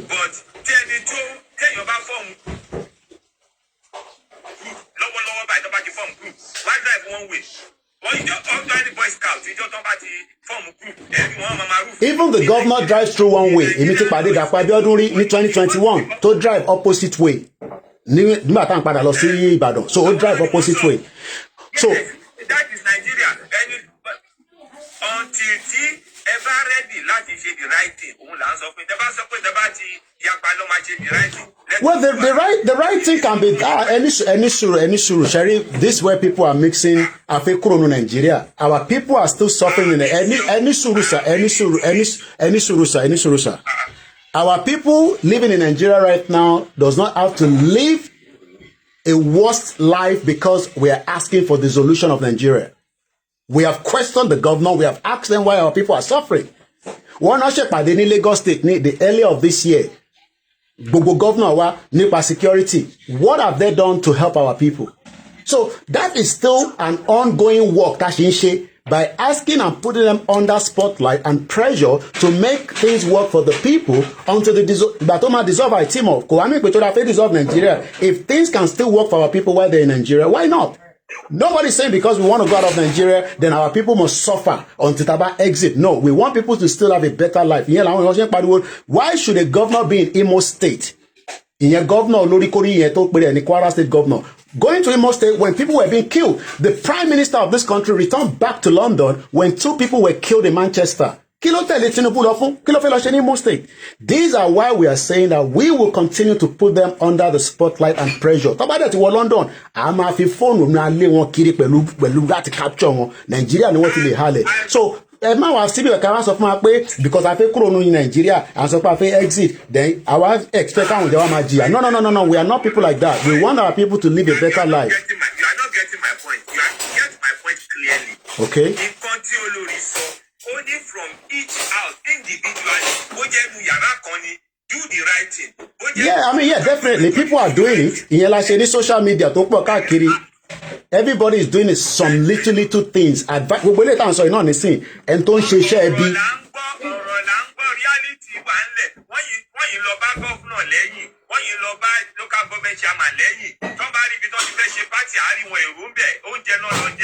But they blame àwọn tí poverty bá wà yẹn ó máa jọ́njọ́ táwọn gan self so kò sí kò tá bá ṣe sí yẹn poverty wà nínú ìlú. Poverty wà nínú lẹ́yìn náà ọmọ ẹni tó bá rí jẹ nínú Nàìjíríà nísìn kó dúpẹ́ ni poverty wà nínú ìlú. So bó ṣe jẹ́ nìyẹn ṣe gan ni Mr. Capstar so ká jẹ́ kí ẹ̀yin máa lọ bẹ́yẹn Mr. Owóṣe ní ó yá gbá gbóǹsókè ìkàlẹ̀ exit ẹ̀yin náà tó fi gbé àwọn next people wọlé. Aspect ibi tí bàbá wa ti sọ̀rọ̀ láti yìí ṣe rí issue kan ṣẹlẹ̀ ní state mi right now ṣe rí ẹ̀wọ̀n Ìjàgbá West ní wọ́n ti ń pààyàn yẹn máa kan wà bẹ́ẹ̀ house of rep ni máa yẹn láti wá sínú Èkìtì ó wá ń ṣiṣẹ́ nínú Èkìtì débi wípé ó wá ní pé kọ́mọ èèyàn wá máa ṣe voters regulation card sí ọ̀dọ̀ òun so ẹ̀mọ̀kan tó wá ń ṣe sà ó máa ta tent sí ilé ẹ̀ á wá ṣe oúnjẹ fọ́mọ èèyàn á wá fi mọ́tò ọ̀fẹ́ á wá fi kó àwọn èèyàn láti ọ̀dọ̀ wá bíbá ẹ̀ á máa kó wọn lọ ó lóun fẹ́ ní 3 million voters. Mo ń bọ̀ mẹ́yọ̀ mo ní láti clear one tó wà ní mo fẹ́ kọ́ ìrìn kọ́kọ́ wọlé mọ̀ títí bá clear tó wà bíbá ẹ̀. Ó bẹ̀rẹ̀ sí ní ṣe kí ní ẹ̀ just because of food àti 20,000 naira ó máa ń fún àwọn ìwọ̀n tó bá ti fi voters card síbẹ̀ ó máa fún ẹ ní 20,000. Every tó bá ti fẹ́ ṣe ọdún, tó bá fẹ́ ṣe ọdún instance, ó máa fún wọn ní 10,000. Tó bá fẹ́ ṣe ọdún Christmas, ó máa fún wọn ní 20,000. Okay. Just because of ọ̀rọ̀ tí mo sọ wọ́n kì í ṣe for years. Okay. Oda. Okay. So So poverty náà ni Oda. Okay, ẹ ṣé gan nítorí time. So Oda. So again, when people are living, okay, nísìn gbogbo tí mo sì jẹ láàárọ̀ yìí nísìn, mo mu tea àbí coffee. Tí bá rí nǹkan mi justifying. When hunger is there, gbogbo ọ̀rọ̀ mindset, ká má bá olóṣèlú ṣe, àwọn èèyàn wa kan sì máa bá wọn ṣe because they are hungry, and the politicians have used poverty. Let's give an example. À ń sọ pé káwọn èèyàn wá padà lọ sóko. Oko lè fẹ́ kó padà lọ nígbà tó ń pa wọ́n lójoojúmọ́. Wọ́n ń pa àwọn èèyàn lójoojúmọ́, so people cannot go to the farm. So until àwọn governors tọ́nà àwọn ṣèpàdé ní March, gbogbo alárí wọn wọ́n kọ Yorùbá anthem inú wa dùn. What have they done up to date? Nothing. Rather, they continue to put our people in a very difficult situation. Ẹ jẹ́ n lọ sọ́dọ̀ bàbá wa Olú, ẹ bá gbóhùnsókè kí ẹ bá wa wo ìtẹ́tútù gbọ́ kó tó di pé a máa jẹ́ kẹ́yìn náà exit. Bàbá wa Olú, tẹ bá ṣì wà pẹ̀lú wa, ẹ bá wa unmute. Bàbá wa Olú, Olú náà ni orúkọ wọn. Ẹ bá gbóhùnsókè sà. If otherwise, ká lọ sí ọ̀dọ̀ dádì wa World More. Ẹ bá gbóhùnsókè. Mo ń bọ̀ offline. Ẹ jẹ́ kí World More bá wa sọ̀rọ̀. Bàbá wa náà ni wọ́n. Kò sí mo ti rí èjì wọn tó sọ lẹ́ǹkan. Mo ń gbọ́ yín dádì, ẹ gbóhùnsókè sà. Yeah, brother mi Koiki ṣe gan. And question kan lè mi fẹ́ pè lọ́wọ́ yín o. Yes. Because you are well-vetted and you are international. Kí ni ẹ̀yin fi pé ṣe mọ̀ pé ẹ̀yin you are an anchor and you are an activist. Bẹ́ẹ̀ sà. Kí ni ẹ̀yin fi pé ó máa jẹ́ way forward tí gbogbo wa máa campaign lé lórí for the betterment of that country? Well, the way forward is what we have been doing since 2019. Is to exit Nigeria. Into ba ti mú wa ká tún lọ ní all of vote again. Ẹ ti renew agenda Nigeria for another 4 years. It's as simple as that. So it's either our people understand that election only work because kò ń ṣe pé Tinubu fẹ́ rig election. Britain ti rig election fún wa ní 1959. Only the first election. So Tinubu bá rig election, ó máa dájà sílẹ̀. Bó rig election tó bá wọlé, ó máa dájà sílẹ̀. Why are we going to put our people's life in danger? So what we have campaigned for is a total dissolution of the country. Simple as that. But while we are still asking for dissolution, does not mean that our people must suffer the consequence of the injustice, freedom of speech, iná ń jó ní market ní kò sómi ní ààrẹ tó wà lọ́sítítù tó yẹ pé gbogbo last week títí di weekend yìí mo sọ nínú program wọn ní nurse tó máa tẹ̀lé ọmọ yẹn lọ sí the next point of the another ibi tó ti máa gbọ́ ọmọ yẹn lọ fún medical treatment mọ́tò wà but a máa rẹpo sí mọ́tò ni but kò sí nurse. Why is there not a nurse? These are questions that our governors need to look into and make the life better. But anything short of dissolution and renew another 4 years, that means Britain will be happy, America will be happy, China will be happy. Very dark, madam, Apolongo, power bank, fún gbogbo yín. So bó ṣe jẹ́ nìyẹn sir. That's very good. Because mo fẹ́ mọ̀ ni then so a lè jẹ́ nǹkan tí gbogbo wa máa work. Bẹ́ẹ̀ni sir. Bẹ́ẹ̀ni sir. Bẹ́ẹ̀ni sir. Ẹ ṣé gan ni sir. So we want our people to understand it. Àti ṣe pé àti jà ọ̀ní gan sọ pé Koiki orúkẹ mo dẹ́ mọ́ ni mo mọ̀ ẹ́ dáadáa àti kí àwọn ọba wa ti apologize. So we are now asking our people to understand that yes, kò sẹ́ni tó fẹ́ràn Tinubu èmi ò gbàdúrà kú fún but the future of Nigeria Shettima sọ ó ní restructure my foot àwọn náà ní agenda. So even tí Tinubu bá tẹ̀ fẹ́ ṣe anything it's not something that mama sọ pé 2027 it needs to do it now because anything after 2027 nobody knows.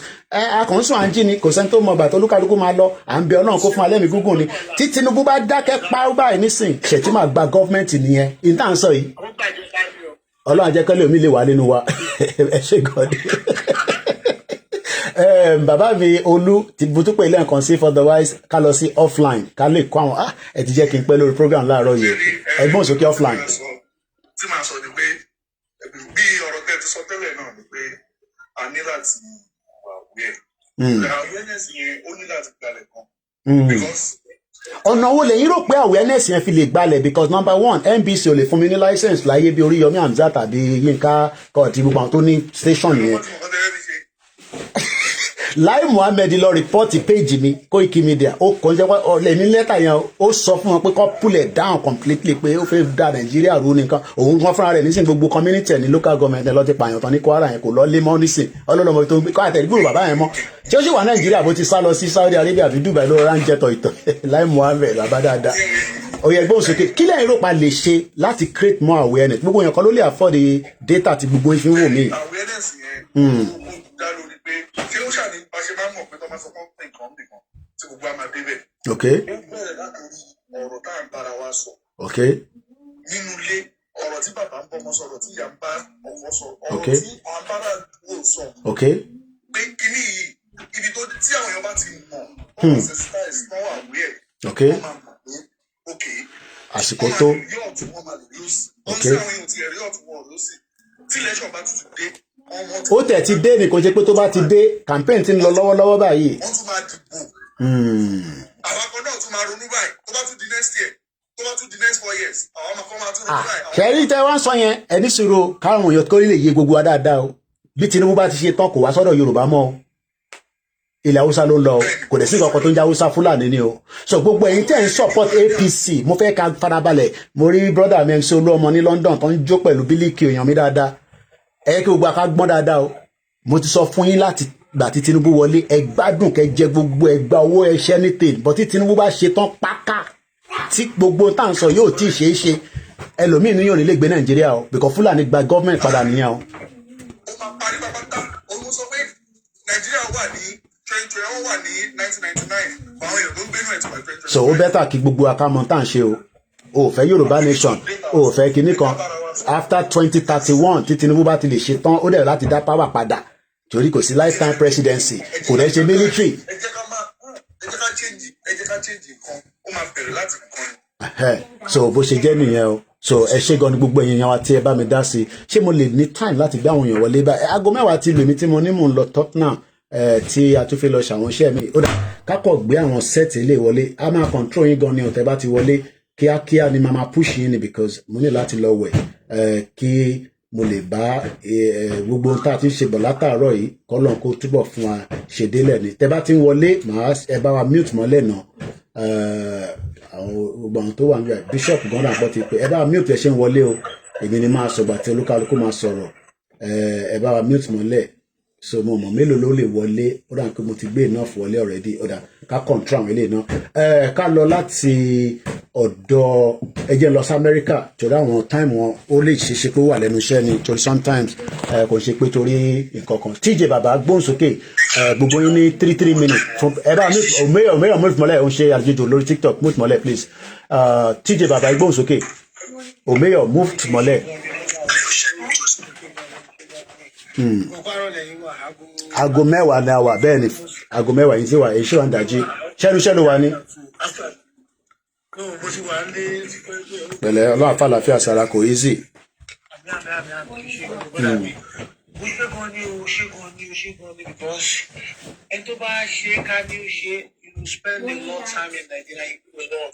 Aye boy.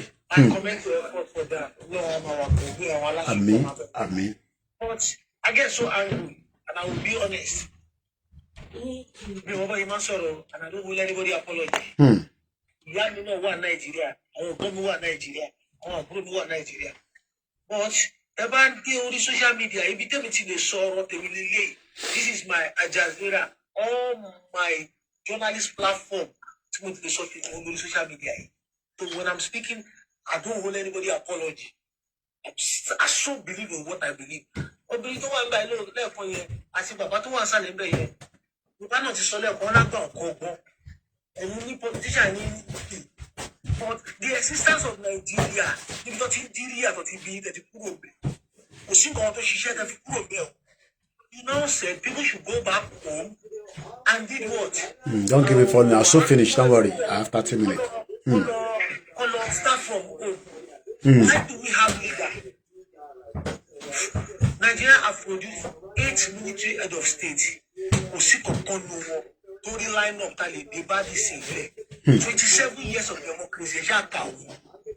Káwọn Yorùbá wá sórí ibà tó bá wá ń parí pé Nàìjíríà làwọn my brother òye yìí ẹ̀dá àgbàlagbà yẹn ló kà ní nà If my phone say you see now, we know my try, you know. Any custom in Nigeria for now, what is Nigerian culture? What is Nigerian language? I'm in America. America has their language. In the language in Nigeria, they have to lori. Because about we Italy they work. You know, she low. 27 years of democracy. Democracy. The TJ Baba, within that 27 years alone, ignore the past, Latin 1999. Is it Cheko iti to ki àwọn èèyàn wa gbegbe a little bit of life after 27 years? Tamara sọ pé mindset yẹn, 27 years kò jẹ́ kó ti change mindset àwọn èèyàn wa by giving them the basic things of life. They are animals. Okay. You never fought anybody. The Nigerian government obviously they are not doing it. Okay. Animal in man's skin. Take that statement and look at the environment, the country that you are trying to develop. Okay.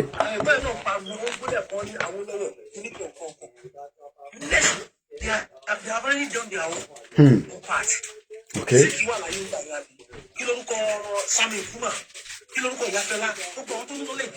Familiar Ransom Kuti. The first pastor who they believe in the church here. Okay.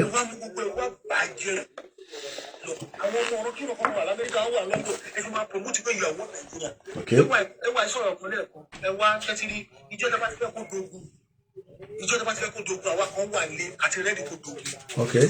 We cannot continue like this. Okay. We can't continue like this. Olóyè Shifu, kí ni ẹ̀tọ́ Shifu tó fi jẹ́ kó ṣe mọ́ bẹ̀bẹ̀ kiri tó tó ní freedom ẹ̀. Èèyàn méjì lè pa sílé náà. Ó ní láti sá kúrò lé.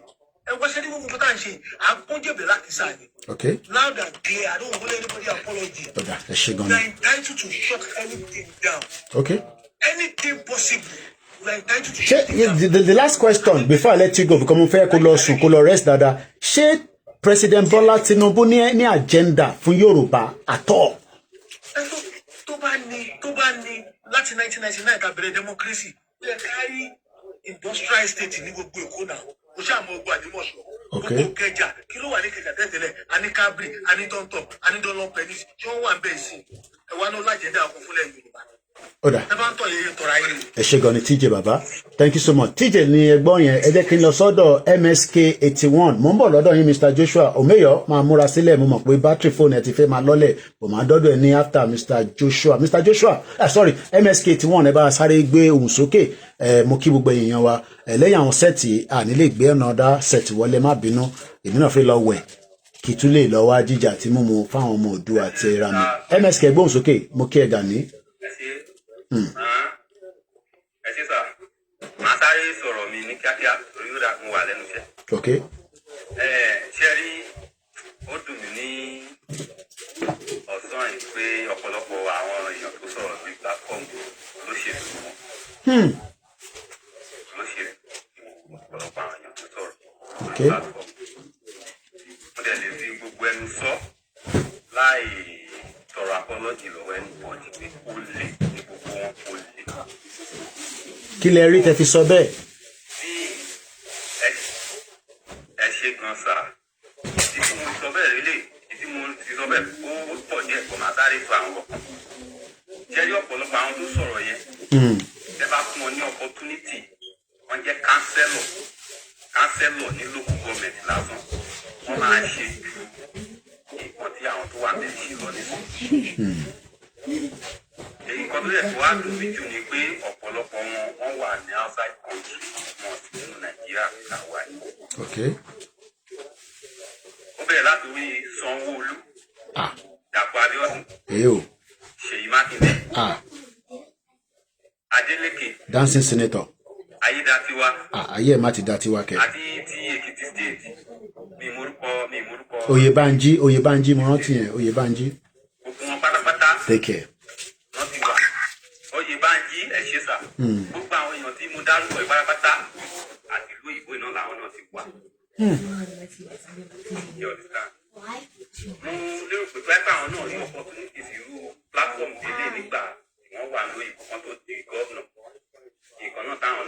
ní pé kò séèyàn tó lè ṣe ní bàbá réèyàn tó máa fi ara ẹ̀ sílẹ̀ tó máa ṣe ó máa ṣe bẹ́tà ó máa ṣe dáa irọ́ pátápátá ni.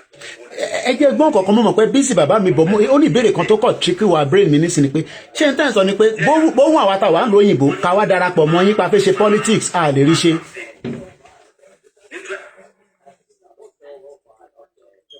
mo ní ṣé ó possible pé ẹni tó wà ń lo òyìnbó tó bá darapọ̀ mọ́ politics Nàìjíríà a lè rí ṣe ṣé nǹkan tẹ́ ń sọ nìyẹn sà. ok ẹ má bínú ẹnu mi yá wọ́rọ́ náà ẹ má bínú sà. ok. ẹ lè rí ṣe ìdí ni pé àwọn olóṣèlú yìí wọ́n ní ìdíwé kan tó máa campaign 2023 nǹkan táwọn olóṣèlú ń campaign fún wa ni pé tọmọ wa bá ti jẹ́ orí pé gbogbo nǹkan á di rọrùn. wọ́n ní tí Tinubu bá ti dé bẹ́ẹ̀ gbogbo nǹkan máa rọrùn. máa rọrùn. nígbà tí àwọn olóṣèlú ń campaign ní ilé ní àwa tá a wà nílé tá a wà on ground tá a ń gbọ́ campaign wọn gbà yẹn. àgbọ́yé sà. wọ́n á ní ẹ jẹ́ kọ́ ọmọ wa wà lókè. ọmọ wa ló lè ṣe é ìyẹn Jagaban ọmọ wa ló lè ṣe é. ọmọ wa wà lókè kó wà láàrin kó wà nísàlẹ̀. now since that 2023 till now gbogbo ilẹ̀ Yorùbá ń sunkún gbogbo ilẹ̀ Yorùbá ń ṣọ̀fọ̀ Yorùbá láti bleed ilẹ̀ Yorùbá ń bleed ìdí seriously all over ni o ṣe state kan gbogbo ilẹ̀ Yorùbá ó ń bleed get understand now wọ́n tún wá dé nísìnyí ẹ̀dùn ti ní pé 2027 ti ń sùn ọdún ti gbélù jáde. wọ́n á sọ fún wa pé ká tún lọ máa bẹ̀rẹ̀ láti kánsẹ́lò ká lọ máa bẹ̀rẹ̀ láti local government chairman tí wọ́n give judgement pé wọ́n fún wọn ní full autonomy. tọ́ fún wọn. táwọn gómìnà bẹ́sẹ̀ ti tán ní wọn gbà. tó tó máa ní ẹ ní sùúrù ẹ rí pọ́ìntì yẹn mú jáde o. tán ní wọn gbà. because Tinubu ti ní kó fún wọn ní full autonomy owó tó ń wọlé sí wọn kọ́ mọ́ tó bó bá fẹ́ ná fúnra wọn kọ́ ná bó bá fẹ́ jí kọ́ jí bọ́wọ́ gbélé àwọn gómìnà gbélé wọn náà wọn gbà. then ẹ jẹ́ tún béèrè kankan kí ló dé tó yẹ pé ní state kan party kan ló máa ń win gbogbo local government party kejì ò kì í win láàrin wọn torí kò rí bẹ́ẹ̀ nílùú òyìnbó kódà independent party kan wà tó máa ń di councillor. ẹ kò sí bí ò ṣe ní win kò sí bí party kan ò ṣe ní win kò sí bí party kan ò ṣe ní win system tó ti wà ńlẹ̀ nìyẹn. ok system tó ti wà ńlẹ̀ nìyẹn. system tó ti wà ńlẹ̀ nìyẹn. ọ̀la mú mi gbé ọ̀rọ̀ mi jọ́jọ́ nǹkan tí ìyẹn ló máa mú mi já sí ọ̀rọ̀ mọ́mí wa tí wọ́n sọ pé mindset lẹ́kọ̀ọ́ ẹ̀. wọ́n ní olóṣèlú ni wọ́n ní kọ́ńtì tó wà fáìn. jẹ́rí kò sí nǹkan tó ń jẹ́ mindset kò sí kankan tó ń jẹ́ mindset. bíbélì sọ fún wa pé ó ní àyà ọmọdé ni wèrè jì sí ó ní ẹgbàá láti máa lè jáde. ok àgbọ́yé. túmọ̀ kan bíbélì sọ fún wa bẹ́ẹ̀ ni pé kò sí ọmọdé tí ò ní fẹ́ wùwà ọmọdé tí ò ní fẹ́ ṣe nǹkan tí ò dáa. máa wù bí ẹ̀ lámọ̀ pé nǹkan tó ń ṣe yóò dáa. kò dáa. láwọn bá nà lẹ́gba lámọ̀ kí nìyẹn kò dáa. àgbọ́yé mo kẹ́ èèyàn wá bí Sunday. ó dà àgbọ́yé kíákíá. àgbọ́yé. kò sí nǹkan tó ń pè ní mindset ju wípé òfin tí ọwọ́ òfin bá ti ṣiṣẹ́ any country tí òfin bá ti ṣiṣẹ́ mindset everybody has straight. orí a pé. mindset. ìgbà àkọ́kọ́ tí wọ́n kọ́ máa jáde kúrò Nàìjíríà mo gba sẹ̀mẹ̀ ẹnìkan ti tó wà lẹ́gbẹ̀ẹ́ wa. bẹ́ẹ̀ni mo gbà bẹ́ẹ̀ mo ti travel fún wá sí Dubai jẹ́gbà tí mo dé inú airport Dubai sà orí mi set ọpọlọ mi ó dá ìgbà tó bá pín ọ̀ ní battery set tó bá kún fóònù. ó máa rí fọ́mátì ni. kò sẹ́ni kankan tó bá mi sọ̀rọ̀ ẹ̀záàlì sà kò sẹ́ni kankan tó bá mi sọ̀rọ̀ ọtí nǹkan tí mo rí bẹ́ẹ̀ni. nǹkan tí mo rí ó sáré change narrative mi instantly. ó dà torí àsìkò torí a fẹ́ gbá àwọn tó wà ń lé wọlé náà. ẹ má fi ẹkún mi ní 5 seconds. wọ́n máa jẹ́ kó máa wọ́ndà sí mi tí bá láwọn èèyàn kan tí wọ́n ti wà outside country tó bá ṣe ń sọ̀rọ̀ olóṣèlú fún wa nísìnyí tí ẹni kò sí solution kankan tó nínú Nàìjíríà yẹn káàpín the only solution ẹ bá ta power tap ká gbé 100k ẹ ṣe tó bàbá wa MSK wọ́n ní ká má máa sọ̀rọ̀ mindset níbi tí kò sí òfin tó ń ṣe Omeyo ọ̀dọ́ ni mò ń bọ̀ lọ́dọ̀ bàbá wa Joshua àti Yorùbá Freedom torí mo mọ̀ pé Omeyo fóònù ẹ̀ nígbà tí mo rí ó máa ń tètè jó bátìrì á máa tètè jó ni a dẹ̀ ti gba táìmù ẹ̀ díẹ̀ náà láàárọ̀ yìí òun ni ọ̀dọ́ wa ní gbogbo Yorùbá Nation nílé a dẹ̀ ní bàbá wa Ológunolúwa mo kí gbogbo ẹ̀yin èèyàn wa o Idol TV show ibi báyìí ni a ti ń polongo Yorùbá Nation bí wọ́n bá wa náà fẹ́ Yorùbá Nation kò sí problem bọ̀ ṣáwa bó ṣe máa jápa kúrò ní Nàìjíríà mo bẹ̀ torí Ọlọ́run jápa o jápa Omeyo gbóhùn sókè tó bá ṣe ń gbọ́ mi bá mi gbé ohùn sókè ní kíákíá kí a gbọ́ látọ̀dọ̀ ẹ ṣe gan ni brother mi dáadáa ẹ̀dẹ̀kùṣẹ́ bá kí àjagun náà. ẹ ṣeun bàbá mi wọ́n kí gbogbo ẹ̀yin bàbá mi mo kẹ́ ìyá mi kẹ́ ẹ̀gbọ́n mi. Can you slow that TV a little bit? I don't want this thing to filter into my broadcast. ẹ dàbẹ̀ pé ó ń tíga èmi náà láti wá sí orí ètò yìí náà ni wípé nǹkan táwọn ìyá wa àti bàbá wa tí wọ́n sọ lẹ́ẹ̀kan yẹn irọ́ bá ń sá nítorí wà ní pé gbogbo alámọ̀ wípé anybody tó bá wà ní òṣèlú Nàìjíríà gbogbo wọn tí wọ́n sú ó ti lè lórí 1999 fraudulent constitution tó lè jẹ́ wípé níṣe ní wọ́n máa try láti protect any last of their blood ló lè fà ní pé wọ́n benefit ní nǹkan tá à ń pè nínú òfin yẹn. òfin náà dẹ̀ máa ń sọ yìí náà àwọn olóṣè tó máa ń ṣe àwọn Fúlàní gẹ́gẹ́ bẹ̀rẹ̀ tí mọ̀ yá ẹ̀ ní kan statement kan pé ẹnìkan wà ní ọ̀dọ̀ àwọn ní bóyá London lọ́pẹ́ ni wọ́n nígbà tó di pẹ́ ni ẹ ṣe pápọ̀ tó ṣàwò tán níṣe ni àwọn tó jẹ́ àwọn gọ́vnà tó wà ní north wọ́n padà fún ẹni yẹn níṣẹ́ ẹ̀rí nǹkan tá à ń pè ní corruption bẹ́ẹ̀ yẹn. ok bẹ́ẹ̀ náà la dẹ̀ náà ọmọ tó wà ní north yẹn tó dàbẹ́ pé wọ́n ti sọ wọ́n di èèyàn lásán èèyàn yẹpẹrẹ tí wọn ò dẹ̀ ní any access láti ṣe ní tí wọ́n máa sọ wọ́n ní kó wọ́n lọ sí school. OBJ mo kẹ́ wọ́n máa ń ṣàlàyé fẹ́ protect ara wọn. wọ́n sọ pé Nàìjíríà máa wọ́n kàbọ̀ fẹ́ patch anything wọ́n máa sọ nípa mindset. ẹ bá ń bẹ̀rẹ̀ kí ni mindset nígbà tó bá dàfẹ́ kò sófin tó di àwọn èèyàn òfin wọn ló wá dé wà nínú Nàìjíríà tó bá ń ṣe òfin àwọn tí wọ́n á lọ ṣe. àwọn ẹlẹ́ran ni wọ́n ṣe because why ni wípé àwọn Fúlàní nǹkan tó bá gbé kalẹ̀ kí lè expect ẹ lè rí nǹkan tó dá bẹ́ẹ̀ because sọ́mọ̀ pé àwọn ti sọ láti 96 ní pé bàbá àwọn otu madam fodio àwọn máa protect Nàìjíríà láti lè fún bàbá àwọn yẹn tó bá ti wá jẹ́ ìmọ̀ tó dàbẹ̀ pé wọ́n ti wá ní intentional láti 96 táwọn ọdún bẹ́ẹ̀ ló sọ ẹ bá dẹ̀ dorí gbogbo ẹ̀ máa bá ń bẹ̀ wọ́n wá sọ pé àwọn máa lo àwọn tó dàbí àwọn politician tó ń sọ ìdúró àwọn ìyàwó tó sọ̀rọ̀ àbáwọn bàbá tó sọ̀rọ̀ wọ́n náà máa lò wọ́n as a willing tools against àwọn èèyàn wọn lè máa jẹ́ nípa wọn sọ pé àwọn Yorùbá aláìdá ni wọ́n àwọn Yorùbá olè ni wọ́n àwọn Yorùbá tábà ti lè fún wọn ní nǹkan wọn lè bá iṣẹ́ lọ́fẹ̀ẹ́ èyí náà orúkọ tí màmá yẹn sọ wọ́n sọ̀rọ̀ nípa mindset pé lè rán anybody níṣẹ́ nílé wọ́n máa expect ìwọ́n látọ̀dọ̀ wọn ni báwo lẹ́ ń ṣe expect ẹni tí yà ń jẹ́ bí ń pa tó dàbẹ́ pọ̀ òun fẹ́ bo ọmọlúwàbí ara ẹ̀ jẹ́ ibi tó dẹ̀ mọ̀ pọ̀ ti lè láti lè fi benefit ètò wa sọ fún má lè demand anything kò possible because system Nàìjíríà ti bàjẹ́ already ìlú tó bá dẹ̀ ti dàbẹ́ mú system yẹn ti bàjẹ́. Omeyo ọ̀dọ́ nìwọ ilé nìwọ wà Omeyo àwọn ṣe lè bẹ́ẹ̀ bá ń bèrè báwo over 520 different languages ní Nàìjíríà nìkan.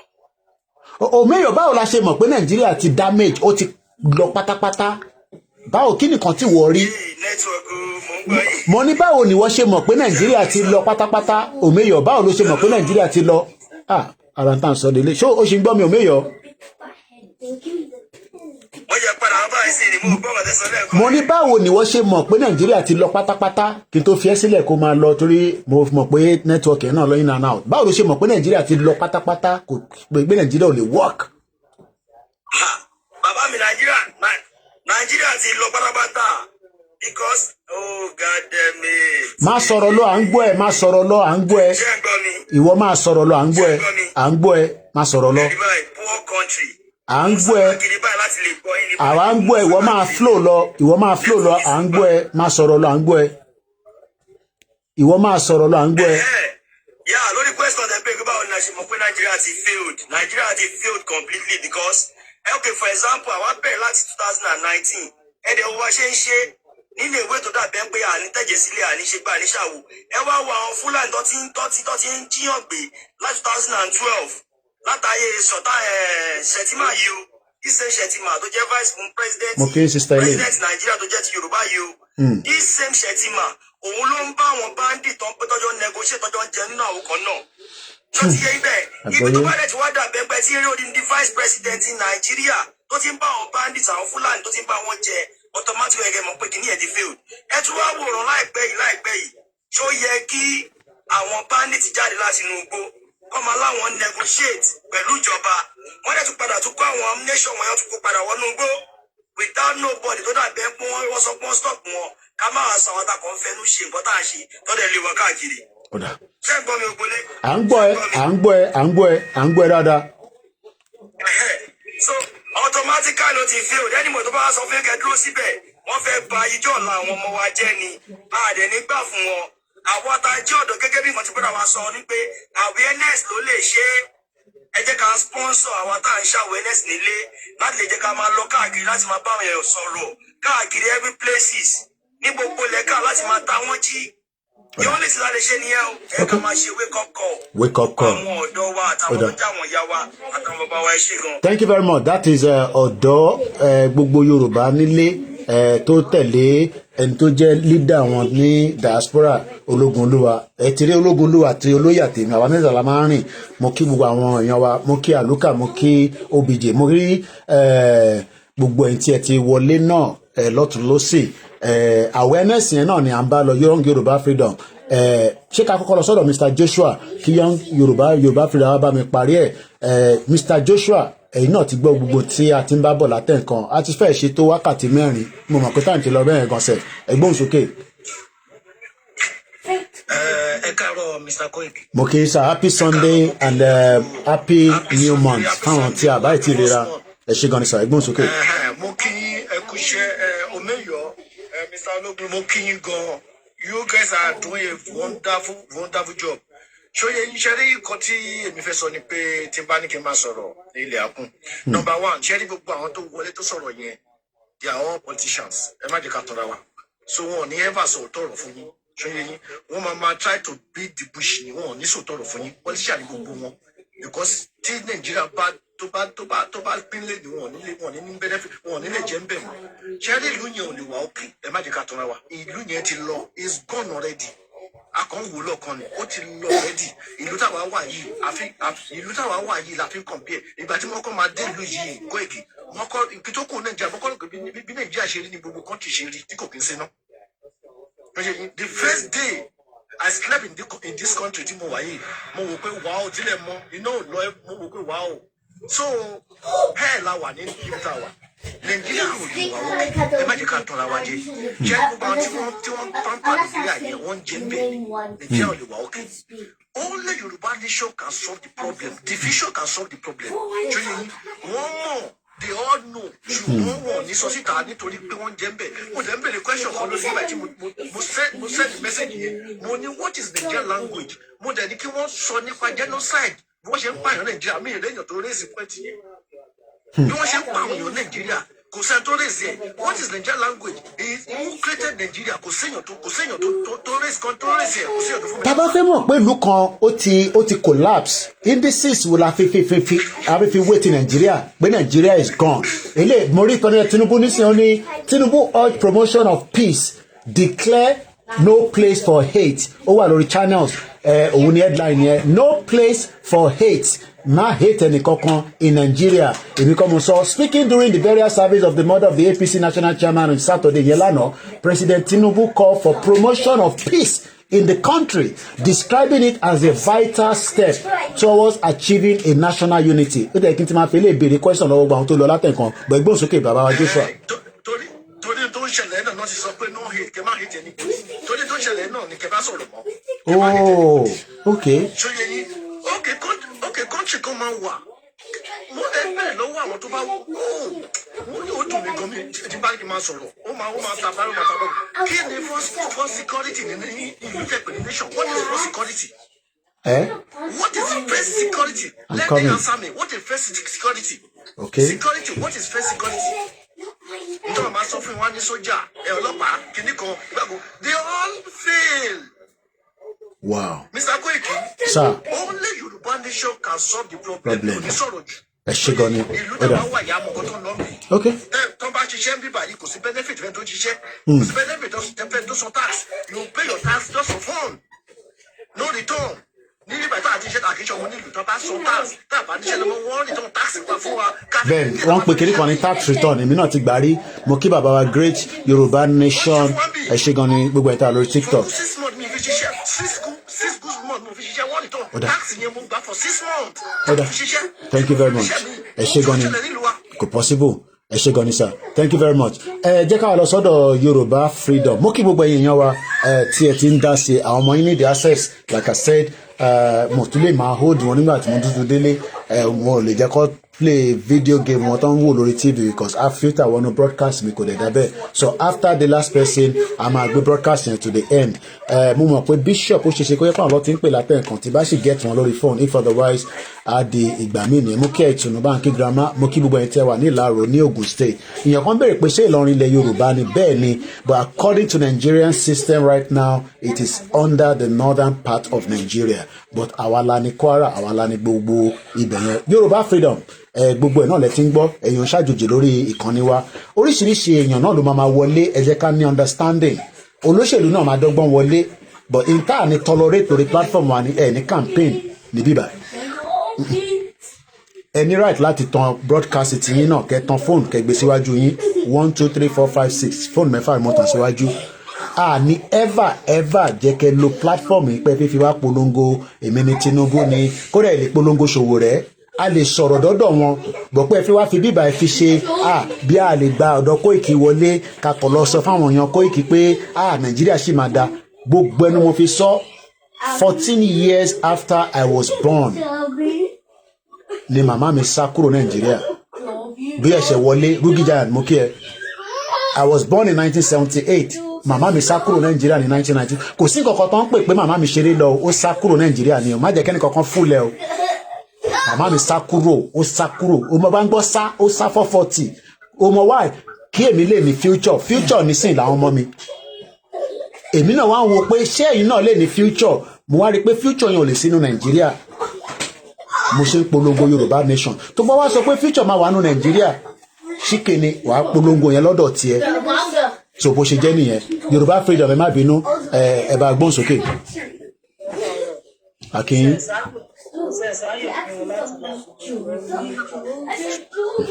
Torí election ti ń bọ̀ wọ́n máa wá bí tó ti máa lọ máa campaign.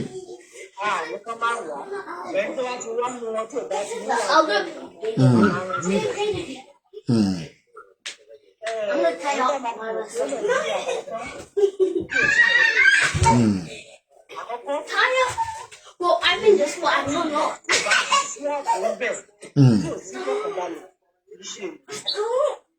Okay. All right, guys, I'm almost finishing. Bear with me, please.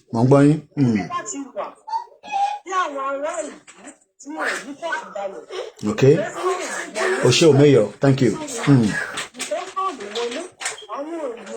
Mokiya mi gbogbo Kogi lókun ẹ ṣé gan. Oshe OBJ. Ẹ jẹ́ ká gbá àárín yẹn dáadáa torí man like tá bá ti mú ọ̀rọ̀ security because lórí ọ̀rọ̀ security yẹn náà lólóyè ń kígbe ló ń pariwo ní gbogbo wọn pariwo kódà Ìbà Gani Adams náà pariwo àkọ́rí kí movement wà látọ̀dọ̀ wọn ni. Wọ́n pààyàn méjì ní Manchester ní last week tàwa yìí èèyàn méjì ni o èèyàn méjì no mẹ́ta tẹ̀ ni wọ́n bọ̀ èèyàn méjì tí wọ́n pa yẹn wọ́n ọlọ́pàá pa kan tó jẹ́ tó ń pààyàn bọ̀ mo gbọ́ pé ìbọn ọlọ́pàá ló pa ìkan náà àwọn èèyàn tí ó kú yẹn now ìbéèrè tí mo wá fẹ́ béèrè ni pé wọ́n pa èèyàn 15 plus ní Kwara State àwọn mídíà àgbáyé ò tẹ̀ bá wa dá sí wọ́n gbóhùn sókè ṣé n tẹ́ ń sọ nísìn ni pé ìlú tí kò bá ti sí ààbò ìlú yàn kì í ṣe ìlú ṣé kò sí president nílùú yẹn ni ṣé kò sí gómìnà ni ṣé kò sí senator ni ṣé kò sí house of rep ni táwọn kan wá ń pe àwa Yorùbá nation ẹ wá gbà wá o Ìgbòho wá gbà wá o ṣé Ìgbòho ní gbogbo resources tó fẹ́ lọ fi jà ni lákọ̀ọ́kọ́ Ìgbòho lè lọ anywhere torí pé Ìgbòho kọ́ ni gómìnà yín ẹ ní gómìnà lọ́wọ́ ẹ dẹ̀ ní senator ẹ bá mi gbóhùn sókè Yorùbá freedom.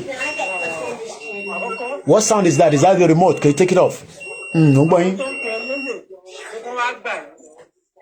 olóyè olóyè náà ti pariwo pé kẹ́ ẹ pa àpò mẹ́rin lọ ọ̀gá sí pé ẹ ti àwọn tó ń lù ú àwọn ló tẹ̀ jù ú ẹ ní gọ́ọ̀nà ẹ ní sẹ́nítọ̀ ẹ ní house of representatives nílò ọ̀rọ̀ ní Kwara ẹlẹ́ni tó rẹpísẹ́ǹtì nínú federal àwọn tó wà kápẹ́lú fún gbogbo ibi tó ń ṣẹlẹ̀ sí ìlú. Àmọ́ ẹ̀yin lẹ́ yí wọn gẹ́gẹ́ bí èèyàn yóò kí ṣe ẹranko tọ́kàn bá ti ìlera ni wọ́n. Yóò sí lọ́kàn wọn. Ẹ̀yin kọ́ ni wọ́n sìn. Ẹ̀yin lẹ́ yí wọn gẹ́gẹ́ bí president. Ẹ̀yin lẹ́ yí wọn gẹ́gẹ́ bí. Thank you everybody for joining. Ẹ̀yin lẹ́ yí wọn bí gómìnà. Ẹ̀yin lẹ́ yí wọn bí president. Àwọn tó fi wọ́n síbẹ̀ àwọn yí wọn bí olórí ẹrú. Gbogbo tó bá ṣẹlẹ̀ sí ibẹ̀ bá kàn pè sí wọn. Táwọn tó rán wọn ṣẹ̀rọ̀ bá ti bí wọn nígbà. Ẹ ṣé gan Mr. Felix. Kò sí kankan tó lè pè lórí ẹ̀. Bá ṣe máa lọ nìyẹn, tá a bá sì wà nínú Nàìjíríà. Tá a bá sì wà nínú Nàìjíríà. Tá a bá sì wà bá ṣe máa lọ nìyẹn kò lè dáwọ́ dúró. Torí àjẹ́ndà Fúlàní náà ò kúrò bẹ́ẹ̀. Ẹ tún dárúkọ àjẹ́ndà ẹ má bínú pé mo interrupt yín ṣé Fúlàní ní àjẹ́ndà orí ilẹ̀ wa ṣé gan tó fún mi ní fìlà yẹn ṣé gan ni Rugi Giant thank you so much a ti rí 100k like ní àárọ̀ yìí kò ń ṣèmi ni o ẹ̀yin náà ni o mo dúpẹ́ lọ́wọ́ yín Rugi Giant thank you so much ṣé Fúlàní ní àjẹ́ndà àní lè gbẹ́ anybody wọlé mọ́ àti lo more than 4 hours láàárọ̀ yìí ẹ má bínú mọ́ tẹ́wọ̀n kó má pẹ́ tó yìí ṣé Fúlàní ní àjẹ́ndà lórí ilẹ̀ wa èṣù fẹ́mi mo kí yín àbúrò àbóyè. Pátá ní gbogbo ẹ̀yà ní gbogbo ìlò tí ní Olódùmarè dá sílé ayé. Ní orí ilẹ̀ náà àwọn nǹkan tó ti wà ń bẹ̀ láti máa ṣe ààbò láti máa tọ́jú wa tó máa jẹ́ nǹkan àwòrán wa. Bọ́lá ti dá everybody mọ́tò tiẹ̀. Àmọ́ àwọn kan wà wọ́n máa jó nǹkan tẹ́ ẹ ní. Wọ́n ti rí wọ́n máa jó ẹ̀yìn tẹ́ ẹ ní ẹ̀mú rẹ̀. Gbogbo nǹkan agbára táwọn máa sáré táwọn máa ṣe gba ilẹ̀ yẹn torí nǹkan tó wà. Mr. Adeyemi, thank you. Àwọn tó rán Fúlàní wọ́n ti ní kan táwọn ti rí lórí ilẹ̀ Yorùbá. Tẹ́ bá wo ilẹ̀ Yorùbá lè àwọn là ń kọ́ ní pé. Ifá gbé mi mọ káyà yín mọ́ bẹ́ẹ̀ ṣé gan ni. Wọ́n tó wà lórí ilẹ̀ wa àwa láàárín àwọn tó ti rí ti rí. Wọ́n máa fẹ́ gba mẹ́lò lọ́wọ́ wa. Kì í ṣe èyí ló ti ń gbà. Wọ́n kọ́kọ́ bẹ̀rẹ̀ láti bí ètò àṣà oúnjẹ tá à ń jẹ fún Peter fi ń jẹ́ ọmọ Yorùbá. Yorùbá ní oúnjẹ tiwa tá à ń jẹ. Wọ́n ti ń fi ebi pa wá báyìí láti òkúra oúnjẹ náà. Nǹkan tá a tún. Thank you so much everyone for joining. Àwọn èèyàn rẹ̀ kú ló lọ sóko mọ́. Wọ́n ti balẹ̀ díẹ̀ díẹ̀ gbogbo wá sí sákòrò lé. Àwọn táwọn á fi síbẹ̀. Thank you so much Ifá gbé mi. Dáàbòbò wá. Mo wá lè dáàbòbò wá mú báyìí. Ilẹ̀ wa ló tún wá padà wá báyìí. Wọ́n ti gba èdè wa lọ. Wọ́n ti gba àṣà. Wọ́n ti lọ. Ilẹ̀ ló kù wọ́n tún fẹ́ gbà báyìí. Ilẹ̀. Mo rẹ̀ ká dìde. Àwọn èèyàn wa tó wà níta. Ẹ má máa rí àwọn èèyàn wa tó wà nílé. Tẹ̀lé pọ̀ lórí. Tẹ́ ẹ bá sẹ́yìn owó sí wọn. Ẹ rìn wọ́n lọ́wọ́. Ẹ má máa wọ̀ pé wọ́n gbẹ́kẹ̀lé yín. Wọ́n bí nǹkan sọ pé mindset lẹ́ẹ̀kan. Bẹ́ẹ̀ni. Mo fẹ́ kọ́mọ̀bìnú ní ìṣẹ̀lẹ̀ kọ́mọ̀bìnú. Mindset tí wọ́n gángan fún wọn ní òjá. Kí lẹ rí? Bí mindset tí wọ́n bá dá ní àwọn ò lè dìde wọ́n wá sórí ibú. Tó mo sọ pé àwọn ènìyàn ò ní mindset sí lójú àwọn ni wọ́n ń dà àwọn ni wọ́n ṣèjọba. Kí ni mindset tí wọ́n láti máa sọ fún wa pé ká sì kọ̀ntínú pẹ̀lú Nàìjíríà? Ní àjẹ́ndà tí wọ́n fún àwọn kọ́ nìyẹn. Kọ̀ǹtíṣà ni àwọn fúnra wọn níbi tán wà. Báwo tí wọn ò ṣe fún aṣọ fún àwọn kọ̀ǹtíṣà tó wà lóde? Ṣé tí wọ́n ṣe ń ṣe òṣèlú níbi táwọn wà lọ́dọ̀ ṣe òṣèlú? Ó dà. Ẹ ṣé gan ni. Ní ọ̀nà tá a lè ṣe kò síbi tá a lè lọ Yorùbá nation. Oòduà òun lọ́nà ẹ ṣé gan ni. Tó ká ṣe bó ṣe jẹ́ ká ṣe kó lè rí bó ṣe yẹ kó rí. Tó òun náà ni àgbékalẹ̀ tó ní àárọ̀ yìí ní first Sunday. It's good to be back to London. I'm being honest. Bí pàtí gbogbo èrè ló tún rí ni o. I am being honest. It's like going out yesterday. I felt like, wow.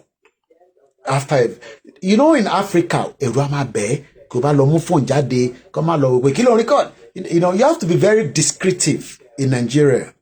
Yàtọ̀ sí pé tí a bá jáde pẹ̀lú olóyè. But when I'm on my own, I have to be very, very descriptive.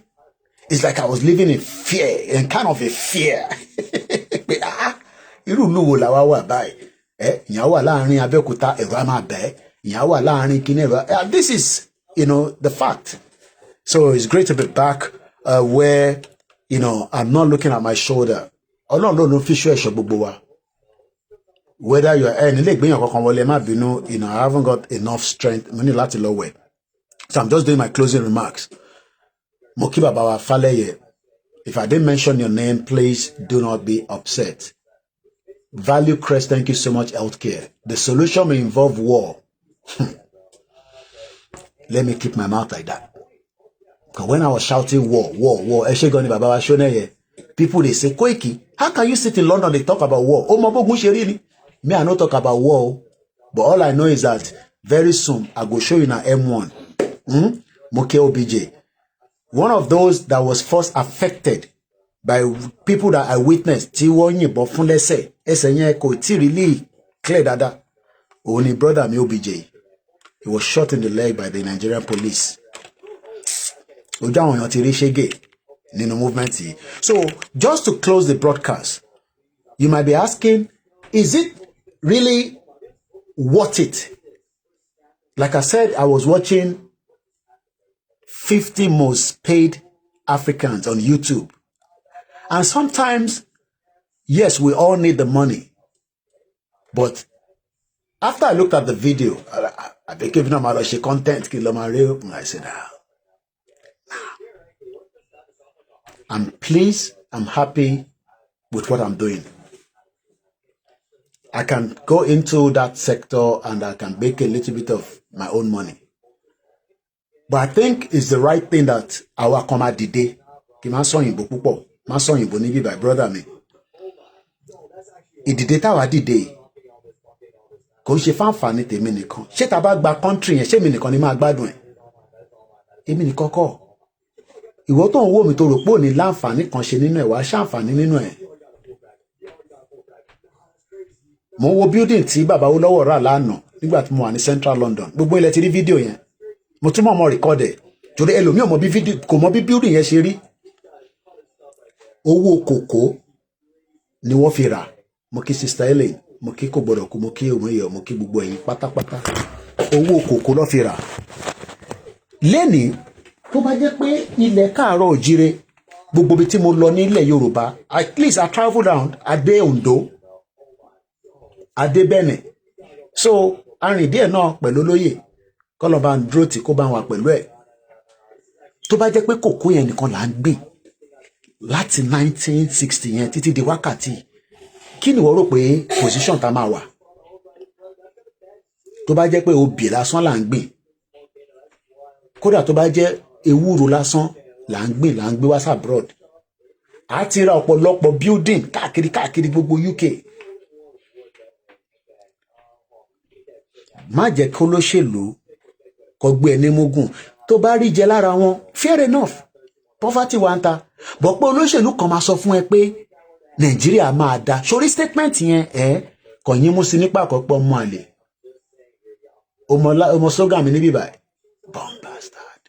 Boniro. Ó gbé ẹmúgùn.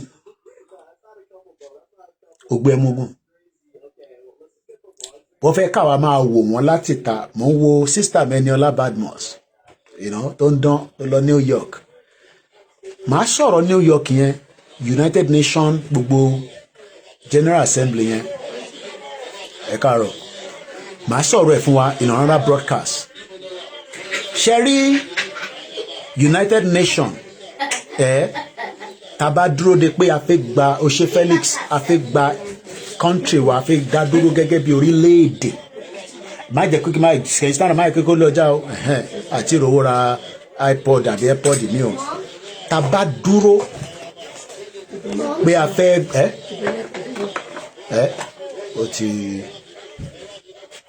ó ti gone. Mom, you know in the morning.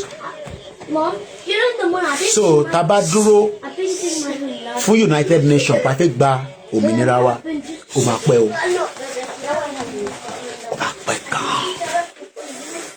A lè wà lẹ́nu another 30 years. Mo ṣeré o. Ṣẹ́rí gbogbo àwọn tó máa ń wọ suit ní United Nations yẹn, I'm just closing it now. In just 10 minutes, gbogbo ẹ̀ máa broadcast ẹ̀. Ṣẹ́rí gbogbo United Nations yẹn United Nations tẹ́ ẹ̀ rí yẹn, the whole institution is a fraud, complete fraud. Wọ́n ní any impact kankan tó lè ṣe fún wa. A máa engage wọn. I am not saying pé ká máa engage wọn, but a bá dúró pé a máa fi United Nations a máa bẹ̀ wọ́n no wọn kì í fún yàn ní country. But olóṣèlú ti mọ̀ pé ọ̀nà kan tó lè jẹ́ kó yá àìtí fi ṣe gbogbo wa.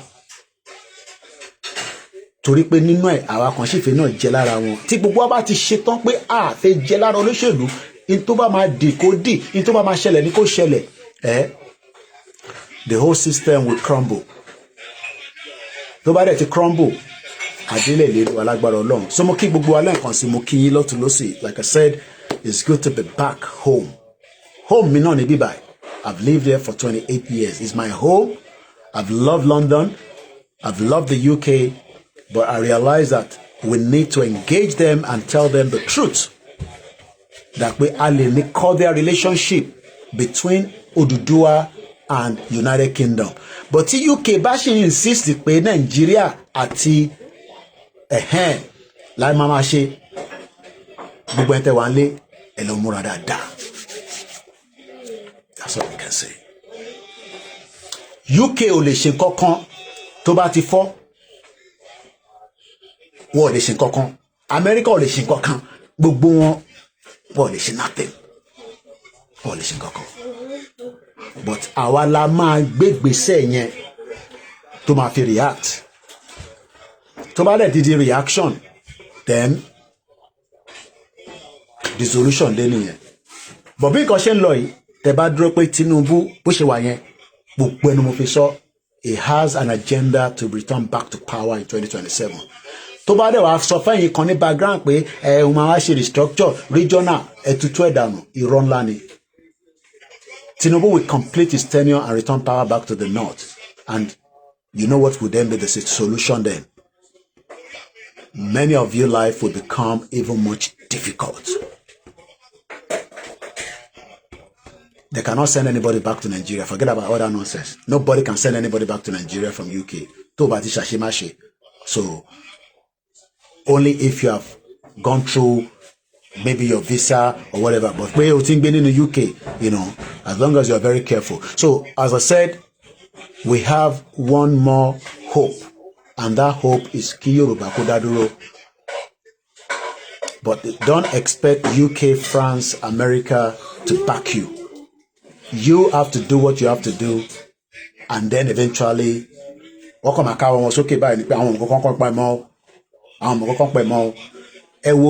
long it took Britain or United Kingdom to recognize Palestinian as a state. How long it took them.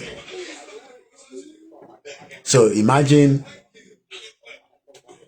waiting for Tinubu, and Tinubu is ready to do anything again to go back to 2027. I mean it, anything. For me, I'll be here doing the campaign and awareness while we continue to look for food on the table for the family. I know that if family were alone, So happy first Sunday. I hope you enjoyed the program. Please follow me and also make sure you subscribe. Oyibo Pikin. Eshegoni Rugi Giant. Thank you so much, everyone, and God bless every single one of us as we go into a new week. Be very careful. The country is not what you think. We're very, very careful. Enter one lay down. We're very careful. Mo kí gbogbo àwọn media as we share back to back. Thank you so much. Kí so you are not talking about freedom of Yoruba. Kí la wá ń sọ látàárọ̀. Níbo ni wọ́n wà látàárọ̀. Ó ṣe wọlé ni. So ẹ ṣé gan ni gbogbo ẹ̀yin wa. God bless you. Yes, you are making a point. If Tinubu hand over without restructure or regionalization, it is a problem to Yorubas. Everybody knows that, but everybody is playing kalo with the lives of 60 million people. God bless you. God bless me. And make sure you follow, subscribe, and make sure, in Taiwan diaspora, put your contribution to the media so that we can continue the good work we are doing. Bye for now.